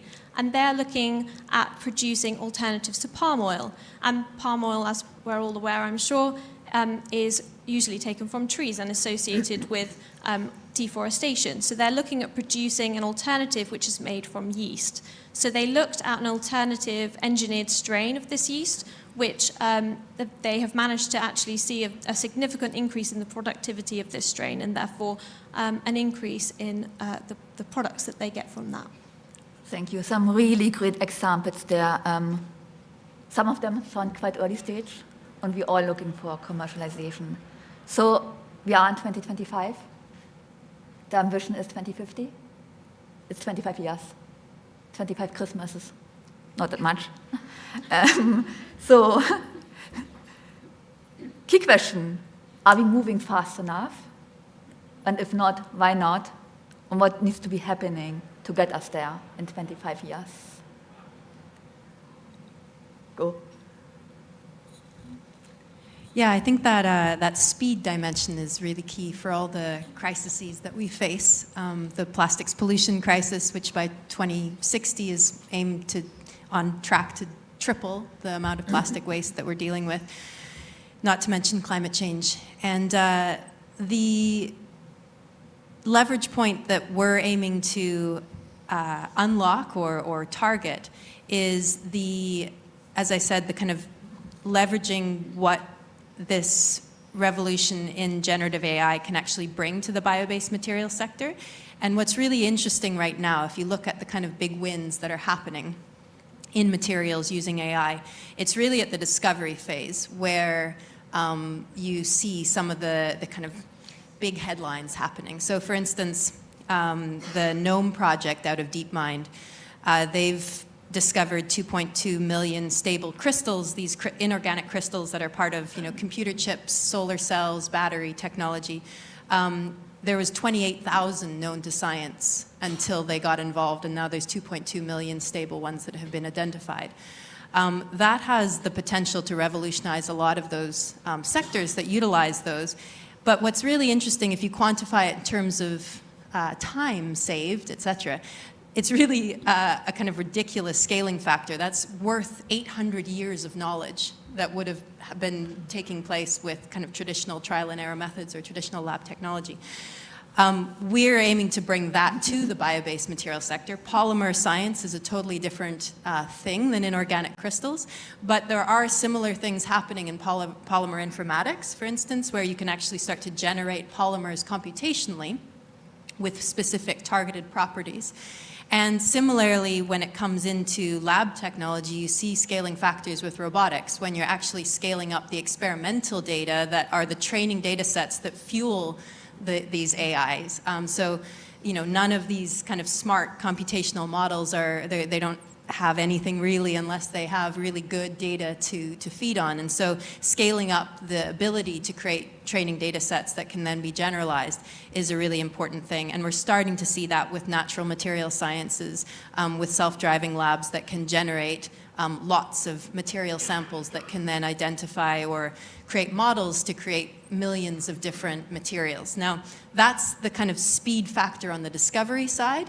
When you get into optimization, i.e. optimization for manufacturing technology, for actual supply chains that have existing kind of entrenched settings that need for the material to be adapted to, there's really important things that are happening there, but what we're seeing in the bio-based material sector is that there needs to be data readiness on the part of companies, because you get into very proprietary data, you get into very customized data for specific supply chains and specific material recipes that need to be tweaked. And there you really need a lot of data readiness on the part of the company to use these kind of models and AI technology in order to provide that kind of scaling advantage or speed advantage. Yeah, I think you raised a really good point there around the data, making sure data is available, data is shared, and there is enough power to analyze the data and make the right conclusion from that.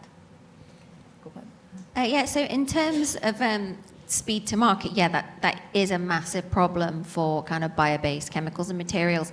But actually, as the UK, we're really quite good at problem solving when we put our minds to it.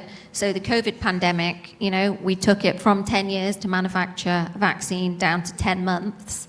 So how do we do the same for defossilizing the chemicals industry and really accelerating the transition to bio-based?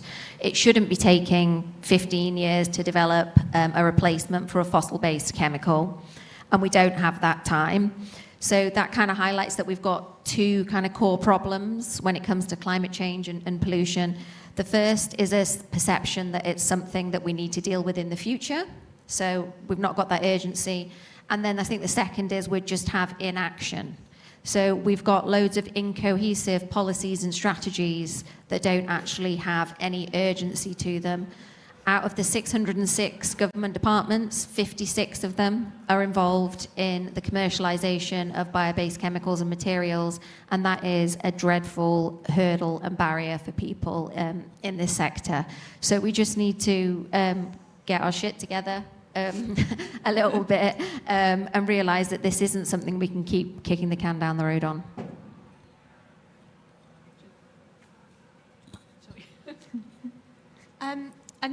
I was just going to mention another kind of major barrier that we hear when we engage with industry a lot, and that is actually skills. If we are going to see the widespread adoption of bio-based materials and bio-based manufacturing processes, then we need the right number of people in the future to be able to deliver this. And I think it's also about a diverse range of skills as well. And that's from doctoral, obviously, but also through to sort of more apprenticeships and more hands-on skills and undergraduate sort of degrees as well. Yeah, I think the skills issue. I think also the skills around.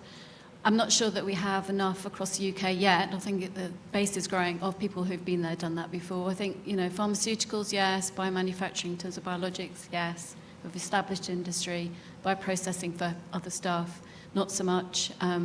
As an innovation centre, we have a small scale-up facility. We can scale a process up to 30 litres.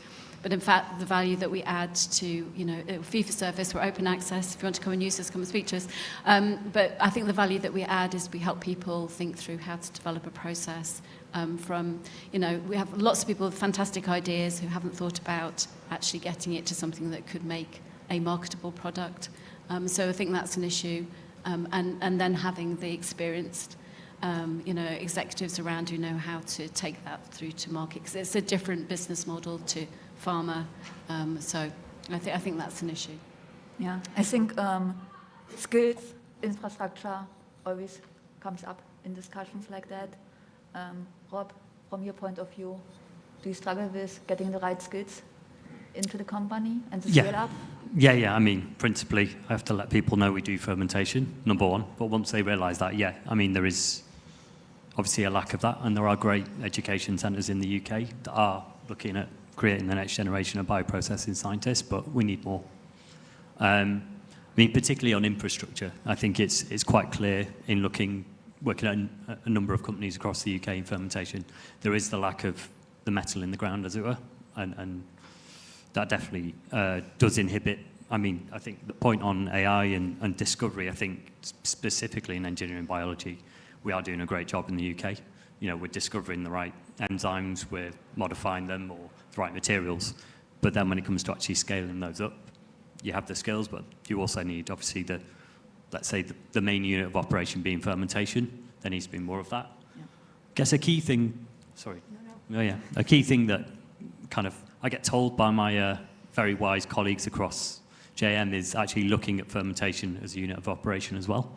It's a key unlock to a lot of these technologies, and actually we need a bit more innovation in that space, coupled with the discovery side of things, to actually not only have the metal, but also make that metal better, I guess, you know, improve, you know, the intensity of it.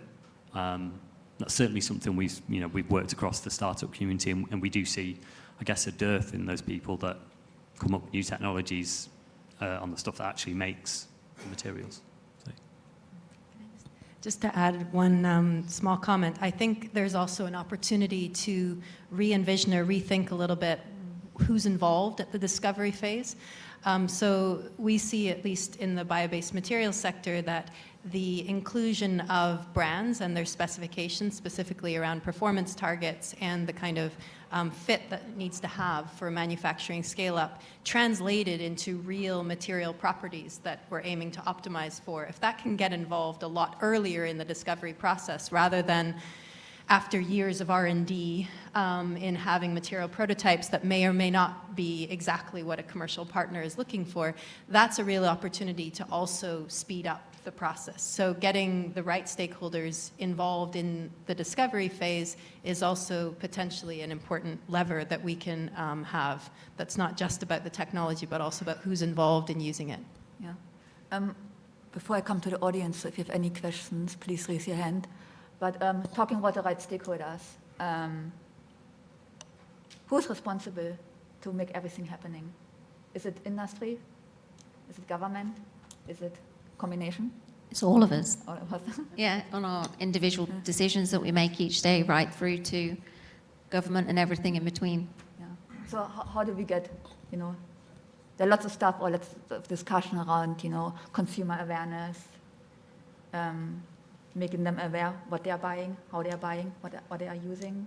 So any idea how to get the message across? I mean, just to comment, this is also a criticism of ourselves. As an innovation centre, we're also advocates, work a lot with government. But I went to an event at a college in Edinburgh a few weeks ago and did my corporate slide deck and went, hands up, who knows what industrial biotech is? And only my team knew. Well, thankfully, my team knew. But I thought, yeah, no, we've got a long way to go.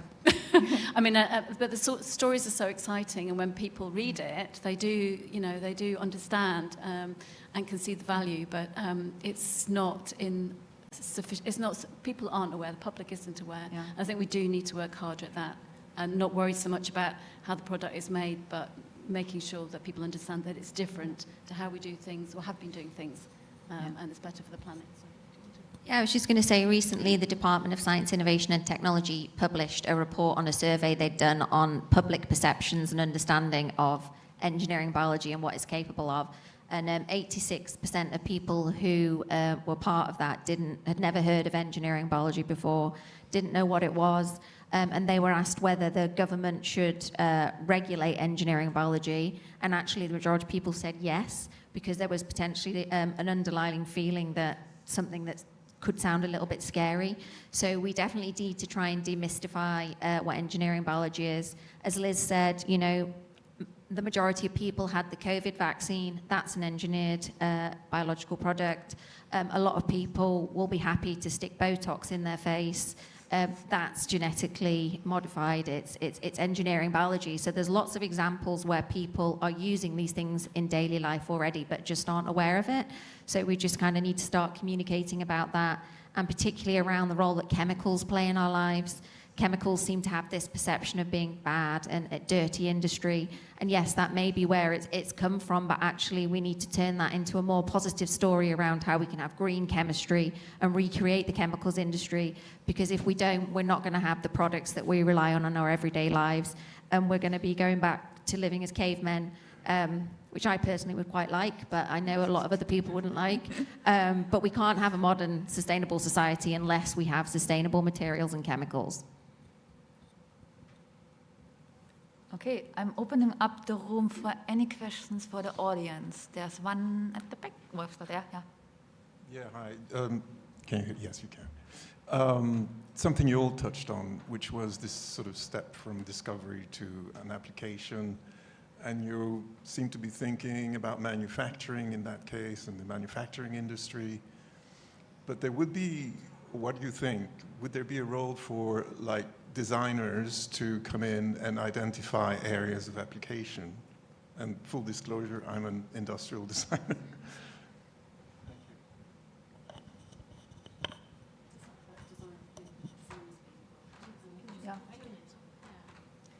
Certainly what we see in the bio-based materials space, so here we're talking about, you know, everything from coatings to films to alternative leathers, textile. The design community has been instrumental, if not one of the main catalysts in terms of starting companies and just a big innovation engine in this. And I think it's really interesting because designers have an orientation towards really understanding from a kind of user perspective how to develop materials that are aesthetically and functionally, you know, great. And that has now, I think what we're seeing is that you then infuse other disciplines in terms of the deep kind of chemistry knowledge, the you know, production technology, the understanding of the brand perspective. All of that is necessary to go from, you know, a small startup to an actual commercially viable company. But at least in the bio-based material space, designers have been at the forefront and are often the CEOs of a lot of these companies and are definitely, you know, instrumental in their success. Also, I've got a colleague I talked to, and we were discussing, you know, that if you look at fermentation equipment hasn't really changed over the last many years, you know. And I think there's also improvement possibilities, you know, make it more efficient and so on. Yeah. Hi, thanks. Ed Gemmell, leader of the Climate Party. And thanks for all the very interesting innovations and suggestions you're coming up with. But just to say one thing, I mean, 2050 net zero, can we get off this? 2050 net zero is not just greenwash, it's hogwash. So let's forget talking about it completely. We are not going to survive going to 2050 net zero. We just had the hottest January ever at 1.7 degrees when the scientists were saying because of La Nina it was actually going to drop. We aren't going to make it. The methane emissions when we get to the global tipping points, losing the ice sheets and the permafrost are going to warm the planet on their own by a massive amount. We ain't going to make it at 2050 net zero. Let's assume that we go for something that is economically better and better for us in terms of the science, which is 2030 net zero. And just to put that in perspective, we spend all the money in the UK that we would spend between now and 2050, between now and 2030, will massively grow GDP, and possibly in 2031 and beyond, put up to 500 billion onto our GDP and a 20% growth. Now, if we're going to do that, let's then relook at everything everyone was saying. Can we look at what are the roadblocks in your industry in us getting there by 2030 net zero? And immediately as well, at the same time as we identify the roadblocks, can you tell us the solutions as well? We need to stop burning trees for energy because it's electrons for electrons, molecules for molecules. We need a biomass utilization framework which allows us to use the limited biomass that we have for high value, low volume applications like specialty chemicals that we're really good at doing in the UK.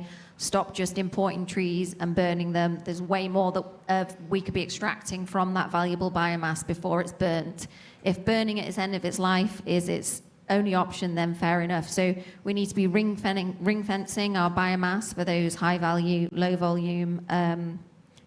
We need to have a mandate, a renewable materials and chemicals mandate that specifies NHS, 30% of all of your chemicals and plastics will be bio-based by 2030.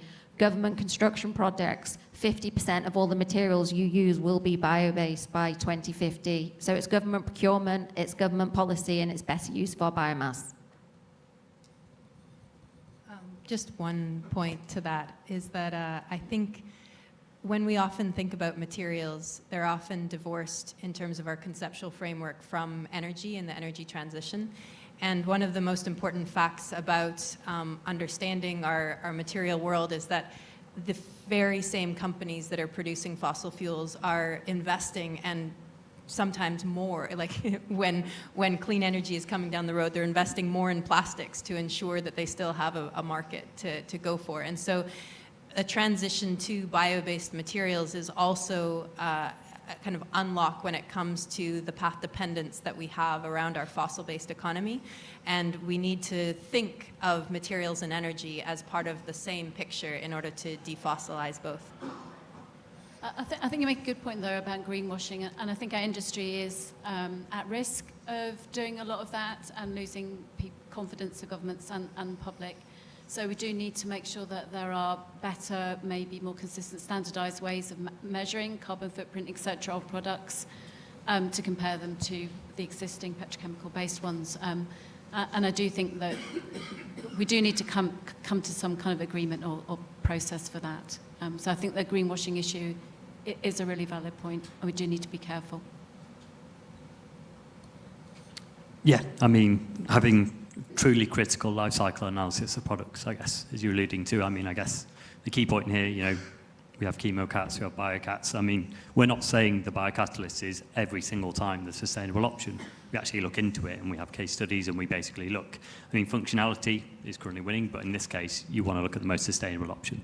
And that's really key. And more customers, you know, specifically across different industries are asking for that life cycle analysis. Yeah. So, yeah. I think it's about finding the right technology for the right product, the right system. Yeah. Yeah. Hi, question to the Rob. Apart from the biotechnology for the healthcare product, is there any industry to driving biotechnology for medicine, for chemical medicines? Which associations are promoting that? Thank you. So, I mean, yeah. Chemical, I mean. Yeah, I mean, so, I mean, actually, a large focus of what we do is active pharmaceutical ingredient manufacture, if that's what you're alluding to. Yeah, so very much biocatalysts form a large part of that. That's where we see that going as well.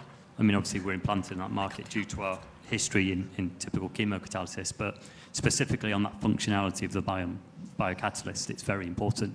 And we're able to make new ingredients that traditional chemocats can't, or we make them better. Yeah. Okay, going first there, and then we come back to you afterwards, yeah.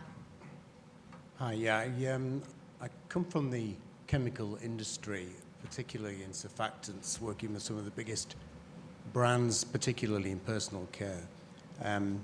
Jen made a comment that made me think about the dirty chemical industry, and talking to companies like L'Oreal and Unilever and P&G, there's inertia in the uptake of bio-based chemicals and surfactants because regulation seems to work against it. And you think about regulation like REACH, where an innovative technology is mired in legislation and regulation and can be really killed at birth. When a 5 tons worth of manufacture in Europe, the REACH costs alone may be in excess of €1 million. is there any conversation going on outside of innovation that shows innovation in regulation that can put it in lockstep so that these things are incentivized to grow?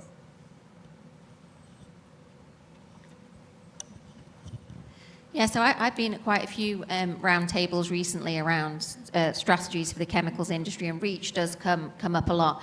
And with Brexit, is there an opportunity for UK to diverge from REACH? Is there not? And there's lots of pros and cons to both, but I totally agree that the regulatory system is a significant barrier for this sector. I do think that if we had some policy changes, like I'd mentioned before, which would stimulate market uptake, and there were lots of products flooding the market, then the regulatory system would be forced to change. So actually, we need to be getting that market demand and that push through and investor confidence, and then I do think that the regulations would have to speed up. Hi. A kind of recurring theme today is people talk about how Britain's really good at inventing things and really bad at getting through the funnel. So when we talk about all the funding, whether through BBSRC and EPSRC or whether through Innovate, how do we look at like following up after the grant and asking people when they finish the grant, what have you developed and what would be useful to get you to the next step? You know, are you, because often what you find is somebody gets to the end of an EPSC grant but it's not quite ready for an Innovate grant, and it just sort of gets stuck there for a long time. But EPC or BBSC won't fund it again, but Innovate won't come in yet. And how do we make sure that we're looking back through this funnel to make sure that we've not developed something and dropped it, but we pay to develop something and then we force it into the next box?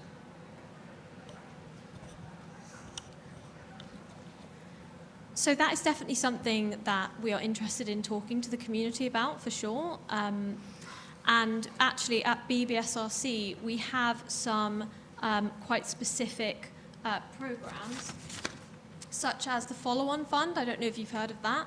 That is specifically for people who've had BBSRC funding on a particular project and would like to take that to the next step towards practical application and commercialization. So that could be demonstrating its viability at scale or developing a prototype, for example.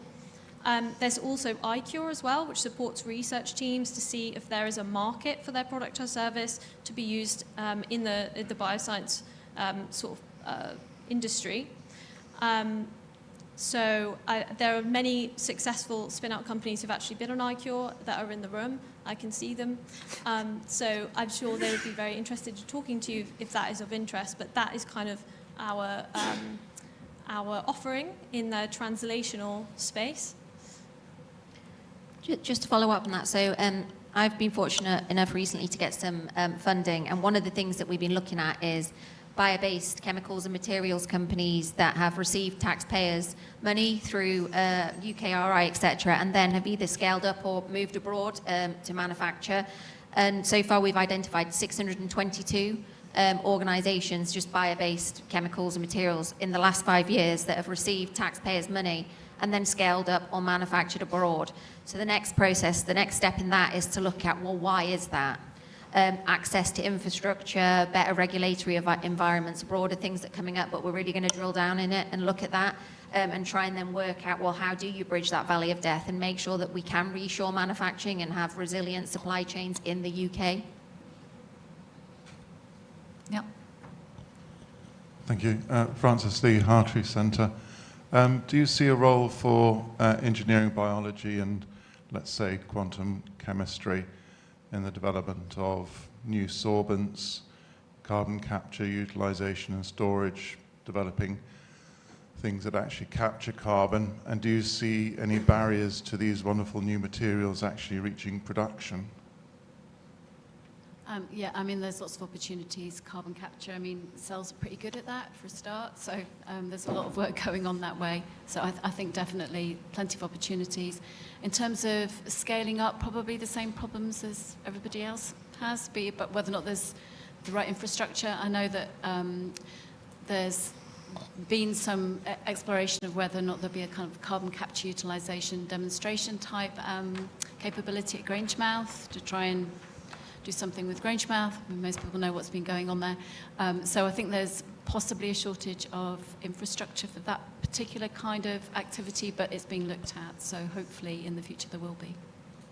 Anybody else? Yeah, I think last one. I think we are running out of time. Thank you. I'm from the construction product manufacturing sector. I'd like to just return to this issue of regulation and discovery of new materials. We can discover many new materials, but certainly in our sector, you will need to have them tested and their performance, their safety, before you can use them. So I just thought it was, you know, in past times with health and tropical forest, you know, plants and things, it all fell apart because molecules were identified, but the actual testing to be able to bring them to market just wasn't feasible.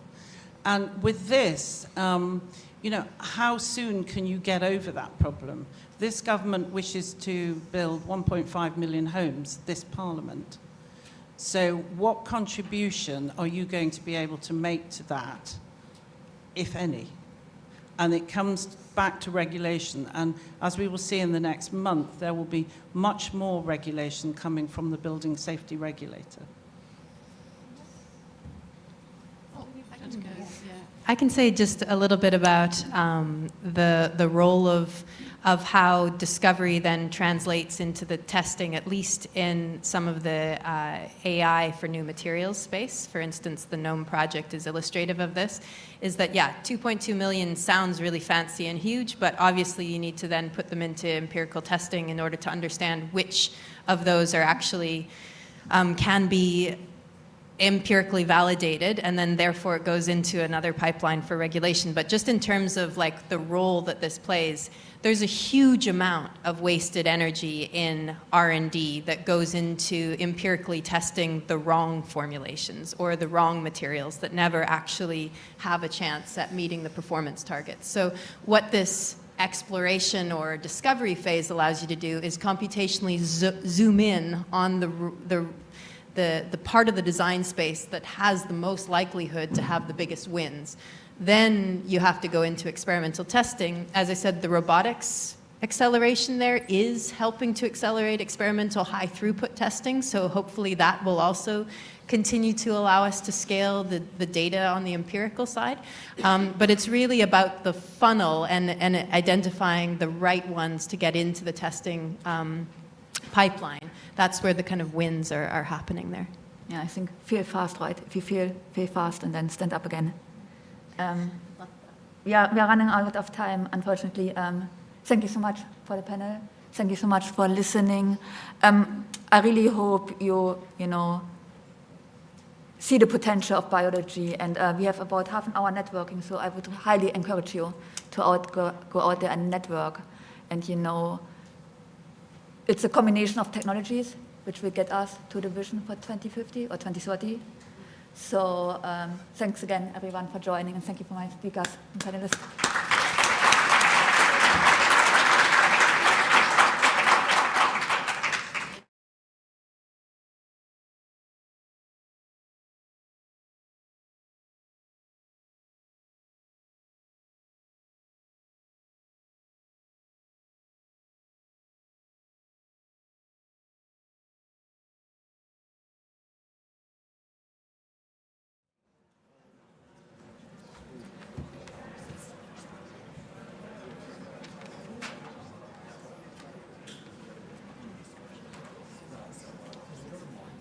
Sorry? It's this, isn't it? No, there's no Q&A. There's no Q&A. So it's just literally get up and do their thing. They can have a conversation later on.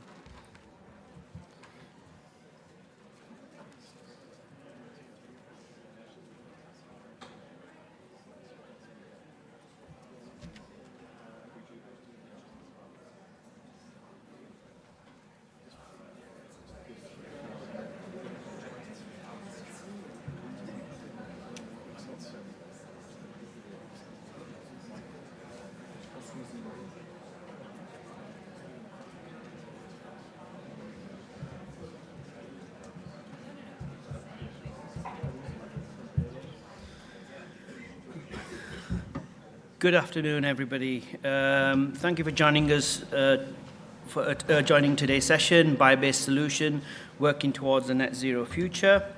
I'm Raj Mistry from Innovate UK Business Connect, and I'll be your chair for this session.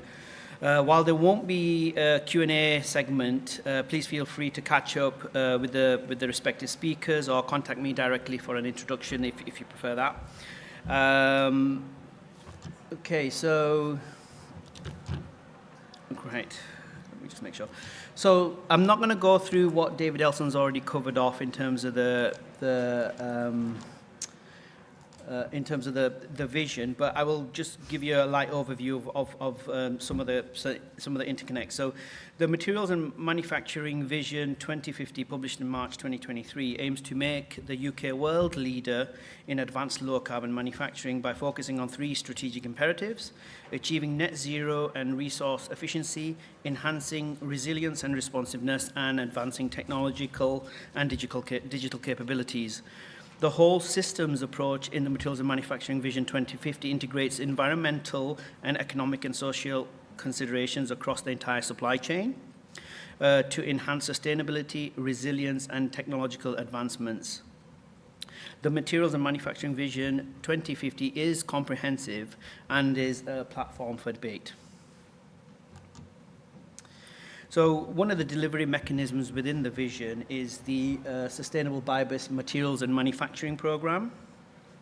So the program is integral to the vision, aiming to develop scalable biomanufacturing processes that enhance sustainability, reduce greenhouse gas emissions, and support the UK's transition to a low-carbon economy.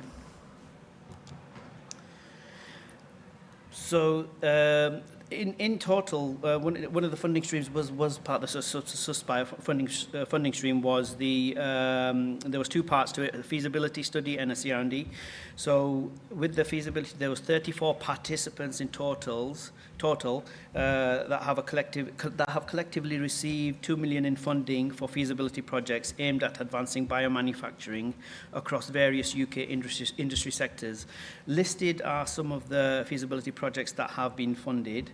Just to give you an idea, I'm not going to run through them all, but you can access the QR code at the bottom to have a look at the other companies that were involved.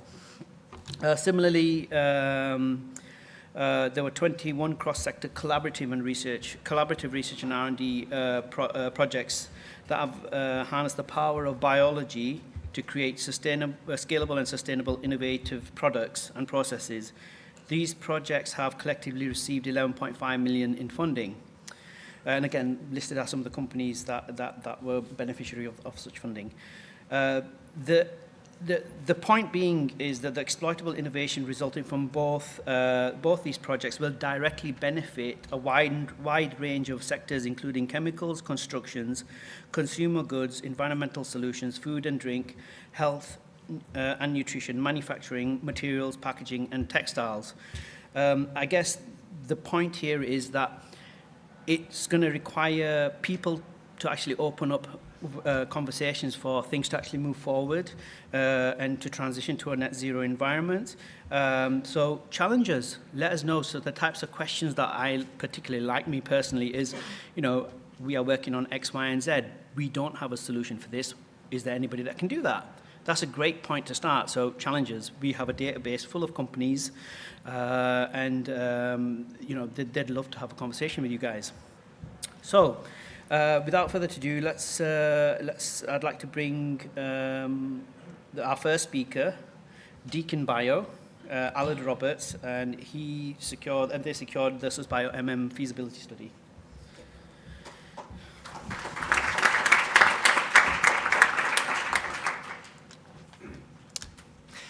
So hi everyone, my name is Aled Roberts. I'm the founder and CEO of Decon Bio, and in a nutshell what we're doing is reducing the carbon footprint of ceramics by about 94%, and this is a $355 billion global market. So just a bit of an introduction, who are we?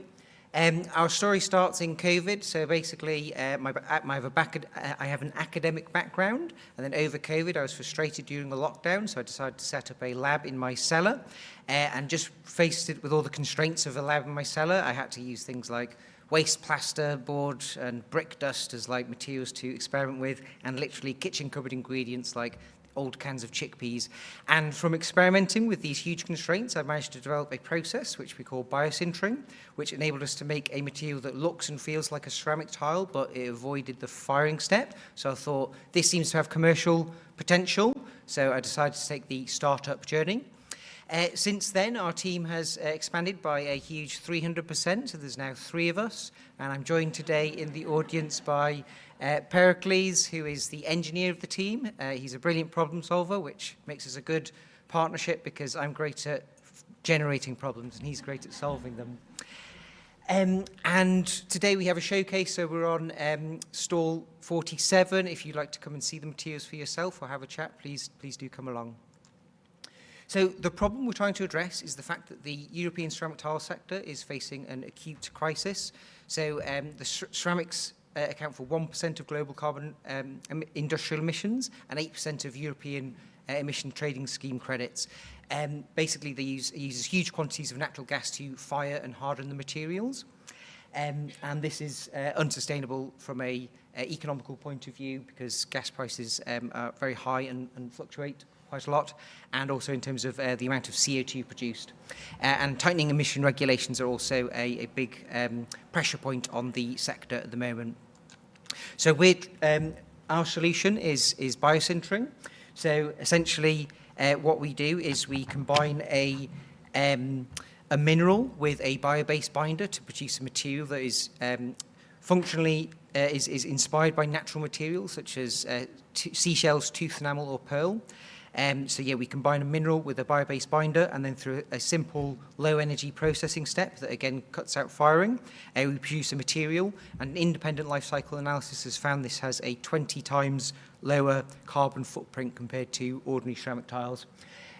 Our materials also have an over 98% recycled content. So over 98% of our materials is recycled plaster, which is a great starting material because if you've ever tried taking plaster to a skip, it's a nightmare and companies have to pay to get rid of it.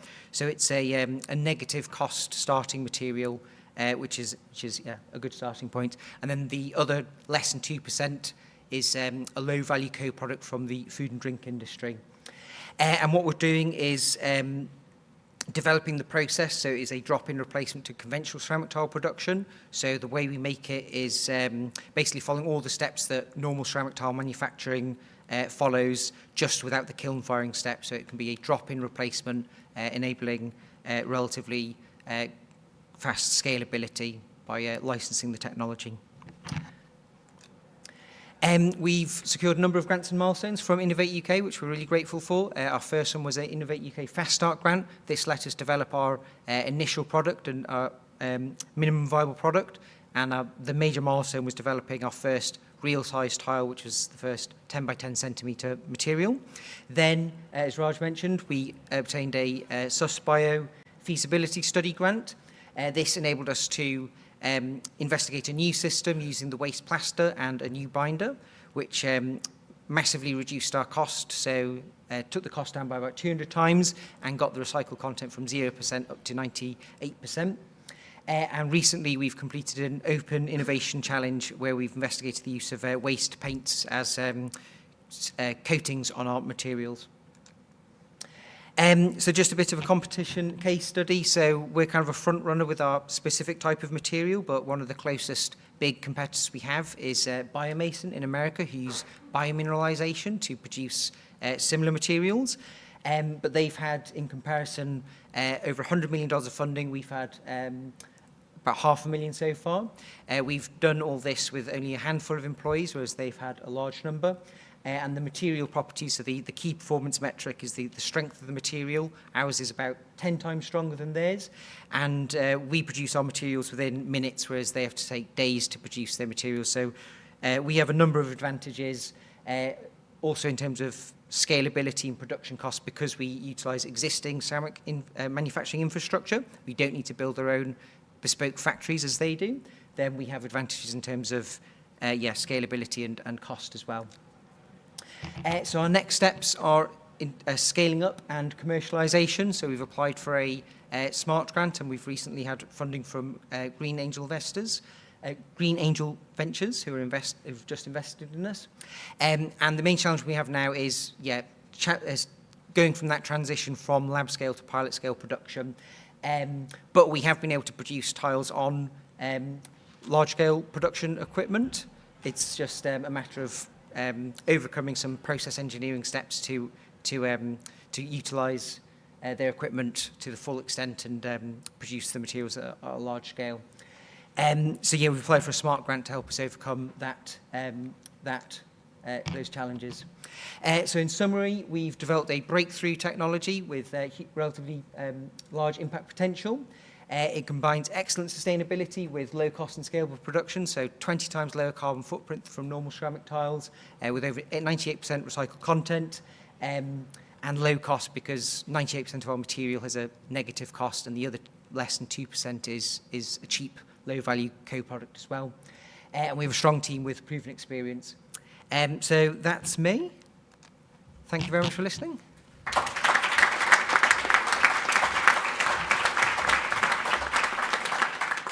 Thank you, Aled. Next, can we have Roderick from Al Green? Thank you.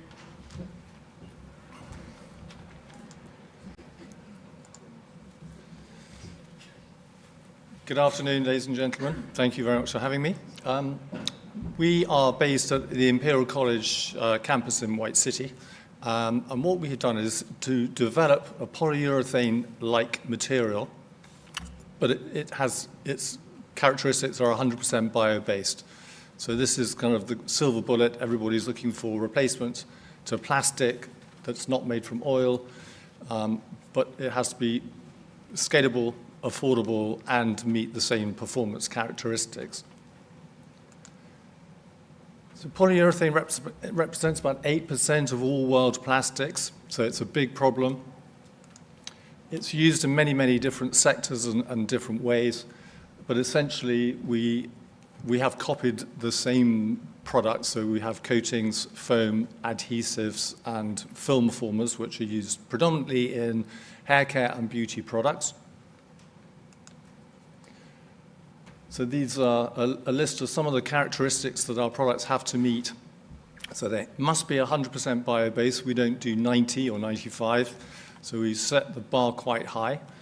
All of our products need to be chemical proof. They need to be either reprocessable, recyclable, or biodegradable.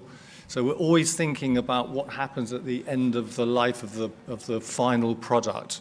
So our customers, which are tier 1 global brands, have an eye on what happens at the end of the useful life of all of their products. So the materials that go into those products also have to have the same characteristics.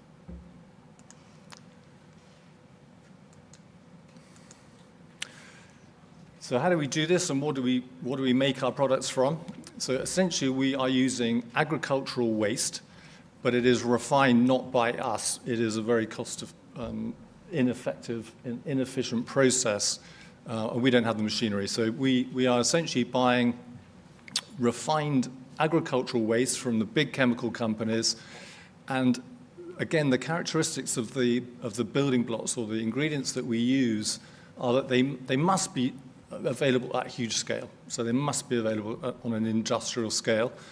They have to be cost effective, otherwise we can't make a product which can compete on price. But probably the most important thing is that these products have to be available in every major manufacturing hub in the world. By that, I mean Asia, North America, and in Europe. Otherwise, there is a danger that we'll end up shipping either raw materials to make our product somewhere else, or we will have to ship the finished product to its destination for use.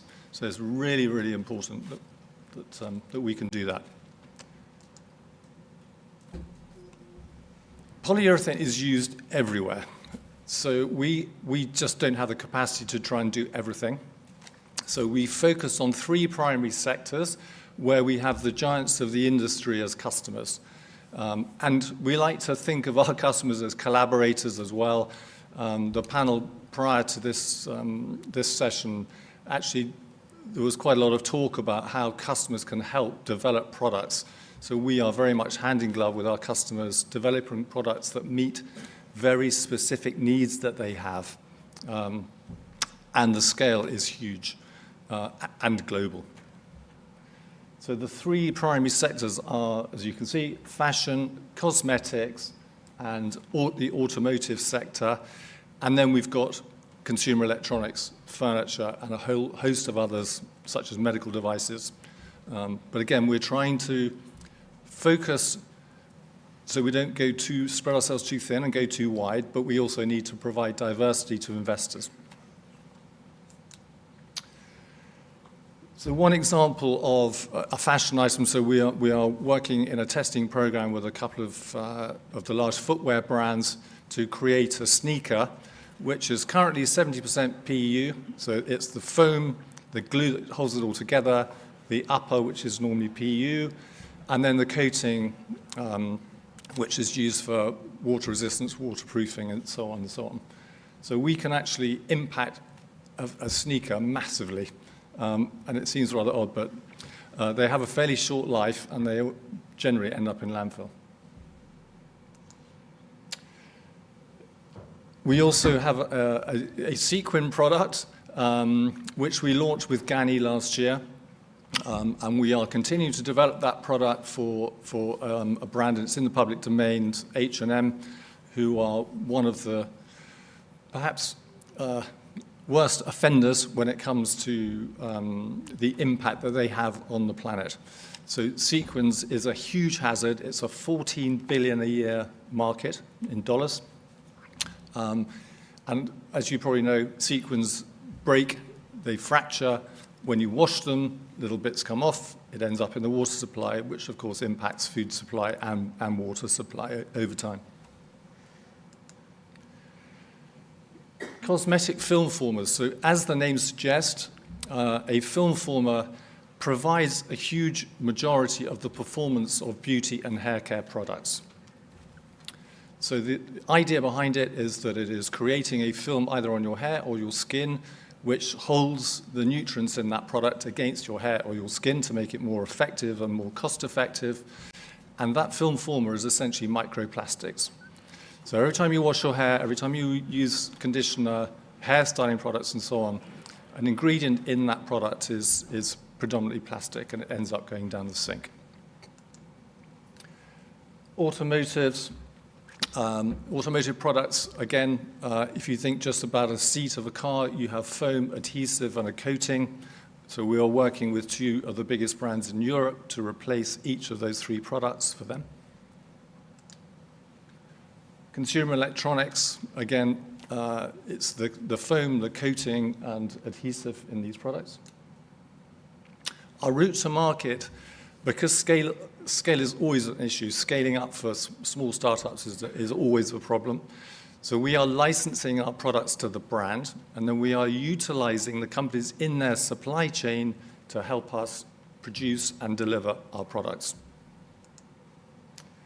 So this is our team. So the core of our team is essentially PhD scientists in either chemistry, chem-eng, or materials from top universities. We were founded in 2020. We have won a number of awards. We're very lucky to have won a few Innovate UK grants as well, so thank you for that. We won the H&M Foundation Global Change Award last year, and we have been nominated for the Earthshot Prize this year, and we were also listed as a Bloomberg Top 25 Startup to Watch. We love collaboration with everybody. So our customers we collaborate with, our finance partners we collaborate with, and universities around the globe, we love to collaborate with you too. So if you have any questions or suggestions, please come and find me afterwards. Thank you.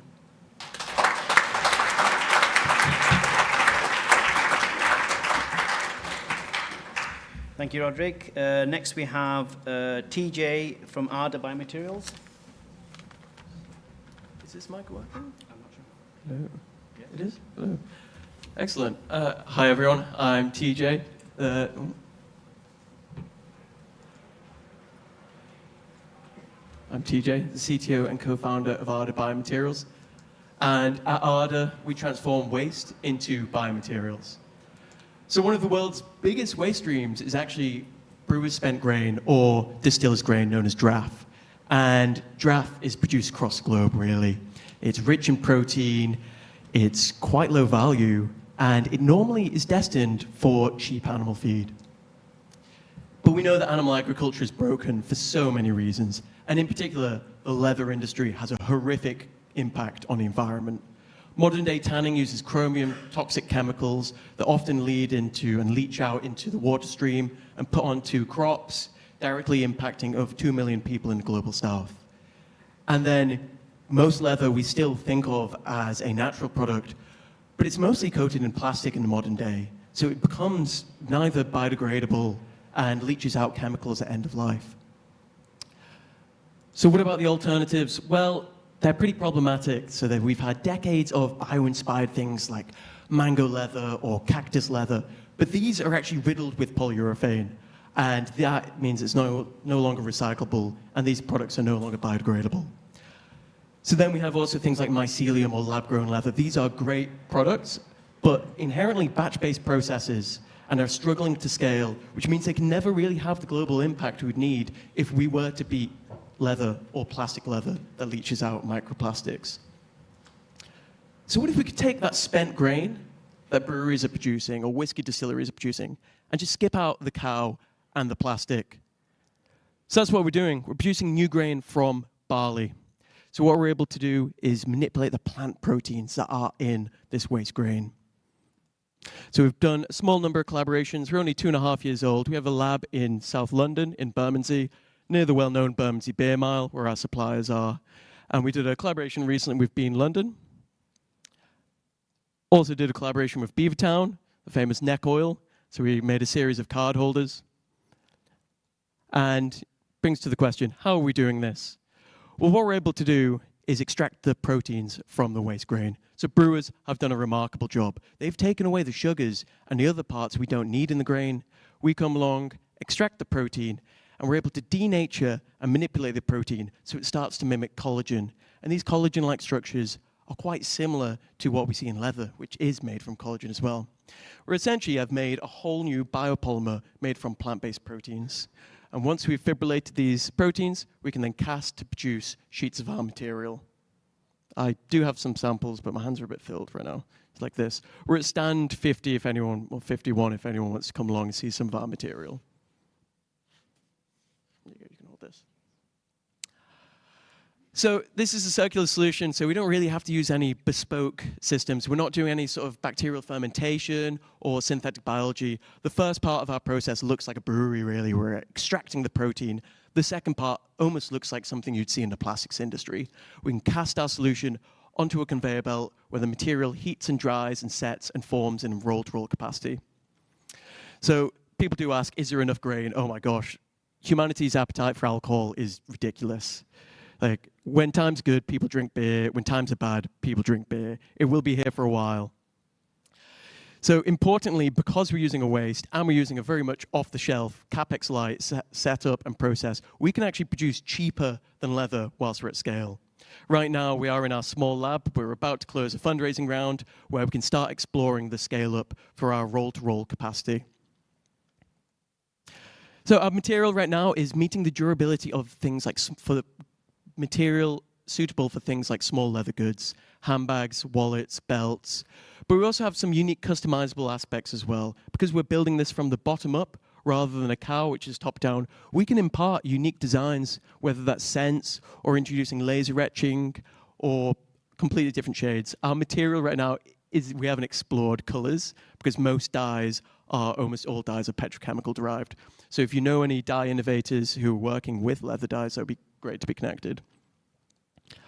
So our vision is, you could imagine that breweries and whiskey distillers across the globe, we can take their waste and transform it into a material for local ecosystems, for local setups. So you could imagine German brewers taking their waste, transforming their material and producing a material direct for the automotive industry, or in Italy for luxury fashion, or in India for more commodity garments.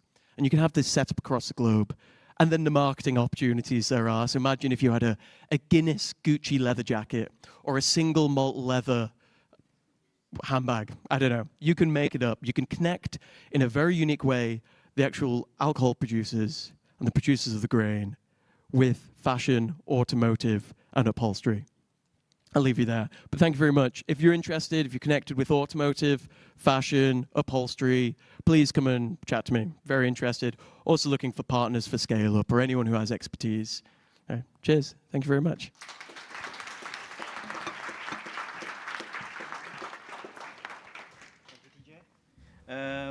Next we have Scott Winston from Pulplex. Now I'm wondering which mic to use. Oh, yeah. Afternoon, everybody. So, something a little different again in the world of what will be 100% bioscience soon. So, Pulpex, what is it? Quite simply, for those that haven't wandered down the other end to see what we're doing, paper bottles. So, you have to start with the really first obvious question is like, why does the world need a paper bottle? Because there's actually fantastic materials out there. There's glass bottles, plastic bottles, metal cans, cartons, and they all have built massive industry based on those materials being available at scale. They're well trusted. I don't think I'd want to try and get glass approved as a new material nowadays, but it's intrinsic to why companies exist. You can't have brands without having these materials. You can't have supply chains without these materials. And there's only really, sorry, I'm seeing my own slides.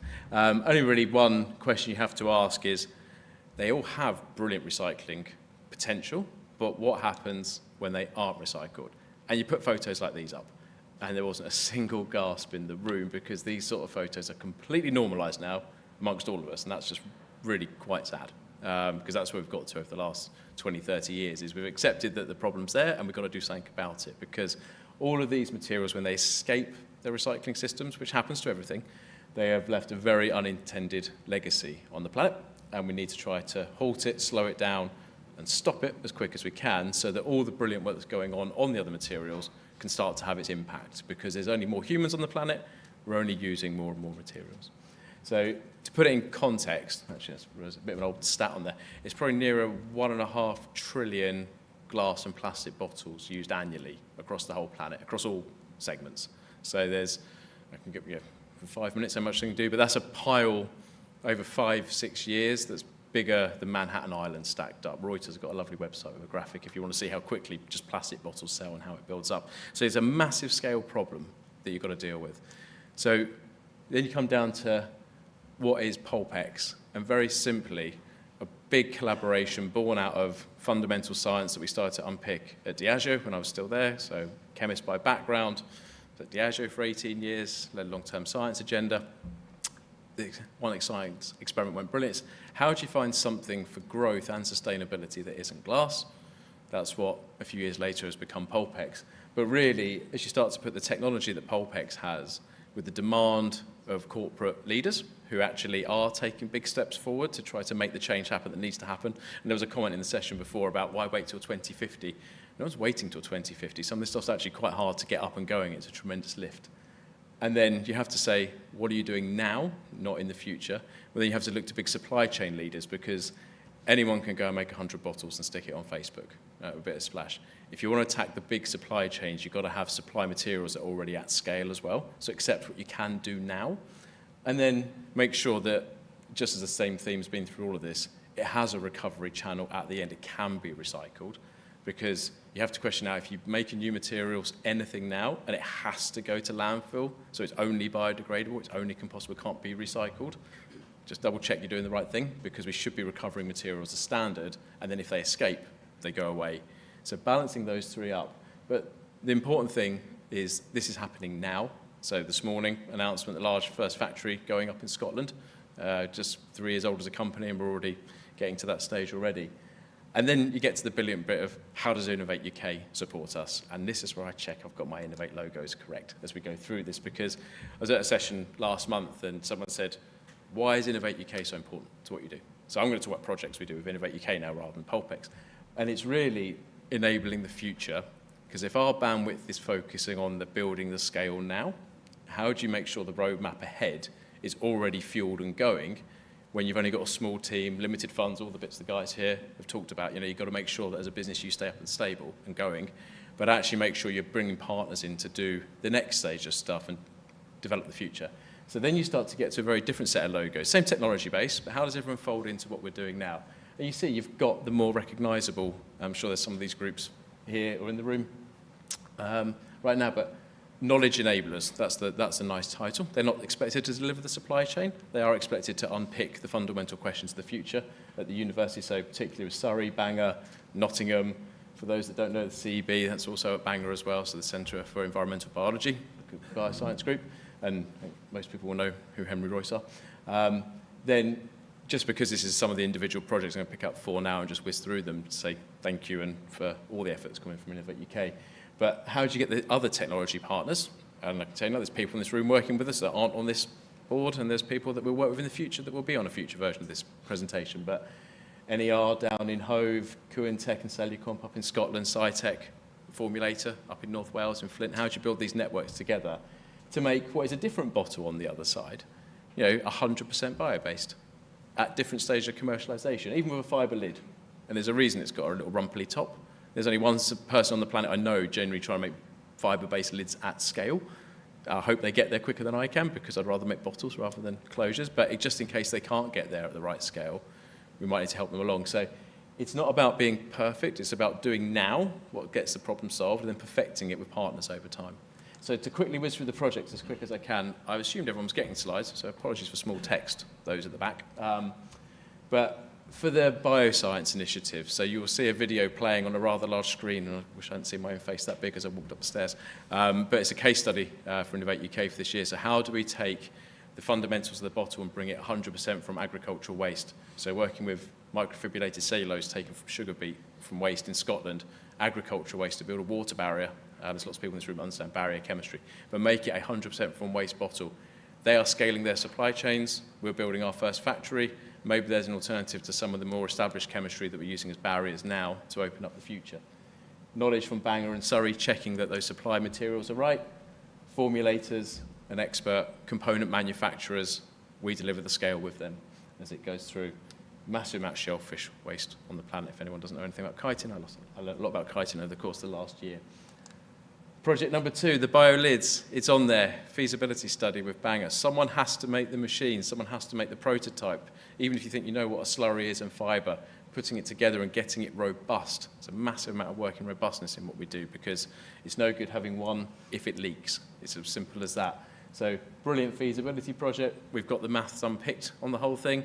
It's probably still a rather large project to industrialise that, and so we'll be looking for partners with that over the next time. The next one, the bottle in my hand, it's actually got a plastic lid on top. Why? Because commercial compatibility with existing filling lines. If it's not commercially viable, no one can adopt it. So do you put a little bit of a second material on here? The recyclers can handle it all day long. Do we put threads direct on the bottle? Yep, we can do that as well. But what if the threads directly on the bottle aren't quite robust enough and they're better made as a separate piece and stuck on? Brilliant. Let's look at the power of enzymes to reinforce the structural properties of base cellulose to make a stronger component just for the top of the bottle. So it's still 100% bio-based. We just have to glue 2 bits together. That's not the end of the world. And so there's a big project going on right now. It's at the feasibility stage. But you can see it takes 5, 6 groups to come together just to put these projects into some sort of feasibility standard. 4th one, last one, then how do you try to get the barrier coating to genuinely be 100% from a tree? I have a dream of this being 100% cellulose and all its components. You've got to have a pipeline there. It's not as easy as you think. But actually, what's the fundamentals? How do you build the right barrier system? As you know, the base chemistry, you know how to source the chemistry. So everyone's talked about replacement chemistry for existing chemistry at scale. How do you do some early stage stuff on biobarrier and meet corporate level specifications of what's actually needed? Because right now, sustainability is amazing for a corporate. They can't pay any more, and they can't afford to drop the functionality they've had from existing materials, because otherwise they're going to lose money or lose market share. So everything has a price and a cost, and you have to balance the whole thing up. So 4 brilliant projects, well supported by Innovate UK. Thank you very much. I don't think we've ever done that much topic in 5 minutes.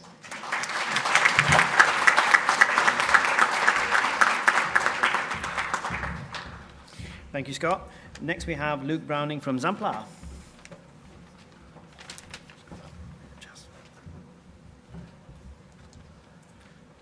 Thank you, Raj.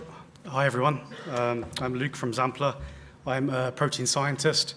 So I'll introduce the company, the products that we have developed, and then I'll talk about a 6-month feasibility project from Innovate UK funding, and then I'll talk about a project that we've just begun, which is an 18-month project, and I'll talk about the relationship between the two. So Zampler span out from chemistry in Cambridge, and we are still based in Cambridge. I was employee number 35, so we are growing. What we essentially do is, we're a materials innovation company. We do predominantly work with plant proteins, and we make a variety of packaging materials to replace single-use plastics. These are the kind of plastics that are difficult to recycle, the kinds of plastics that easily escape into the environment and contribute to the pollution crisis that's happening all around us.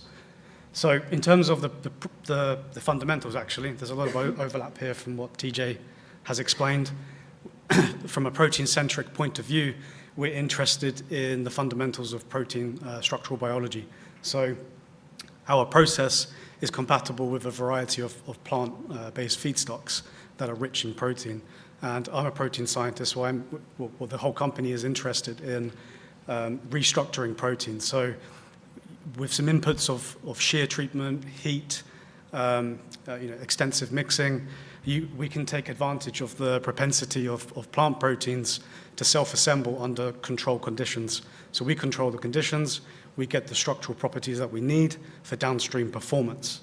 And regarding downstream performance, I'll just highlight some of the product offerings. So on the left of the slide, these are the materials under the Morrow branding. So indeed, I'm wearing a Zampler jumper, but our customer-facing brand is currently under Morrow, just FYI. I have a box with me today, so this is the most relevant product for my presentation today, because traditionally, these kind of food takeaway boxes would have a lining of plastic, and we are replacing that plastic with a protein-based coating. And for that, we need the grease barrier and the water barrier properties to do the job. Our technology is also applicable to films. If you see us at stand number 10, I believe, we have a few examples of edible films and soluble packaging films, for example, for the dishwasher tablets. And the third major area of the technology is microencapsulation. So we use the same plant protein material to form a protective shell at the microscopic level, so we can protect any sensitive cargoes that would benefit from a protein shell. A good example is minimizing UV degradation of vitamin D. So for today, the focus of today really is to highlight a previous Innovate UK project. This was the 6-month feasibility project, and how that supported us and going forward into the next project. So for this project, we partnered with Elemis and THD Labs here in London. Elemis sell Pro Collagen Cleansing Balm. It's one of their leading products. So that's this guy down here. In that formulation, there is oil from a crop called borage, which is in the picture. So this is an oilseed crop. The seed is pressed for its high-value oil content for the formulation, and the resulting meal, as we call it, which is the agricultural byproduct, it's indeed is quite high in protein content. So this was a feasibility project of extracting the protein from that waste meal, converting it into a resin, and in this case, drying that resin down into a film. So I prepared these single-use tearable sachets within which the cleansing balm was contained. So this was a really nice example of using the raw material twice, for the product inside and also for the packaging around it. This project was great because it opened up a lot of questions of working with different feedstocks. Traditionally, our early technology was based on pea protein. The proteins that were extracted from borage, they're very different. And so we're getting a lot of learnings from that project. And we can see that every feedstock available on the market, whether it's a byproduct or something that's readily commercially available, it will have unique characteristics. Now, the project that I'll talk about in the next slide's time is taking a lot of these learnings and considerations from the project. So the funding is really useful. So we can take the lessons from the borage project and apply it to the 18-month project that we've just begun. So in this case, we're working with more feedstock options. We are developing the extraction processes at lab scale at Zampler, and including resin conversion, converting those extracted proteins into our resins. We are partnering with BDC in York to upscale those extraction processes. That's the Biorenewables Development Centre in York. And with the scaling up of the extraction process and resin conversion, we can work with our packaging and coatings partners to apply in this case, a coating at significant scale. So indeed, the focus of this project is on the coating side of the business. And then, of course, we need validation from end customers so we can work with our customers and other partners to get critical feedback on the performance of the coatings. So really, from a business point of view, this is fantastic to diversify the options of feedstocks, protein-based feedstocks for Zampler. I think, well, okay, that's it from me. Thank you for listening, and thanks for the invitation.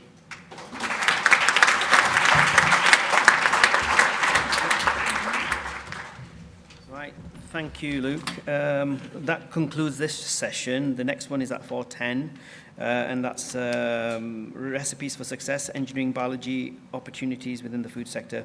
Thank you for joining us.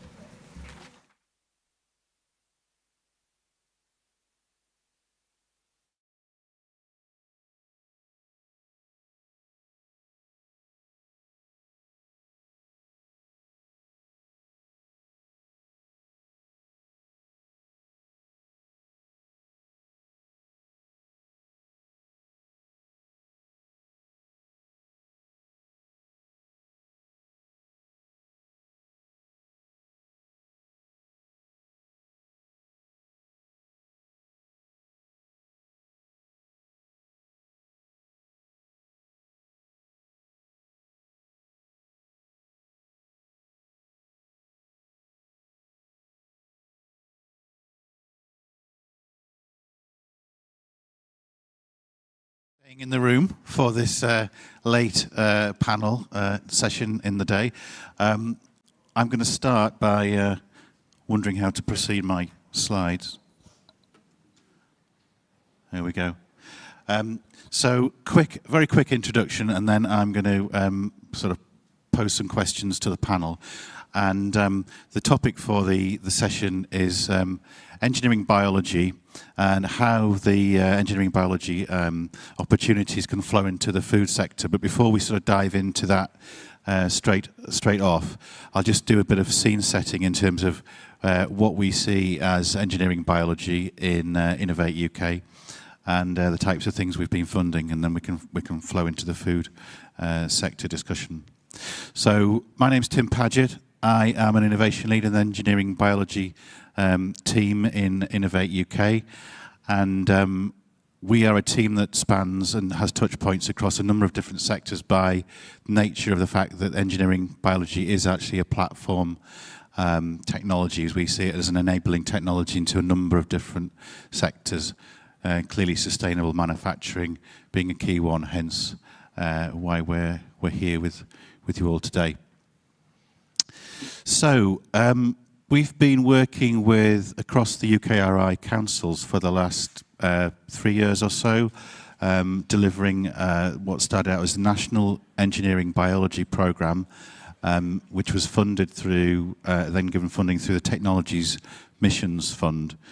And we adopted with that UKRI group this engineering biology definition from the Royal Academy of Engineering, and essentially we won't get into a lot of scientific detail today, you'll be pleased to know, but the key thing here is that we see engineering biology as not simply the synthetic biology tools and techniques, but the sort of the broader ecosystem, if you like, and enabling tools and technologies from things like, you know, mathematical modelling, etc., that actually provide the end-to-end solutions.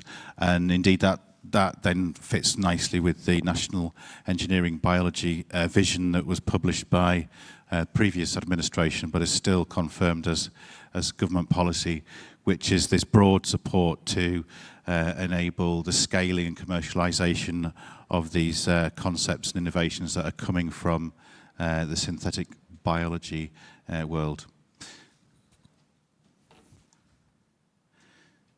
There's just one more quick slide which kind of explains a bit about where we have funded these projects, and probably can't see very clearly, but on the pie chart, really just trying to explain where in the UK the funding has gone, but also at this point just to point out the thematic areas, so things like health and environmental solutions, clean growth, food and agriculture, and that is the kind of the link into the discussion today. So I'm going to be quiet now, and I'm going to ask the panel members, who I'm really grateful that they've come to join the conversation and support me today, just to give us a sort of 2-minute introduction each on themselves and their companies and their innovations, and Rick's answer will be slightly different, as will become apparent when we get to Rick. Thanks, Tim. So hi, I'm Dan. I'm co-founder and CEO of Bio. We are a Newcastle University spin-out company. We're about 2 years old now, and our technology, we're a protein engineering company, so our technology is all based around a protein called CAF1. It's a bacterial protein. It forms long polymers. They're ultra highly stable. They're sort of non-stick, very bioinert, and we can make them at high scale and low cost by bacterial fermentation. And the key thing that we do is basically engineer these at the genetic level, taking in chunks of other proteins that have various bioactivities, so things mammalian cells like to stick to or use to instruct their growth and behavior. And so by doing this, we can make these really highly stable, low-cost alternatives to the very expensive and difficult-to-use proteins that are used in the manufacture of mammalian cells. Particularly in this case, one of our main targets is the manufacture of cultivated meat. So that's us. Cool. Hello, my name is Suzanne. I am the Chief Commercial Officer for HyProMag. My background is commercial, so please don't ask me any technical questions. I've got over 30 years in food innovation, working with the likes of Nestle and Danone. But HyProMag is a biotech that transforms crops into nature's bioreactors, producing ingredients for the food industry. Our molecular farming and biotech approach allows us to valorize the leaves and grow specialty and functional proteins in those leaves, but just using normal agricultural practices and photosynthesis.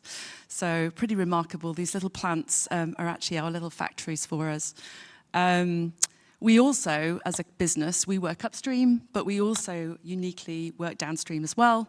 So we have technologies that allow us to extract those proteins, plus leaves also contain natural proteins, things like Rubisco, which are of value to us in the food industry. So we can extract all of these goodies and process them and purify them, creating those food ingredients, for multiple applications. Hello, hope this works. Hi, my name is Alicia, and I am the CEO and co-founder of Made Sweetly. So we are a precision fermentation company that are making sugar substitutes. So just breaking down what precision fermentation means, we are using yeast as biofactory, and through engineering biology, we can make them into super efficient protein producers. The targets that we are working on are in the sugar substitute sector. Specifically, we're looking at something called sweet proteins. And it's kind of like what it says in the name. It's a protein, 100%, but a key difference of it is that it tastes really sweet. And that's just because of the shape of the protein itself and how it interacts with your taste receptors. It's something that's existed in nature for a long time, but because in its natural form in the berries that they were found in, it's way too expensive to produce commercially. So we're turning instead to our super efficient yeast factories to bring them to scale and hopefully also get them through regulations and bring them onto the market. So, Yeah, thank you, everyone. And as Tim said, something subtly different from this end of the panel. So, yeah, my name is Rick Mumford, and I'm Deputy Chief Scientist and Deputy Director of Science and Research at the Food Standards Agency. And the reason why I'm here is because a lot of the things that we're talking about in the food sector are novel foods, and we will be the regulator for that. FSA, along with Food Standards Scotland, is the food standards and food safety regulator in the UK. And since Brexit, we've taken on the responsibility for doing market authorizations for regulated products. And a lot of the engineering biology things that products that we're talking about in the food and feed chain are regulated products. But also, just for a broader audience, things like food contact materials, bio-based materials that come into food packaging, that also comes within our remit as well. So lots of interest in this space. Thanks, everyone. So we'll get into a sort of discussion about regulation in a moment, but perhaps just before we do that, to set the scene, if we can ask each of the panel members just to explain a bit about their company's founding and growth journey, kind of what sorts of support you've had so far, just to give, because I think you've got quite different application areas, but also very different kind of routes that you've taken so far, types of support, etc. So I think that would be quite an interesting kind of discussion. So happy to go first. Yes. So, I mean, I think we all have quite different backgrounds. My personal background is quite academic. I was trained in engineering biology. I did an undergraduate, a master's, and a PhD in it. So I really committed to it for some reason. And it was doing all these technologies in the lab that were, yielding great results. And I was super excited about them. And then kind of getting to a point where we had achieved results, but the next step was just publishing and then not bringing it to market, which led me to a lot of frustration. And so I turned to really the people sat next to me in the lab and my best mates and my co-founders now, and said, listen, we need to do something to take this out of the lab. So it's been over a year now that we kind of transitioned out of academia into the commercial space and trying to bring it into the real world. Things like in the UK, having support from grants and, for example, from the UKRI is kind of one of the first steps to our growth. So we really relied on things like this to kind of make sure that our technology was feasible for commercial application. And yeah, so we were really happy to go through this program. HyProMag sort of started at the end of 2021, the two founders. I joined them the start of 2022 when we were lucky enough to secure our seed funding, around about 2 million. Some really good investors, SOSV, if anybody knows them, Capital, Happiness Capital as well, CPT. And yeah, it was an interesting start to the journey. We had nothing. We thought we'd all be in Oxford, and then suddenly we're in Cambridge, trying to find sort of lab space. And then I have a commercial background, and I'm building a lab. So who knew? I had to fast forward and really sort of immerse myself. But yeah, we've always been committed to trying to use plants as a production platform.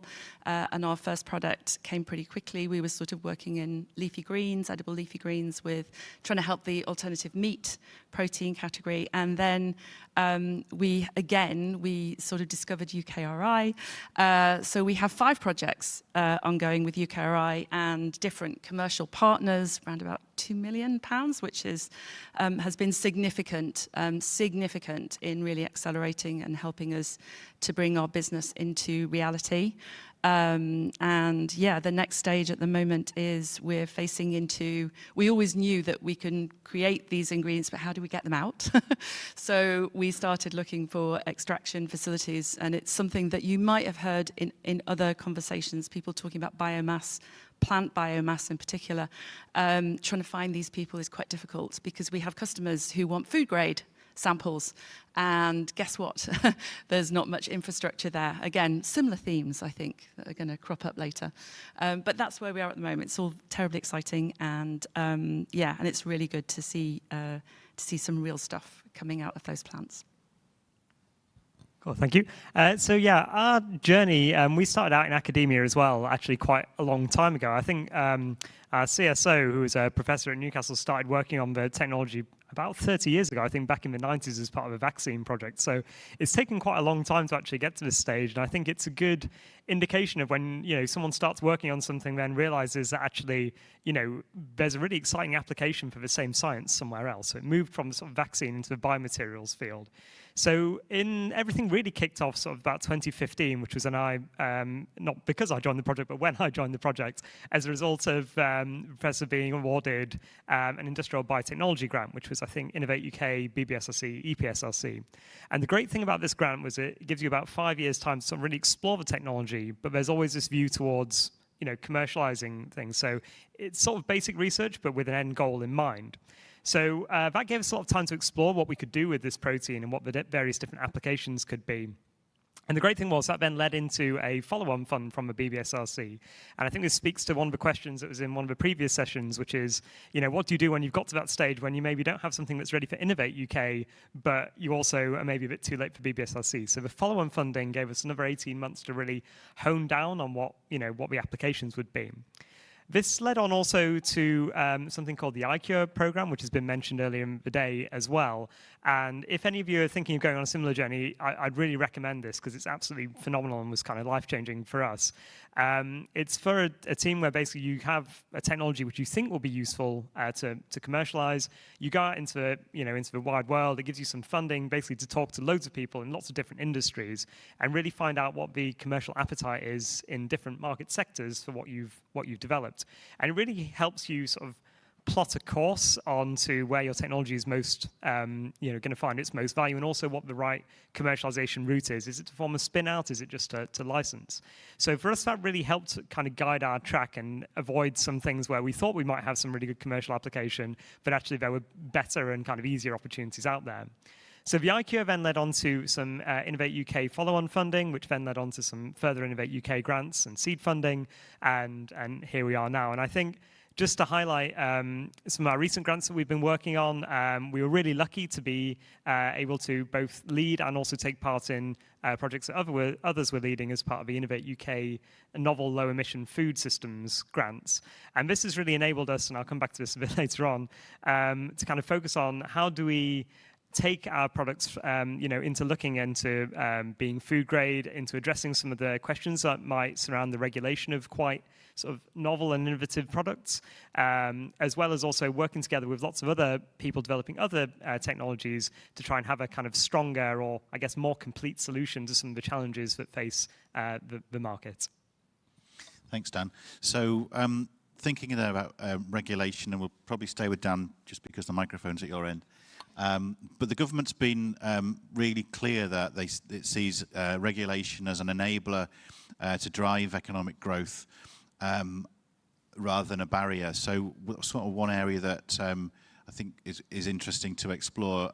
Rick can kind of come in and explain what's happening, but possibly let's just sort of start one more sort of go across the panel to ask where you see your kind of current regulatory sort of position, what you need to do to sort of get your product to market, if indeed you know. Yeah, I mean, I'd say it's always difficult to know exactly. I think even, I'm sure Rick will agree, probably the regulators as well, in a very fast-moving and novel space, it's hard to know exactly where these are going to be. What we've tried to do is try to meet it head on, in that we know that we're making something that will be potentially an ingredient or a food processing aid, so used in the manufacture of novel foods, but not necessarily eaten itself. And so when we were sort of putting together our Innovate UK grant application, what we wanted to do first of all was look at which cultivated meat products had already been approved in by the FDA, and at the time there were 2 of them. And so it was really great to actually have that resource available to have a look at what the FDA at least were doing to approach this situation and what the main safety and regulation concerns were. And for us, it's a bit difficult because, if you're making a food product, it's almost a bit clearer. You've got to submit a dossier and, it's got to be food safe, it's got to be food grade, and someone's going to eat it, and that's your main safety concern. For us, we know that there will be some regulation involved, but for a product that's kind of almost a catalyst in this process, it's a bit less clear as to, how stringent do you have to be in actually putting this in. So we see there being kind of 2 main challenges that we're trying to face with these sort of products. The first one being that you have to get to a particular type of quality, so you've got to make something that is food grade and adheres to a quality management system. But the other thing is, because what we're making is novel, it hasn't been used in foods before, whereas the ones that have passed regulation so far have been used in foods. What we've done is actually partner with, on the Innovate UK grant, another Newcastle-based small company that has a model of a human gut system. They're called Alias Biotech. And actually, by doing that, we can simulate the digestion of our proteins through the human gut system and hopefully develop the first bits of proof that show that these things, if you eat them, won't cause massive harm. So I think where we want to go to next is something we'll hopefully follow up with Rick about later on, is then actually engaging with the regulators, not just for us to understand how our products might be regulated and what we've got to do in terms of being able to say to customers who might be interested in purchasing this, who are making food products, yes, you can use this and you don't need to worry. But also hopefully actually having it as a bit more of a two-way conversation where you can say, well, here's something new that's coming through. It's not just us doing this. There'll be competitors. There'll be other people working in the same area. This is how we've approached the problem. Could the could the solutions we've developed be more broadly applicable when considering other people's efforts too? It's quite interesting for us because we have a food ingredient side to the business, and obviously we're working with plants, so we have the farming and the agricultural side. So we use various technologies. So regulation has sort of a mixed bag in terms of our approach, but it has definitely influenced the way we go about choosing the ingredients alongside where the demand is needed. So I suppose Europe for us is perhaps not the most helpful at the moment. I think on the positive side, I think some of the moves that the UK has taken with some of the recent, I think there's a second reading for precision breeding, which is the gene editing. That is very helpful for us, and any moves in that area is really helpful from an R&D point of view, and that's very supportive for us, especially when it comes to our extraction, because we can actually extract natural proteins. And we know that some of those proteins already have what they call GRAS approval, which is the food safety approval in America. It's self-regulating. It has FSA, and it also has USDA. The plants will have USDA approval. So we've tried to look at where the approval process is already in place, a bit like you, so that it should help the journey from a food ingredient point of view. When it comes to the upstream, the transgenic work that we're doing, the molecular farming work, then America, Canada, they have got much longer history. They're much more familiar with those processes with the plants and the crops. So that will be where we will have to take our growing, our outdoor growing, which, and because we're trying to work there with USDA approved crops already. So again, anything that we can do to accelerate our regulation journey and work with it as much as we can. But, there's lots of positive things to be grateful for in the UK, so thank you. Following on from that, I think we have our technologies working with engineered microbes and in the production of what are naturally found proteins. Precision fermentation in itself is fairly new, I would say, but it's gaining a lot of traction. There's a lot of companies doing it.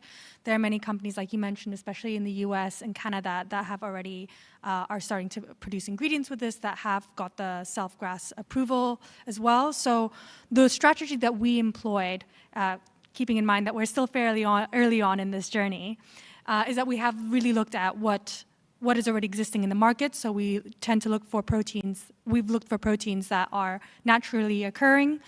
We're using organisms that have GRAS approval in its natural form in the US to try and ease that regulatory burden as much as possible. Through UKRI, actually through Catapult funding, we are now building our first regulatory kind of analysis and feasibility analysis through the Catapult program, which has been really useful, which will give us a good idea of what we'll need to compile in the dossier. So we'll know exactly what are the studies we need to do. That is probably one of our largest kind of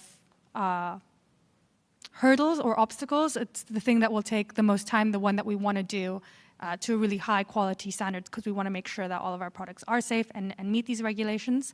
That being said, it can be really hard to know because, as you guys mentioned, it is a very changing landscape, and especially with new technologies such as precision fermentation, we don't exactly know what the future holds. There's a lot of discussions around how regulations will evolve. We do look to certain different geographies that are implementing different regulations, such as you mentioned, US, but also places in Asia like Singapore that are now having a big push for these kind of technologies. But yes, for us, we're still very much in the early stages. I think I should have mentioned probably when we asked about the growth, but we're still at the lab scale, moving to a pilot this year, and only now are we starting to compile testing data that we'd incorporate into our regulatory dossier. I think a big struggle for a very early stage company is that there really isn't kind of hard and fast rules for this kind of thing. So it can be really hard to find the right resources. So with the catapult funding and going through like the proper channels, you can really put together a better idea of what kind of regulatory future holds. Should we pass to Rick to explain what the FSA is doing? Yeah, so I mean, obviously, we in a post EU exit world, we inherited a set of EU regulations on food safety and market authorizations. But obviously, we do have this opportunity outside of Europe to adjust that.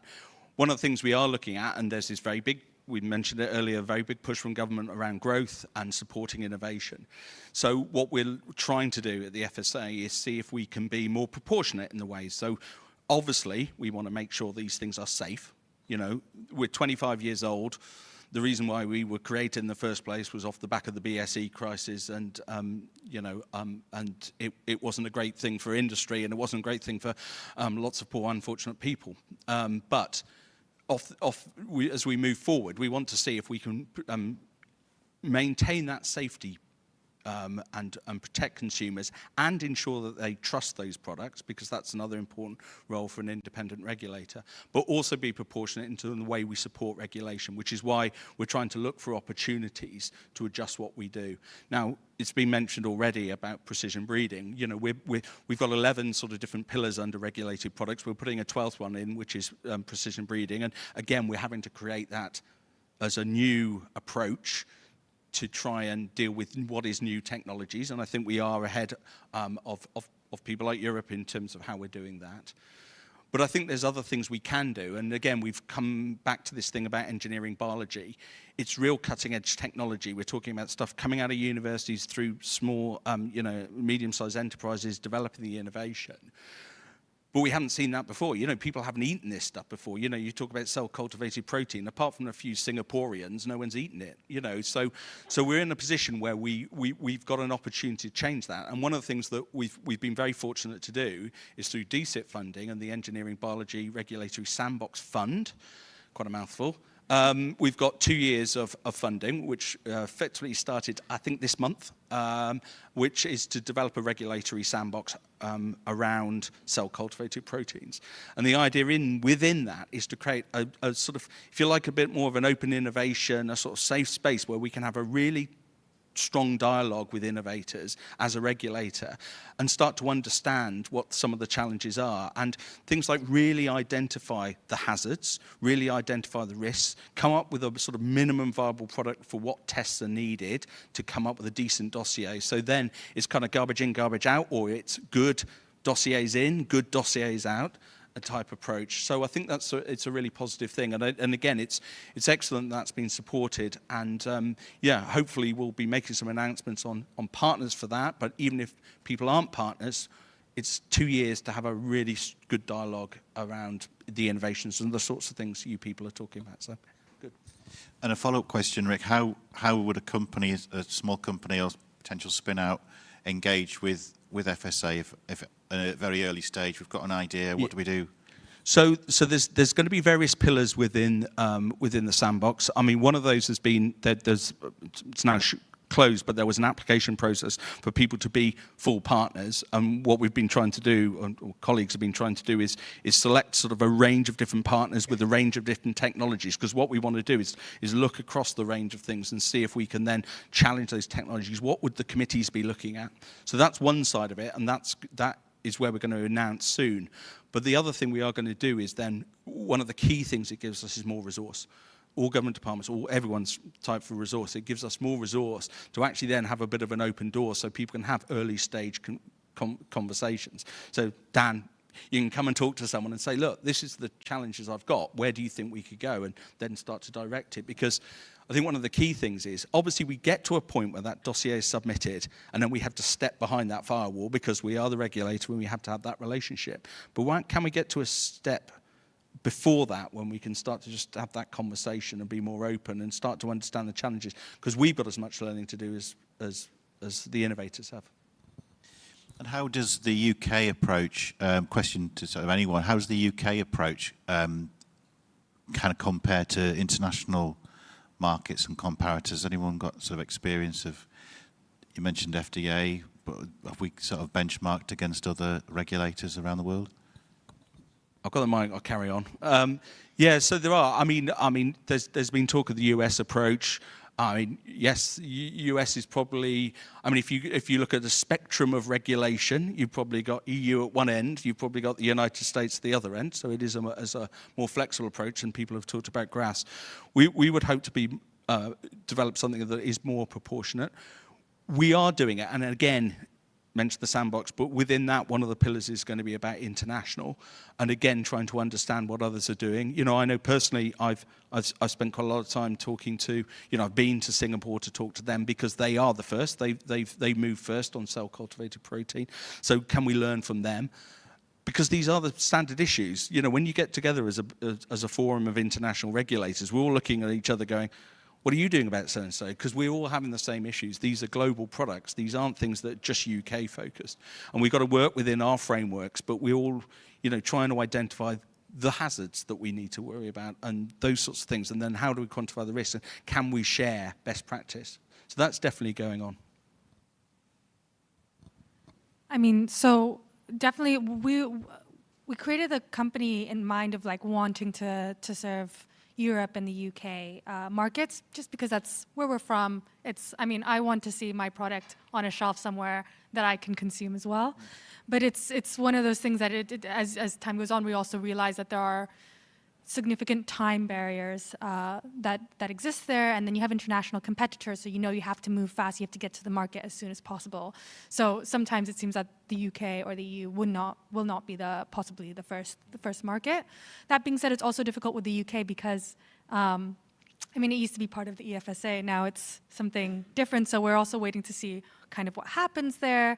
It is also, I think, as a company, there's quite a tough decision to kind of see where you go, because there are so many different markets and you have to kind of focus your resources where you can enter best and how you enter best. Again, we're fairly early on in the stage, so I'm really curious what you guys have experienced. I mean, we're also quite early. I mean, the regulation understanding has influenced strategy and choices and everything that we do, but we're not quite at the stage. We're just about to scale up. And get hold of, you know, the samples that you need and what you need to do to go on part of that journey. But I think for us, again, there's a difference between the food ingredient regulation process and then the actual production process. And from a food ingredient point of view, which is what you were saying as well, Alicia, is that, you know, there are food ingredients that are already then they're from nature. They've already got approval. There are other companies that have already been on that food safety approval. So that is really helpful when you're on a regulation journey. You can see what people have done, and you can actually sort of build on that, and you can also make sure that you are on a similar path.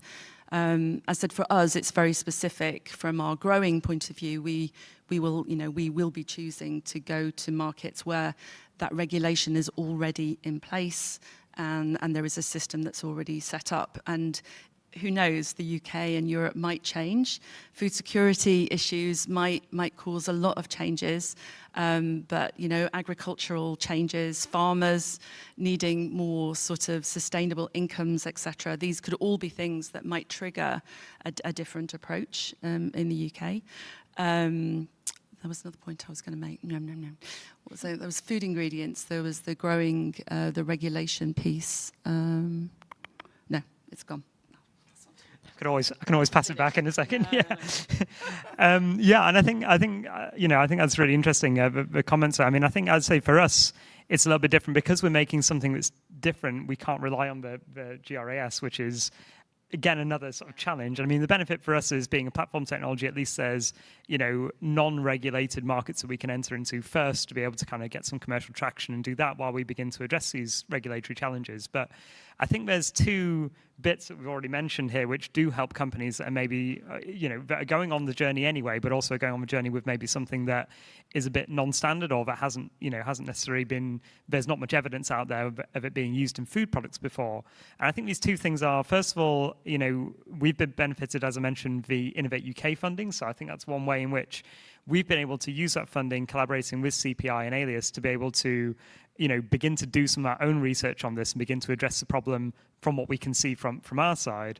But also, I think, generally to sort of go back to what Rick was saying, having a regulator that is open to dialogue and you can actually talk about some of these issues, before you've got to the step where you're submitting anything, just to say, okay, we're doing this, even just, is this ever going to work kind of thing? Because, if you come to something and you just say, no, this is too wacky or something, I think, it's good to have those conversations. And then, of course, if it is okay, to work out what that regulatory path might be to make sure that we're not wasting time and resources doing experiments that won't be useful from a regulatory standpoint, and also that we're not wasting, the FSA's time with submitting things that they don't necessarily want to see either. So I think we have got, as you mentioned, we have got this opportunity here where the UK, being a smaller country, being a smaller market, and being now, untethered from the EU, we have got the ability to move a bit faster and to do our own thing and to take our own approach. And compared to, working with the FDA or the, EFSA or whatever, having a sort of a friendly, regulator who you can talk with and develop things with, but I think is a real advantage to developing, engineering biology products in the food sector here. Oh, do you want to? Have you remembered what you wanted to say? No, I think I'm good. I'm good. Keep going.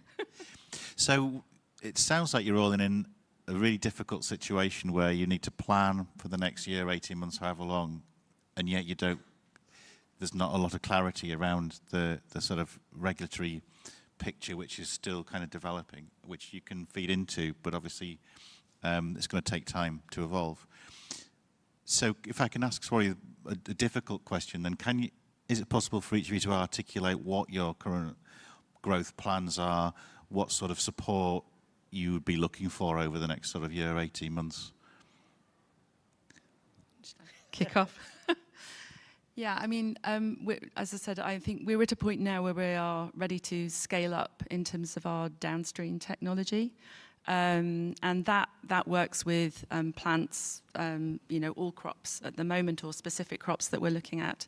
And that's quite an exciting place to be. And we can extract from our plants, we can use our technology to perfect our technology to extract natural proteins from the leaves, one of which is Rubisco, which is of huge value to the food industry in multiple ways. For those of you, just a quick side note, it actually has the same amino acid profile that you find in meat. It's the most abundant protein on the planet. It's in all green leaves.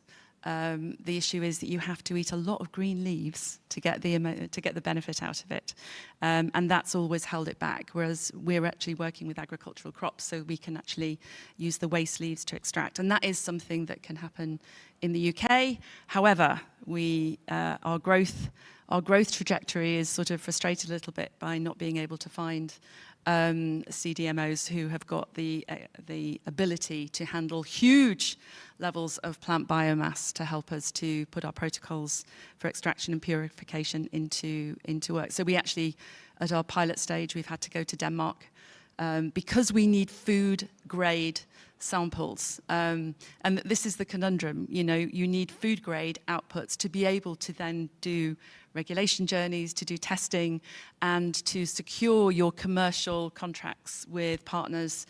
Everybody wants you. You're going to hear this a lot about sort of scaling up. It's quite difficult to get any degree of scale up, and you're just in a lab.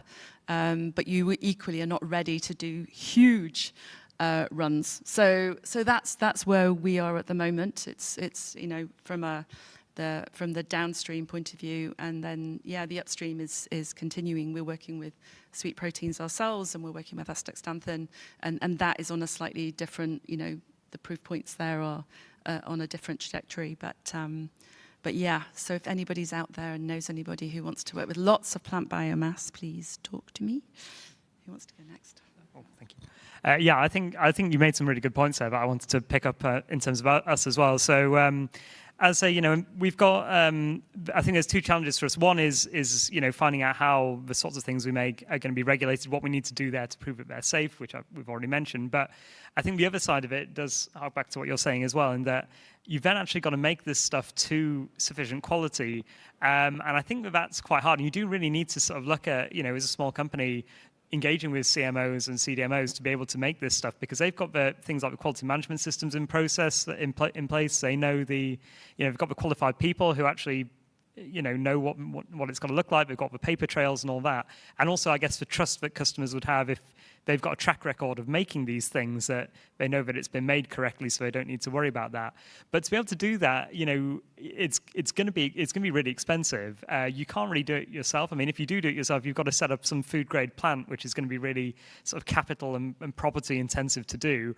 So going to CMO is probably the cheaper option, but it's still going to be really difficult to do. And then you have to make sure that you've got the customer there to make it worthwhile, but then the customers will come back to you and say, well, it looks great, but I want it to be food grade. And so I think it is quite hard. And I don't know, in terms of sort of thinking about support and stuff, whether there is enough there at that level. You've got the support there for the early stage innovation showing, yeah, we can make a great technology that works, but then actually making it, and it goes for clinical as well as food grade, having that next step to be able to say, okay, well, we've got a user here, we need to get it through this process here, and it's going to cost how much money, and having the support to be able to actually take it through that journey or to get onto scale up or something like that, I think is something where it's quite a significant challenge. And so for us, we've got other markets we can target right now, which are, which we'll begin exploring first. But in order to get into some of these bigger and more interesting markets, it's 5 minutes, okay. It's, harder to do.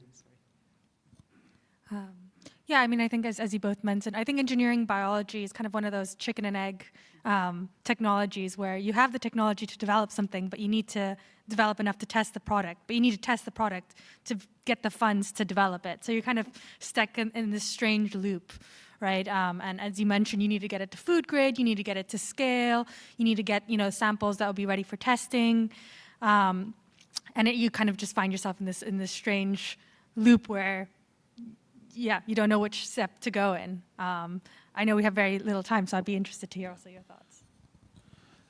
Yeah, and September last year was on an Innovate UK global expert mission to United States. Very pleased to be invited along to that. And I think that was really interesting as well, seeing what innovators and others were doing in the US. I think it was interesting because, again, there were a number of key messages. Everyone was looking for funding. Everyone was, worried about regulation and how that was going to go.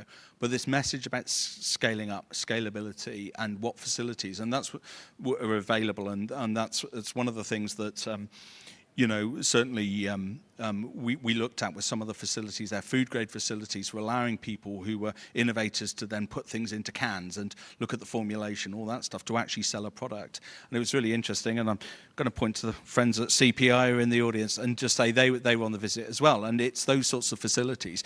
Can we use the catapults in the UK to help us with that bit? Because that's as much of a barrier as well. And just to go on the regulatory bit, some of the cell cultivated proteins, the first ones made in 10-litre roller flasks.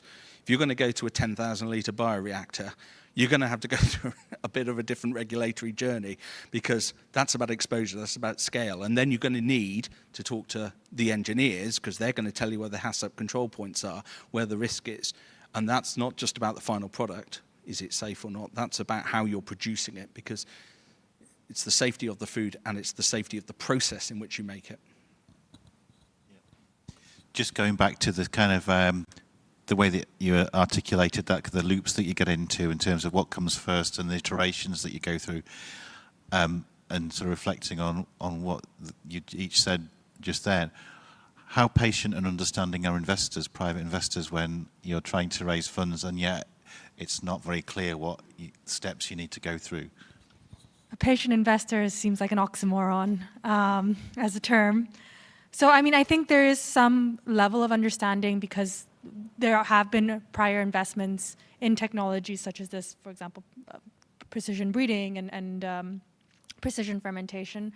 That being said, I mean, I think the push is to get to a point where you can go through regulatory procedures as soon as possible to search for markets in which there are as little hurdles as possible to try and get that product out as soon as possible. Because with a lot of these technologies, one of the big obstacles is indeed, getting it in time to the market and keeping the company afloat until you get it onto the market. So I think some specialized investors definitely have a better idea of this, but there's still an incredible amount of pressure to kind of push as much as possible. Yeah, I mean, I think we're very lucky. We have incredibly supportive investors, and they know this space very well. But I think one of the grants that we've worked with the UKRI is an investor partnership, and I think that's another one that we want to go for in terms of this next step, because I think anything that you can do to share some of that risk and to bring something to the table, and I think the partnership way, the investor plus maybe industry plus UKRI, I think that has been very powerful for us, and I'd like to do, you know what I mean? I think that could be another unlock. It's all new. Everything's new. And, you know, I've worked in innovation for 30 plus years, a long time. And, you know, we all have to sort of take a bit of a risk together if we're going to make some of the shifts that we want to. Everybody's talking about saving the planet and doing all this stuff. Well, it's a risk, and we're all going to have to find ways to do it. So, yeah, I think the investor partnership could be a way forward. Thank you. And I'll just add, yeah, I mean, I think the benefit for us is at least we've got other things to look into in the meantime, but having that clarity and, you know, working out where you're going to be and how you're going to get to that regulatory journey is really helpful because, you know, it basically explains, are you going to have this market or are you going to have this market? So I think, you know, having that kind of openness with regulators will be really useful for, you know, keeping investors happy. So, yeah. I'm being told we've got 1 minute to go, so unless anyone's got any burning points to follow up on. Well, it is your birthday, Rick, if you want to. If you want the final word.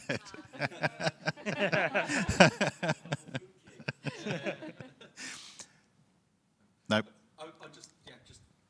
Final plug. Yeah, Sandbox. There's going to be announcements next month, so watch this space. And you know, anyone in the cell-cultivated protein space or associated products, then please watch out for that and engage. Great. Right, we're out of time, so I'd just like to thank, in a huge way, all of the panel members. So if you can give them a round of applause. Thank you all for listening, and enjoy the final session.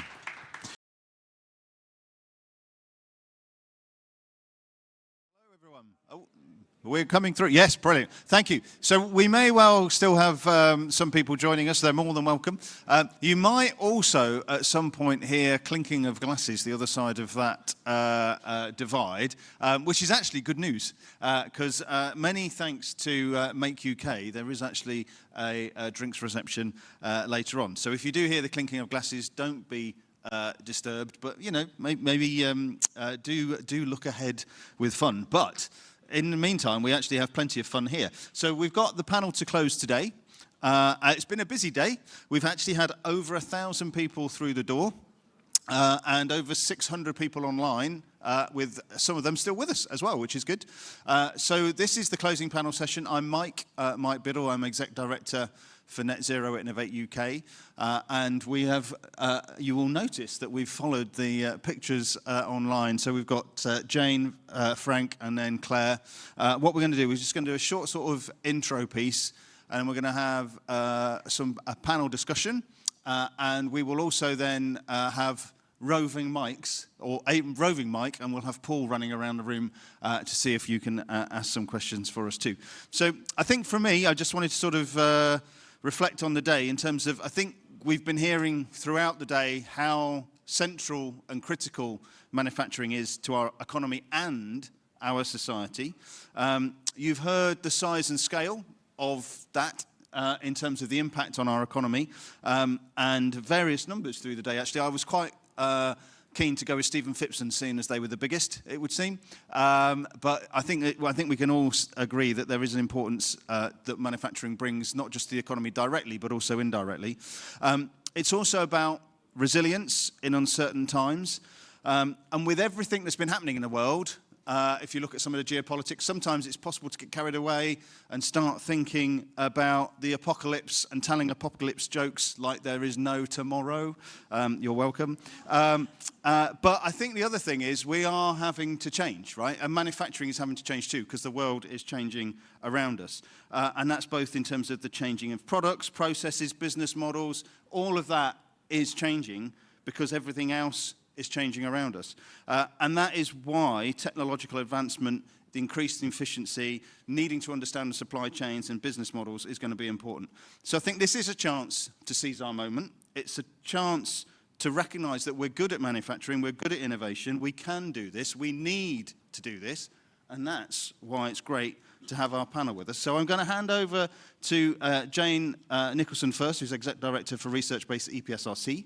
Then we've got Frank Luckwith, who's Strategy and Programme Director at Jaguar Land Rover. And then we have Claire Dorian, who's Head of Sustainable Finance at London Stock Exchange Group, which is, which way? It's about that way, isn't it? Yeah. So literally a home gig. So without further ado, we'll head over to Jane.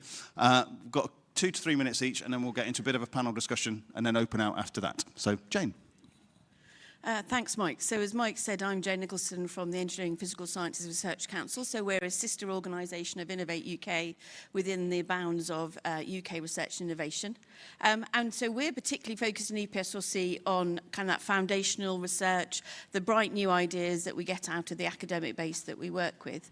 But we all know that innovation needs those ideas to go forward, but innovation also needs access to people who can validate ideas and give you that kind of evidence base to know that an idea is worth taking forward in to make a difference. So whereas a lot of my day job is about how do I encourage the university sector to come up with ideas, not a difficult thing to do, but how do I make sure that the ideas that we invest in are the right ones, the ones that give a breadth of knowledge for the whole research base, all the needs that the country's got, so for materials and manufacturing, what we're talking about here, but also mathematics and physics and chemistry, lots of underpinning foundational domains that are important for enable materials and manufacturing to go forward, to build on those kind of simple principles. From that perspective, we don't just want to have a vibrant research base in the UK, because it's a key foundation of being able to have a kind of growth economy, but we want to make sure that what's in that research base can be picked up and used and taken forward for the benefit of UK citizens who will have paid for it through their tax investments that come through the research councils. So it's very much how can we make sure that the portfolio we're supporting not only is really excellent cutting edge research, but also how does it feed into industries large and small to make things happen. And I think we've heard today lots of examples of spin-outs and other kind of more mature companies that have taken on and have worked with universities. So if there's any message I would want to give to the audience here, if you're not in the academic sector, do look at what's going on in your local university, because there could be all sorts of things that could help you take forward the innovation that you want to do. And sometimes it's not your local one, but the UK is not that big a country. Reach out and understand what's going on. So that would be the push from the research side. And perhaps I pass over to Paul. Paul, yeah, absolutely. Good evening. Thank you for making the graveyard shift with us. My name is Frank Ludwig. I work for JLR. My side job is also I'm a non-executive director for the high-value manufacturing Catapult, so I'm here with 2 hats on. JLR, you know what we do. We make Defenders, Range Rovers, Jaguars and Discoveries with big engagements in Liverpool, so we have a big factory in Hellwood. We then have all our major activities around Birmingham. We have the big engine manufacturing centre where we've recently invested more than 800 million in electrification. In Wolverhampton, we have the big factory obviously in Solihull, in Castle Bromwich, and our big research centre in Gaydon. Some fun facts about what we do, not just the cars. We contribute about 0.5 of GDP in the UK. We export nearly 5%, or we contribute nearly 5% of exports of the UK. Any of you driving on the A34, count those lorries with Range Rovers on them. It's always good news. It's about 1 to 2 million quid, depending on the cars on each lorry, for UK PLC. We employ about 35,000 people in the UK. And about 2 to 250,000 people at our 2,000 suppliers. So this is why manufacturing matters, right? We don't just employ our employees, we employ huge amounts of suppliers, work with universities, car factories, car companies, and aerospace companies, and for that matter, they have a huge gravitas and effectively build clusters, and I'm sure we talk about that in a minute. We are profitable, by the way, so loads of people think that we are a basket case financially, but we're really not. 9% EBIT last quarter. We're probably going to clear finally our debt that we accumulated during COVID and the chip crisis. So we're very professional and very well-run business nowadays, and you know, making a major contribution to UK manufacturing, which is what this is all about. Thank you.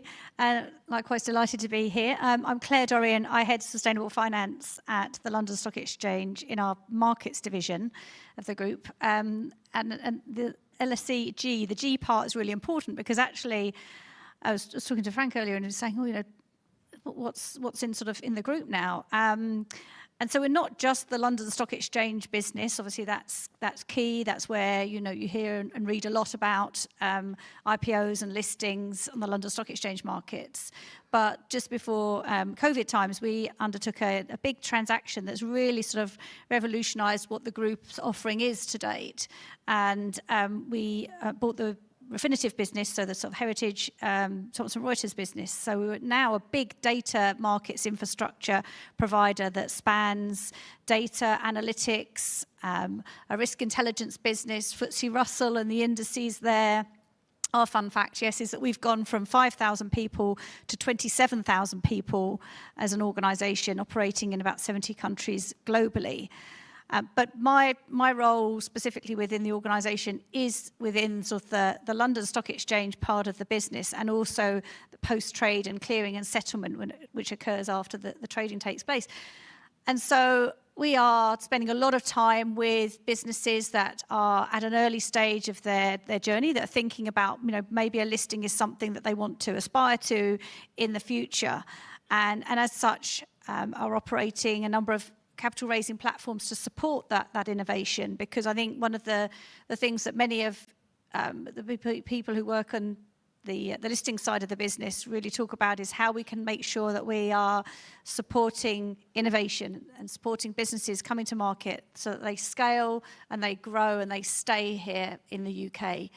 Too many times you can hear about the sort of the scaling, the entrepreneurship journey might well take then businesses overseas, and we're hearing that as well a lot at the moment from the investment angle as well, and how many of our pension funds are investing more in international businesses than UK businesses, something we want to sort of see turn around as well.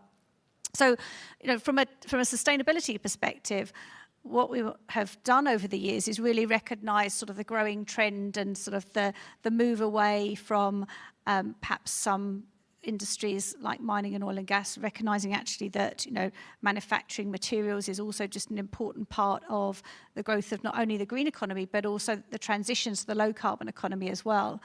And looking at the stats earlier in terms of the types of businesses that are listed on the London Stock Exchange markets, and we've got about 46 companies on our main market and AIM, which is our entrepreneurial market, and those businesses are coming from the manufacturing sectors and have raised in the last 5 years £1.8 billion in capital to be able to support that growth. So I think that's a great number. And many of those do reside in the FTSE 350, about nine of those companies.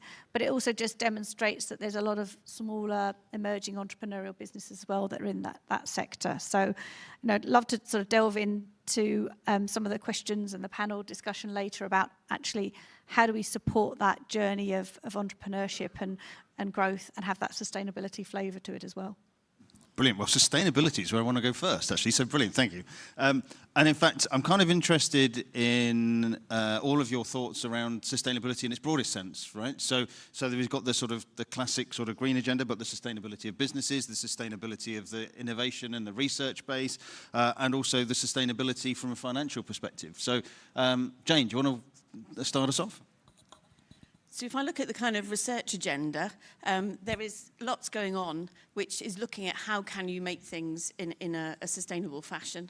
How can you do the research itself within the universities? Often a lot of the techniques and facilities you need to use are high energy users. So how do you change the actual delivery of research that it meets kind of a cleaner, greener world that we want in the future, but also how that research itself can give you the solutions for how you might do things. How do you find alternatives to critical minerals? How do you find alternatives to high-intensive systems? I think there's a lot of examples out in the hall outside here of, the foundation industry work is looking at how do you take some of the energy needs out of some of these really high energy sectors to take things forward. All of those have engaged the research community in taking those forward. We have a program within EPSLC which is completely focused on developing clean energy, so looking at all the different sources of future energy supply, so all the kind of classic renewables, looking at the support we can provide for universities in nuclear technologies to support that sector of energy providers, but moving into hydrogen, moving into new storage technologies, so the completely new approaches that might be there which can help us deliver kind of on that energy sustainability.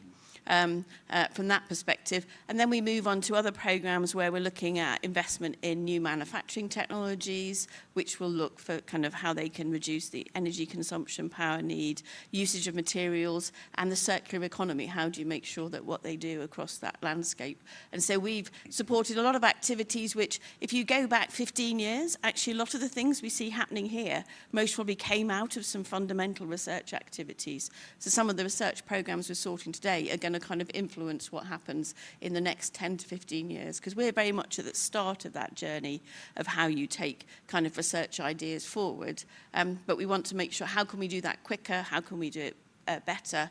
And very much how we work in partnerships. So more and more we're bringing in partnerships with other parts of the kind of research sector, but also industry to kind of co-invest and co-create with us, so that we know that the research that we're investing in UK universities is got kind of really the fast track to go through and make a difference to the kind of economy that we're supporting.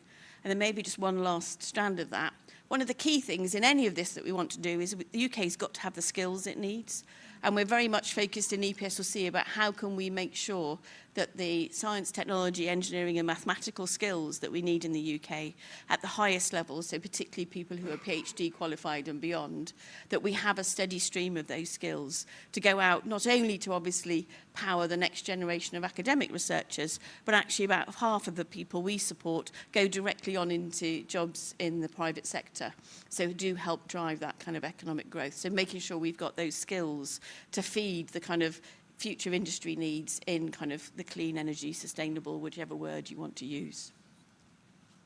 Thank you. Frank? Yeah, for us, it's of course mainly application, right? So when you're in a car industry or in an aerospace industry, it's all about use phase CO2. So of course, the majority of our work on sustainability is about minimizing the CO2 of the use phase of, in other words, electrifying the fleet, at the same time maintaining clean gasoline engines and the hybrid engines in the middle. So it's bringing us a lot of complexity, which makes us invest nearly 18 billion pounds over 5 years. So these are huge shifts because we're having to maintain the current propulsion systems while innovating and industrializing those new systems.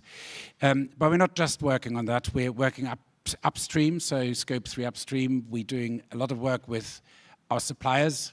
Really, it's all about a small number of suppliers that either make your aluminium, your steel, your glass, your batteries, and then maybe your polymers. So today, interestingly, I just saw we've just published a successful trial where we're using recycled aluminium from our aluminium supplier Novelis for outer skin panels that would reduce the CO2 of that panel by 95%. So the use and the ability to do that sort of thing in your supply base, if you manage to do that for your aluminium, same for steel, and you have a good circularity on batteries, then you've done a really good job on CO2. We don't just work outside. Obviously, we keep our own house in order as well, even though the scale is much smaller. Anytime we touch a paint shop, we will make sure we will electrify the ovens away from gas. Any initiative on energy, solar panels, and we want our employees to be engaged as well. So any small money-saving ideas, CO2-saving ideas, we encourage those. actively. If I leave CO2 to one side, governance, really important also for us. I heard it earlier in a session, in the supply chain session, everything about slave labor, UFLPA, supply chain laws, deforestation. Of course, we have to comply, and for us, these are really big data questions. Big conversation earlier about how much can AI actually map supply chains. Answer, not much, not as much as we need, because a lot of the information is actually in the private domain, and as long as AI can't penetrate private domain, you actually need to map manually on top of automated. Finally, circularity. We're doing a lot of work with our engineers to educate them that it doesn't need 15 different polymers in a bumper. You can actually do it with 2, and this is how. So ripping cars apart, showing them how hard it is to recycle old cars, and then really initiating the ideas of how you recycle seats, how you recycle those big complex components, and for the next generation then construct them in a way that are much easier to break apart, and therefore also make the waste actually a valuable material. Super important. And maybe one final point, battery recycling, we still haven't cracked it in Europe, so nobody actually knows. We're building all these amazing battery packs, but they're really hard to take apart, and if they can't take them apart, then the value of these shredded bits is actually not very high. So here's a big piece of innovation that we're working with our friends at WMG and MTC to actually understand how do we recycle batteries so that we actually end up with quite pure recycling products that then go back into circularity. Thank you. Yeah, so thank you, Claire. So yeah, Head of Sustainable Finance. So yeah, what's your view on the world? Look, good question, and we can answer this from so many different angles. So I think I'm going to go with the angle of actually sort of taking it back to actually what do we mean sometimes about sustainability, because we all know that in this world that in sustainability there is a lot of different acronyms, and sometimes actually you need to sort of pare back and understand what we're talking about here, because we'll certainly come across companies that have got good ESG scores, from an environmental social governance perspective, but it doesn't necessarily mean what they're doing is green in their activities. So I think we need to really be careful when we are looking at the data. Data is really, really important here. I think it's fundamental, and making sure that we are not getting into situations where we are deemed to potentially be greenwashing, or even getting into a state now where people call green hushing. So there's all these different terminologies to sort of avoid. But I think what will help in this is some common standards and understanding and frameworks. And certainly, there are taxonomies. There's an EU taxonomy that looks at defining what is green. And in the UK, that work is still sort of in progress. But one of the things that we rely on at the London Stock Exchange Group is a taxonomy that's been developed in-house by our FTSE Russell colleagues, which is a green revenues classification system that really goes into sort of the detail of looking at 133 different micro sectors and how green are those, and tier those relative to whether they have a net negative or net positive impact on the environment. So it is really looking at what are the green revenues of that business, what are they doing from a products and services perspective. And the way that we then can utilise that in the London Stock Exchange part of our business is it enabled us to have that confident, robust framework to be able to create what we have called a green economy mark, that we provide to companies that can demonstrate they've got 50% or more of their revenues are coming from the green economy. So it maps back to those sectors. So, we're never going to provide the green economy mark to all companies on our markets. Often people ask me that and say, well, Claire, don't you want to aspire to have all companies with the green economy mark? Well, actually, no, because then you wouldn't be sending the right message to investors about the types of businesses that are on market. So you might have some pure play businesses, but there are also, some pretty interesting businesses like Raspberry Pi as an example. You wouldn't necessarily think sort of on the face of it, well, how does that qualify them to be eligible for the green economy mark?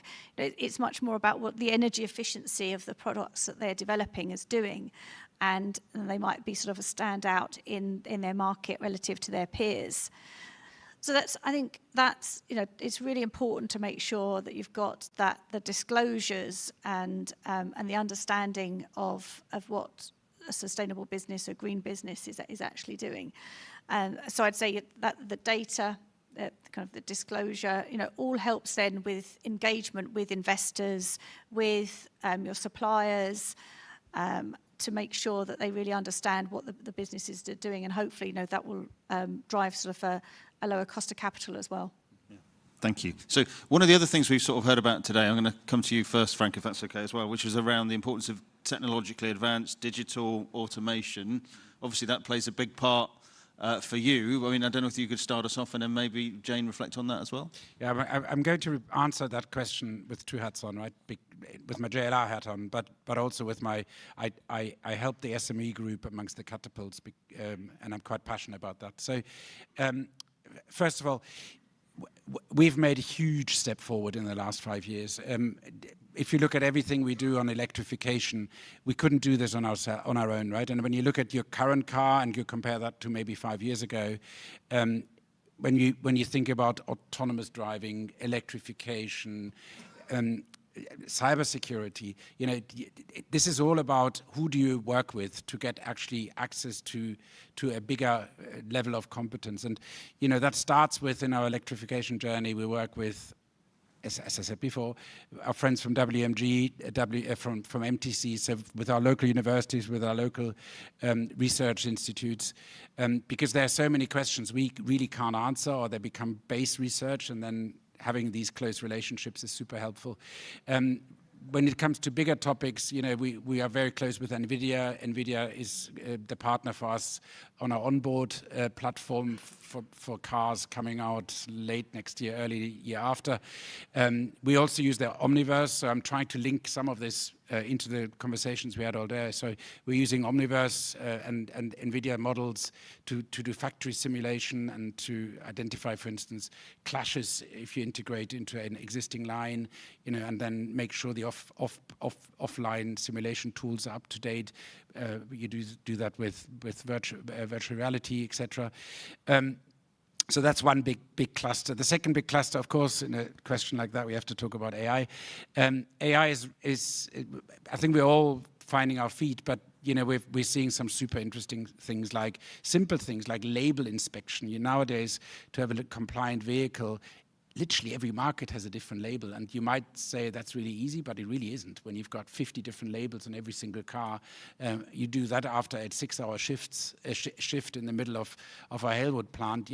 There needs to be a degree of control, and we do that with cameras. We're now close to actually doing outer skin inspections by camera, so none of these people trying to find the dents. We're getting AI to do that for us.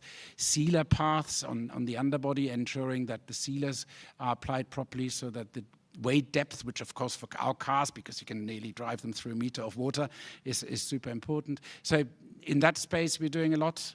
We talked about supply chain mapping earlier, but also generative AI. Many applications in the service world between our retailers and us, and even going to our customers. But also I saw something super interesting recently where we now have tools that allow you to access all our market research. So you can go on a Defender, how many customers would like a third seat row in a Defender with a sunroof? And that thing gives you an answer. And it references the answer into all these different studies. You couldn't get to these data points without it. So I find that exciting. Final point, talking of data, and again, something workshop next door talked about.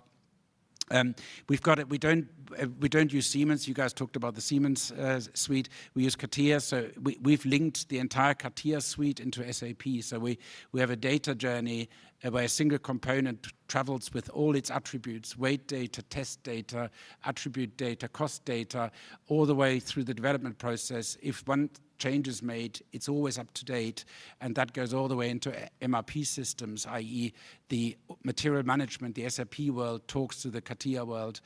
That makes you quick, it makes it much cheaper, and most importantly, you work on the right part, not on a part that was released five months ago. So if you now are thinking, especially if you do SME work or if you're a small company, my God, we haven't got the money to do that. And that's where the SME group with the catapults come in. So I can only encourage you, if you're an investor or if you're SME, those SME groups in the catapults are super helpful, and they will give you access to these questions. So the key question I always say is, make sure you really formulate clearly what you want. Leave them the how, but if you come with the what and the when, so you really say, this is my question, help me, then these teams, I'm sure, can fix it. And sometimes I feel in automation, the first step is the hardest, because when you're used to having 50 people doing that manual work, it's so easy to complain about national insurance increases. But it's much harder to go, well, I could maybe do that with 20 if only I added 2 robots. Yeah. Sorry. So I was confused me. change the order. Okay. I think to pick up, actually, there's 2 aspects if you think of digitization, because I think many of the things Frank's talked about, you can actually apply to the research process that happens within a laboratory, within a university. So I think we're going to see some phenomenal change in how science and engineering is actually taken forward over the next 5 years, as the new technologies and AI is actually employed to how do you make new discoveries. So, previously there was a lot of, individuals having to do multiple experiments, but can you use that in robotics? Can AI and other data approaches start to predict which is likely to be the experiment you should do, so that you can start kind of partway down the road? So I think we'll see a big change within kind of how science is taken forward, and we've certainly seen that. I've seen some great examples of Liverpool University have a kind of roboticized chemistry laboratory, so rather than having a person, they have a robot going around doing all the experiments to kind of make things work better. We fund the Henry Royce Institute, which has been quite active, I think, today here, and we're supporting them to do training in materials, kind of how digitization can change how you can look at materials research across that piece. And then, of course, there is actually the research itself. How do you support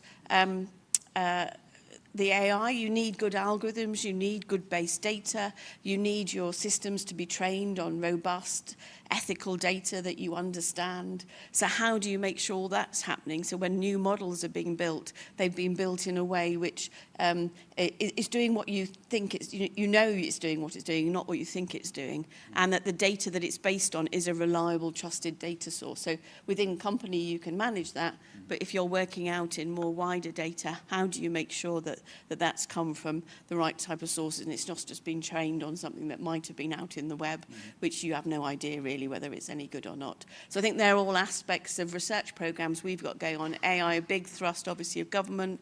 And I think particularly for any smaller companies in the audience, there's a new computing resource coming online in Bristol called AIR, so the AI research resource, which will have some access modes to allow companies to access kind of AI-type compute capabilities if you've got particular challenges. So that moment there's an expression of interest out for people who might want to use it, but it's a way of engaging if you've got problems where you think, actually, I'd like to do something, but I just can't access the compute capability in an AI sense to take things forward. Okay. So I'm conscious we're getting close towards the end now, so if there are questions from the audience, if you can be ready, and then we'll send Paul scarpering across in a moment. We've got one in the middle here, Paul, with blue tie. We'll come to you, sir. Claire, just before we do that, so Jane touched briefly on skills earlier. I mean, obviously talking about that from a technical perspective, I mean, could you share some perspectives from you in terms of the broader skills to take a business to start, scale and stay in the UK? Yes, sure. Look, I alluded to earlier that we spend a lot of time with companies that are obviously on market and navigating being listed entity, but also at the very smaller scale, with some of the university spin-outs, or with working obviously closely with the UK Innovate and partnerships there is really important, because I think it's about how can we make sure that we're supporting sort of the next generation of technology and the next generation of leaders as well. And I think that's possibly a bit that maybe people are not so familiar with, is how much actually our reach is stretching into the private market space. So we have some partnerships with a company called Flow, and that is about how they're helping to secure, Series B and below, and fundraisings actually at a much smaller level. And so you need sort of different skills, in terms of sort of leadership capabilities at that level, versus potentially sort of on the public company level. And areas as well we're involved in is Pisces. We're looking to develop an intermittent trading platform there that really sort of bridges that private markets and public markets. And we're certainly sort of finding that some of the sort of the aspirations and entities that are at that smaller end might well recognise that they only want to grow their business to a certain stage, and they don't have aspirations to become a public company executive and CEO. But then others prefer to be in the detail of all the technology, and need to bring in sort of more commercial-minded experience to take them into sort of the public domain, or bring on board the right CFO or independent non-executive directors as well to help with that journey. So I think it's about sort of kind of recognising, to your question, is recognising, are you as the entrepreneur the right leader to take the business through the different stages of growth and scale that are ahead? And some absolutely thrive, and we've had founders who've brought businesses to market. Had a great business that's involved in health, nutrition, and products. Brought the whole family in for a market open. It was fantastic to see. But equally, we've had many other businesses, particularly sort of in that science and technology manufacturing side, that actually think, no, I need to bring in external support when I get to that scale. Brilliant, thank you. Right, we'll come to your question, sir, and then maybe we'll try and pick one up, and then I'm conscious we'll then be moving along. So can you share your name and where you come from? Yeah, certainly. Just before I start, though, I was told in one of the last sessions I sounded really angry when I was asking my question, so I'm going to try not to sound really angry while I'm asking it. You could have told me that. Yeah. So Ed Gemmell, I'm the leader of the Climate Party nationally. The 2050 net zero target we now know is absolute rubbish. I mean, we are simply not going to survive scientifically if we go for 2050 net zero. We've just seen 1.7 degrees now in January, when we actually expected that January would go down. All the scientists thought it would because of La Nina, and all of the other indicators are suggesting we're wildly off track. So let's assume we put it forward to 2030, which would also, and this is for the UK, which would also be economically brilliant for us. If we invested what we're going to do over 25 years, concertina it into 5, get to 2050, get to 2030 net zero in the UK, and then only grab 5% of the net zero export market, it might increase our GDP by 200 to 500 billion, so a sort of 4 to 5% to 20% jump in GDP. So massively good for our economy. And now to say to you guys, okay, government's imposed 2030 net zero, you're back in your job tomorrow, we're on a 2030 net zero target. We're going to innovate to get there in every single way. We're going to drive the city to do the investment. What's the first things you're doing when you get to your office tomorrow? There you go. What are you doing first? And then we'll go to the lady. If you just pass there you go, perfect. And then that might take us to the end. So, yeah, what would be the first thing you'd do tomorrow to get us to 2030 if it was a get there by then? I'd increase investment in skills. So make sure we get everyone trained up to be able to work in those sectors and innovate in those sectors. Go back into Wolverhampton and make sure electric cars happen on time, and go then to our off-board charging teams and ensure that our clients finally believe in electric cars, because unless there's demand for electric cars, it'll be tricky to sell them. Claire? I think it's got to come down to capital. You've got to have investment. You've got to have risk capital, and I think that sometimes the UK is not always prepared to take some of that risk appetite that we see in other markets. So that's probably a bit of a capital, but also culture point as well that we need to change. Perfect. So if we Yeah, come to quick one from me. you'll get the final question. So yeah. Thank you. I'll try and make the most of it. Thank you. Pam Morell, Cast Metals Federation, so castings industry, very much manufacturing supply chain, circular economy, metals is key as well. I'm also involved in a Back British Metals initiative, which is really trying to improve that whole ecosystem. And I just wanted, particularly to Claire, but others might want to comment as well, we're hearing in the news of companies like BP now who've seen their share price fall, having gone greener or trying to go greener. There's a PR element now. They're subjected to some aggressive approaches from venture capitalists who are trying to sort of take them in a different direction. So how are you hearing? I mean, obviously you can't comment about the specific companies, I'm sure, but more generally about investment in green or more sustainable technologies. What are you hearing? What's the appetite here in the UK? And I suppose I'm asking that particularly with my back British Metals hat on, if you like, because we'll be looking for investment to improve the circularity and our resilience and our critical infrastructure around both the supply of energy but also reusing metals more effectively in this country. So all of which is going to take quite a bit of capital investment. Really good question to end on. Probably haven't got enough time to do it justice, but I think I'd say that, look, we did some research around sort of what the asset manager appetite was like for still investing in ESG sustainability securities, and it was still, sort of 80% of those were saying that they need to have that as a core objective of their portfolio investment. But so I'm confident, that there is still drivers, there's still appetite. I think perhaps what we are seeing, at a geopolitical level is pressures and tensions around, short-term gains versus sort of that longer-term appetite. And that is then ultimately going to be driving some asset managers' strategies and investment managers' strategies. But I think what we're seeing, businesses needing to be clear about doing is articulating exactly what they are doing, And this kind of goes back to my point before about, it's not about greenwashing.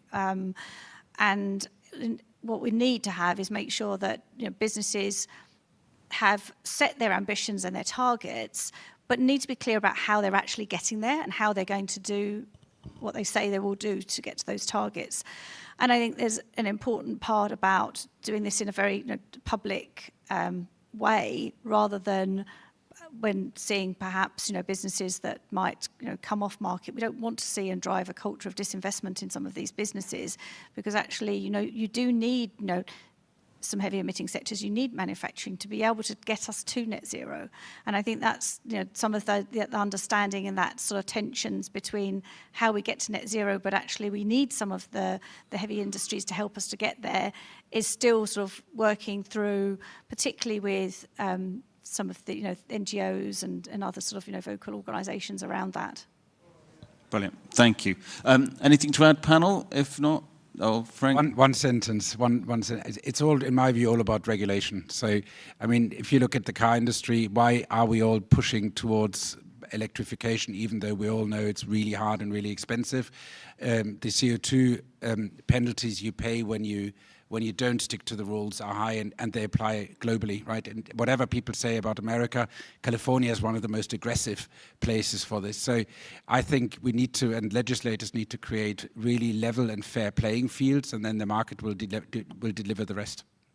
Brilliant, thank you. So can we thank our panel, please, everybody? Great. Thank you. And thanks to those online who've been with us through the day as well, so thank you. You won't, unfortunately, get to partake in the drinks reception next door, but please do enjoy a beverage of choice at home. But with many thanks, as I said, to Make UK, who will be... we also have some awards and some further speeches through there, so it's not just all over. There are actually some... there's lots more to hear about too. Just a few final thoughts from me, in a light-hearted manner, I warn you. So time is against us, and I fear for calendars because the days are numbered. As you look at something, we've been challenged to what would you do within 5 years? What would you do tomorrow to make a difference? So we can think, actually, we've got a mountain to climb. But next time you see that mountain, I promise you, don't just think of it as a mountain. Think of that mountain as funny. In fact, mountains are hill areas. So, and then finally, and this is just this one to finish. So what is the difference between a well-dressed person on a bike and a poorly dressed person on a unicycle? The answer is a tyre. And with that, I wish you a good onward journey and to enjoy the drinks reception. Thank you.